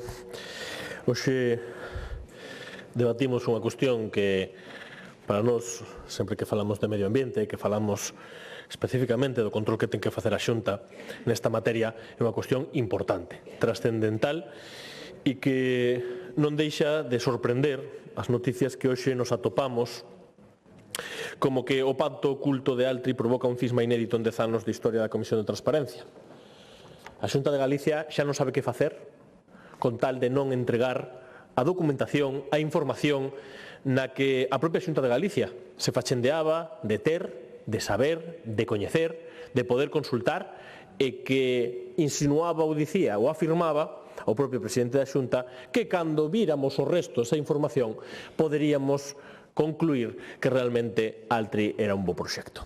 A día de hoxe, Industria di que non coñecía ese proxecto, que non coñecía ese informe, que non tiña acceso a nada. Sin embargo, claro, non tiña acceso a esa información, pero a presidenta do propio organismo que se constituiu pola Xunta de Galicia era a propia conselleira. Mentres tanto, o presidente da Xunta di que sí que tiña acceso, pero que non o podía decir. Despois van á Comisión de Transparencia a dicir que non o tiñan. O tiñan ou non o tiñan? Lle mentiron aos galegos e galegas porque realmente non había ningún informe. Mentíronlle a todos os galegos e galegas porque realmente a Xunta de Galicia, o señor presidente da Xunta de Galicia, o señor Rueda, non tiña ningún tipo de información. Ou se a tiña, por que non se entrega dunha vez e se desclasifica toda esa información para o coñecemento público e, sobre todo, para o coñecemento deste Parlamento no que reside a soberanía do pobo galego. Somos os representantes e as representantes do pobo os que temos dereito a coñecer a información, porque así se nos faculta no propio regulamento desta Cámara, no Estatuto de Autonomía e nas propias sentencias xudiciais que así o recoñecen. Entendo que o Partido Popular, que tanto se lle enche a boca de decir que é constitucionalista, que é legalista, que lle encanta cumprir as normas, por que non cumple as súas propias normas? Por que non cumple a súa propia lei de transparencia? Por que non cumple o articulado de cada un dos puntos que exixe que se lle dea información aos representantes do pobo galego como somos as deputadas e deputados? Esa é a pregunta que hoxe nos facemos dende o Partido Socialista e evidentemente imos apoiar esta moción que hoxe se presenta e, aparte, queremos facer algunha valoración respecto ao resto de puntos que tamén se abordan. Pero evidentemente, unha cuestión tan importante, tan trascendental para os galegos e galegas, despois do apoio que tivo maioritario do pobo galego, por suposto, pero tamén do incesante traballo que fixo o goberno de Pedro Sánchez para dicirlle non a un proxecto que evidentemente non era benvido nesta terra porque iba en contra dos intereses que realmente son os que se teñen que defender por parte do goberno de Galicia. Se tanto lles gusta esa Galicia calidade, se tanto aman a súa terra, o primeiro que teñen que facer agora, despois de que xa se conseguira que este proxecto se paralizase, teñen que rendir contas, dar a documentación, entregar os informes e todos eses pactos ocultos que ao Partido Popular tanto lle gusta ou ve que se convirtan en A e que se poidan coñecer por parte de toda a cidadanía galega. Iso é o que hoxe reclamamos, exiximos aquí nesta Cámara, que se cumpla realmente algo que é básico, a transparencia en democracia. Non lle gusta tanto ao Partido Popular falar de democracia, criticar todas esas dictaduras, excepto a franquista, porque despois a promocionan a través dos cargos que nomean. Fagan uso desa democracia, dean acceso ao Partido Socialista, á cidadanía galega, aos grupos desta Cámara, de toda a información. E nós, como dicía, para nós isto non é unha cuestión técnica. Non é unha discusión técnica, é unha discusión política. E porque cando se alteran os instrumentos de planificación ambiental sen unha modificación clara, sen transparencia, sen diálogo, un diálogo que evidentemente ten que ser un diálogo social. O que se está facendo é debilitar a confianza da cidadanía nas institucións, como, por certo, así xa se viu. E a moción que hoxe debatimos propón medidas que, ao noso entender, son razoables, necesarias, coherentes, co que debe ser unha política ambiental moderna. Transparencia, cumprimento das sentencias xudiciais. Non quero nin pensar que o Partido Popular nos veña a dicir aquí que non vai a cumprir as sentencias xudiciais. O digo porque despois o que temos que aturar e escoitar respecto ás sentencias xudiciais. Cumplan vostedes as sentencias xudiciais que realmente lle corresponde ao goberno galego. Planificación real e tamén avaliación efectiva das políticas públicas. Eses son os eixos da política medioambiental respetuosa que debe ser e dentro dos parámetros europeos que tanto lle gusta tamén ao Partido Popular defender os parámetros europeos. Pois disto tamén vai hoxe esta moción e o noso entender do que ten que ser a política medioambiental. Por iso, imos a apoiar esta moción en defensa do territorio, da biodiversidade, da planificación ambiental, porque entendemos que non só pode depender de intereses conxunturais nin de decisións tomadas de forma absolutamente opaca, como é o caso que hoxe nos ocupa. E tamén temos clara unha cousa.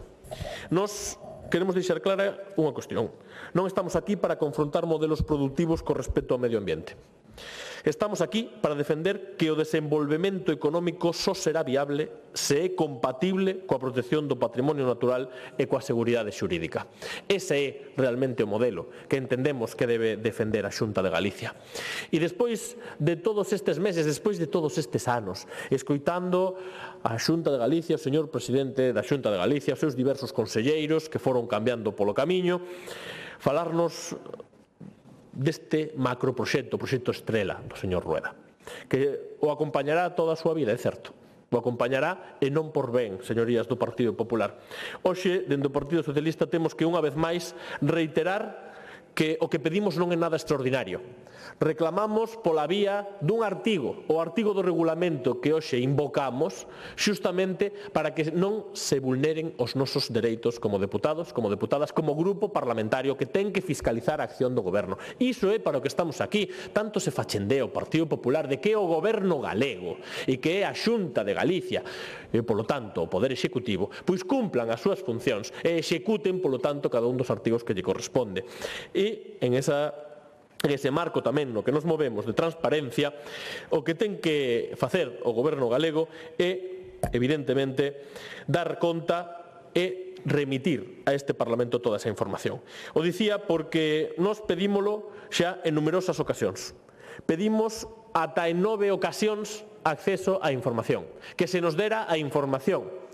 Saben vostedes cantas respostas obtivemos? Pois como ven sendo habitual, porque despois nos critican cando preguntamos infinitamente polas cuestións, porque non se nos responda por parte da Xunta de Galicia. Pois miren, señorías do PP, 0 veces. 0 veces. Despois volveremos a insistir, volveremos a preguntar dentro dos nosos dereitos, dentro das capacidades que teñen as deputadas e deputados deste Parlamento. Pois senón, eu non sei para que nos pagan, señorías do PP, pois a nós para fiscalizar o goberno. A vostedes non sei, pero eu teño claro que a nós para fiscalizar o goberno é o que facemos. E o goberno páganlle para responder á fiscalización que lle fai a Cámara. Eso é a democracia, señorías do PP. Non a opacidade absoluta na que nos teñen vostedes sumidos. Non só, por certo, neste tema de Altri, pero hoxe falamos dunha cuestión trascendental e moi importante como esta. Polo tanto, para nós, conclúo reiterando o mesmo que dixen ao principio. Apoiaremos esta moción porque entendemos que non vamos a quedar calados para que o Partido Popular se refuxe nesa opacidade para non darlle aos galegos e galegas esa rendición de contas e, sobre todo, esa explicación, esa información, ese acceso a esa documentación que agora non se pode amparar en que un secreto profesional. Non, o que era un secreto a voces é que evidentemente Altri non podía estar na nosa terra como así se conseguiu. Grazas, presidente. Moitas gracias.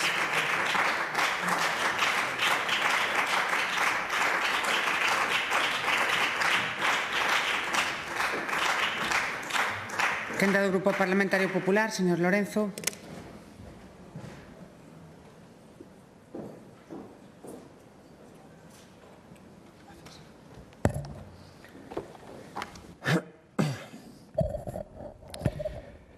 Moitas gracias, presidenta. Bo día a todos e a todas. Señor Bouza, vostede pasaba por aquí. Pasaba por aquí e como vostede, como a Google, sabe de todo, non se filtra nada e lanza aquí o primeiro que lle pasa pola cabeza, pois saiu aquí a facer unha labor de recheo totalmente absoluta. Recordoume agora cando nun mitin tarda a persoa importante que vai a falar, que lle din a un que salga por ali e diga fanlle así. Igualiño, señor Bouza, igualiño.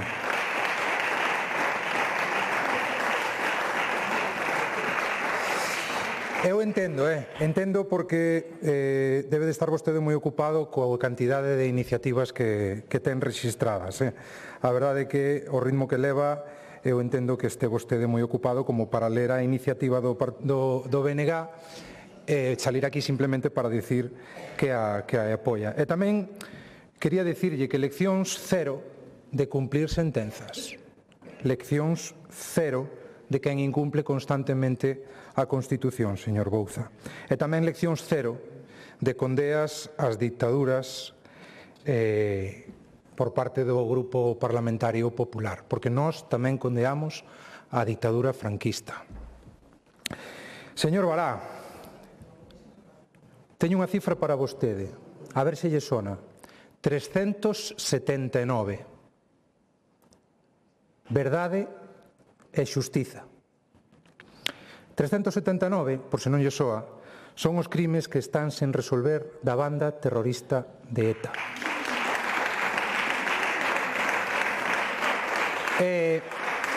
Entre esos 379, vostede saberá que tamén había galegos.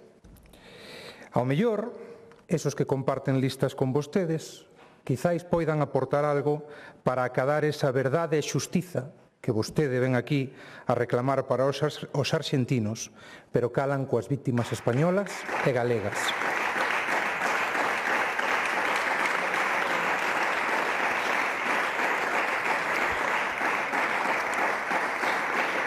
Non hai máis que escoitar a intervención do señor Bará para comprobar que hoxe volvemos a asistir a outro capítulo do que xa é marca da casa, o negacionismo industrial do BNG.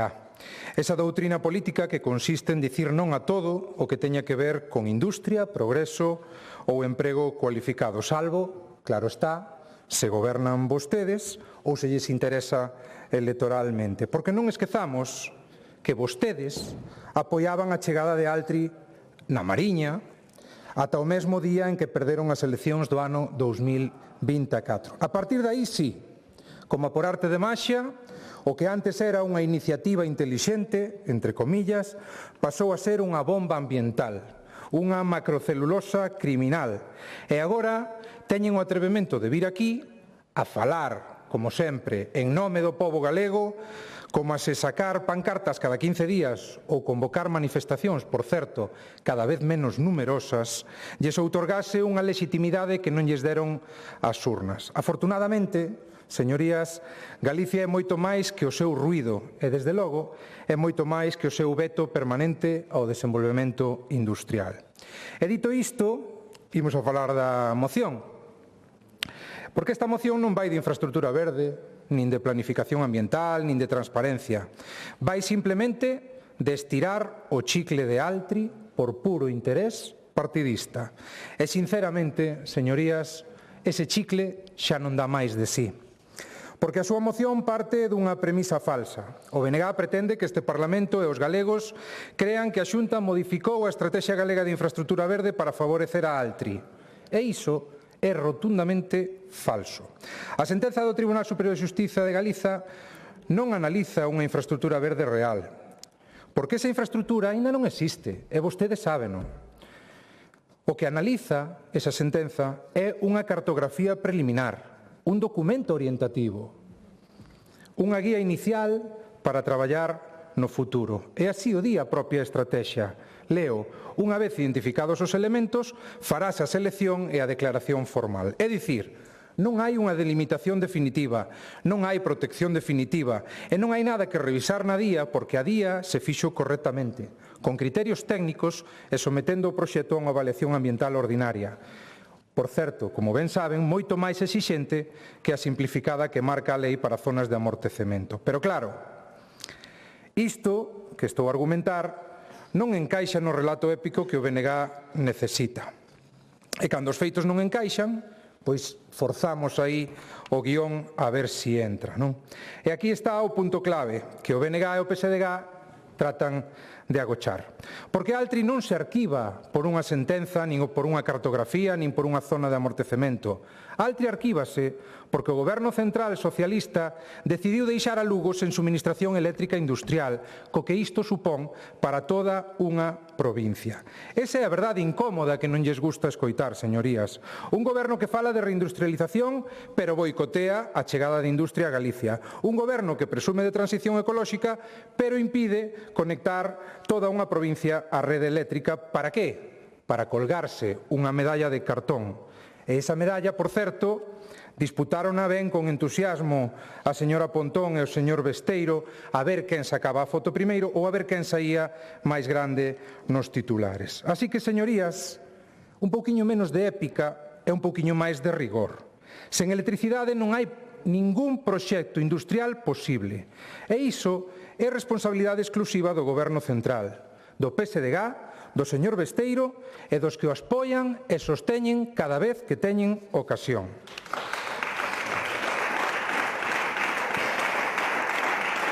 O BNG insiste en que houbo ocultación. Pois vamos aos feitos, porque os feitos son teimosos. Dende o ano 2021 houbo información pública constante sobre o proxecto de Altri. En comisións parlamentarias explicouse con detalle a capacidade produtiva, pero que este Parlamento, non nos cansaremos de decirlo, aprobou por unanimidade unha PNL apoiando esa iniciativa industrial. A Xunta remitiu información a ministerios e grupos parlamentarios. E por se fose pouco, alcaldes do BNG e do Partido Socialista pedían a planta para os seus concellos. A codazos, a codazos. Sí, señorías, iso tamén pasou. Está documentado. Así que, por favor, non lle escola xa que isto era un proxecto oculto, clandestino ou misterioso. O único misterio aquí é como se pode defender unha cousa no ano 2022 e a contraria no 2026 sen inmutarse.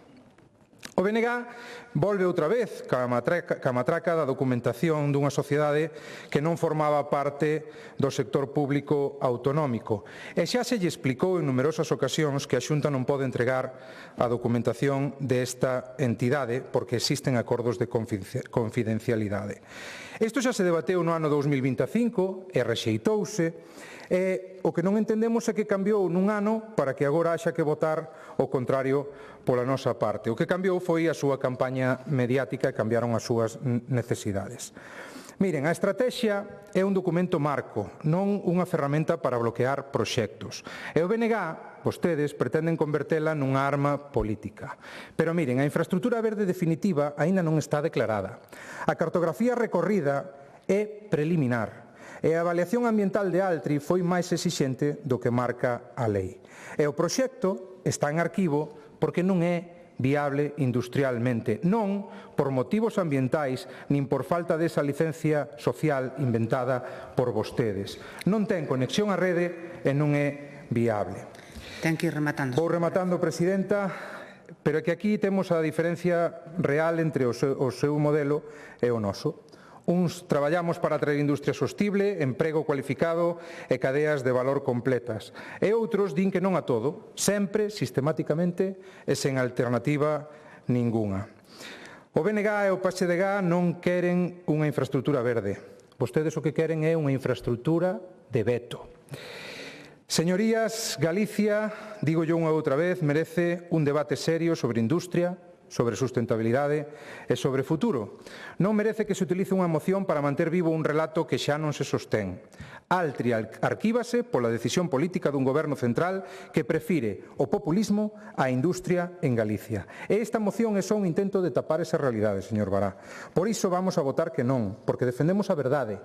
A legalidade é un modelo de país que aposta polo progreso, pola industria sostible e polo emprego de calidade. E porque Galicia non pode permitir seguir instalada no non permanente. Moitas gracias. Moitas gracias.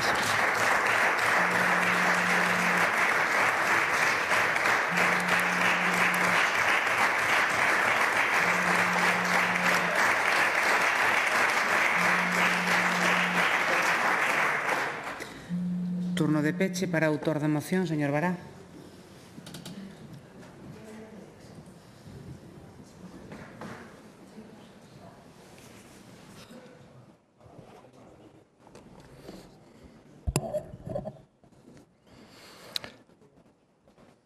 Grazas, Presidenta.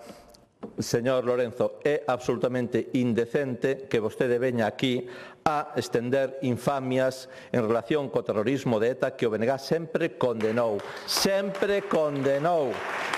Deixen de mentir, non vale todo, non vale todo. O que pasa é que vostedes, cando non teñen argumentos, teñen que recurrir ás infamias. Porque non teñen argumentos e porque teñen un medo ao BNG que non o poden ocultar, porque o BNG, a pesar dos seus ataques, a pesar das súas infamias, a pesar das súas mentiras, a pesar do medo que lle pretenden meter a xente, segue medrando nun crecemento imparable e imos votalos a vostedes do goberno máis cedo que tarde. Esa é o que nos motiva a traballar por este país, sacalos do Goberno porque son vostedes letais para Galiza, como se pode ver neste caso de Altri. Son letais, son un perigo público, Partido Popular, perigo público para Galiza, impulsando proxectos como os de Altri.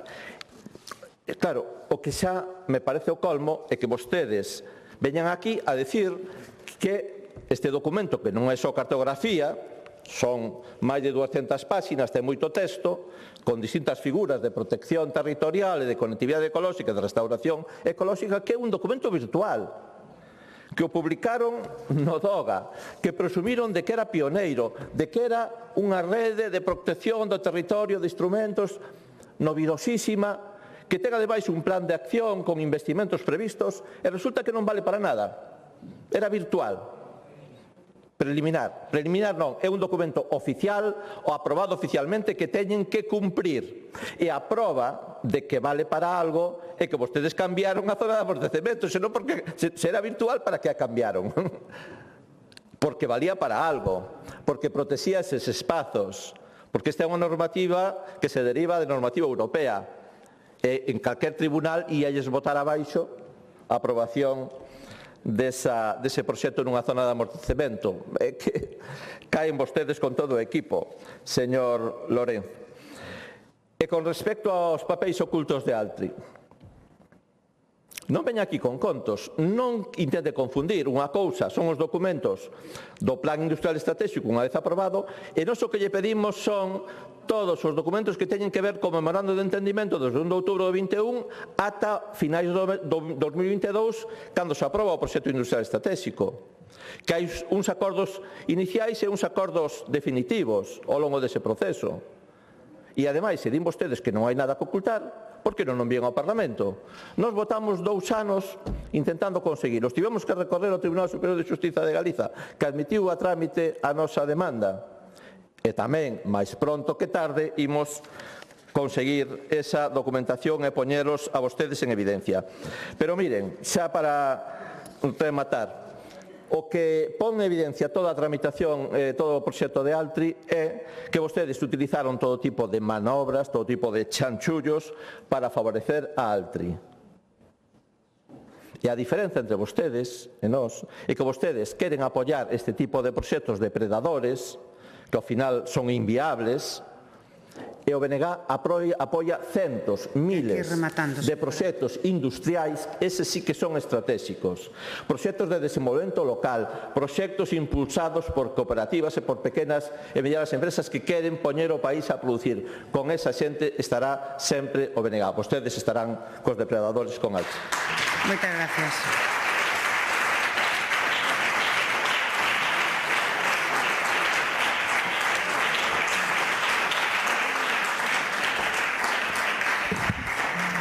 Rematado o debate desta moción, suspendemos a sesión, que será reanudada ás 16 horas. Bo proveito todos e todas.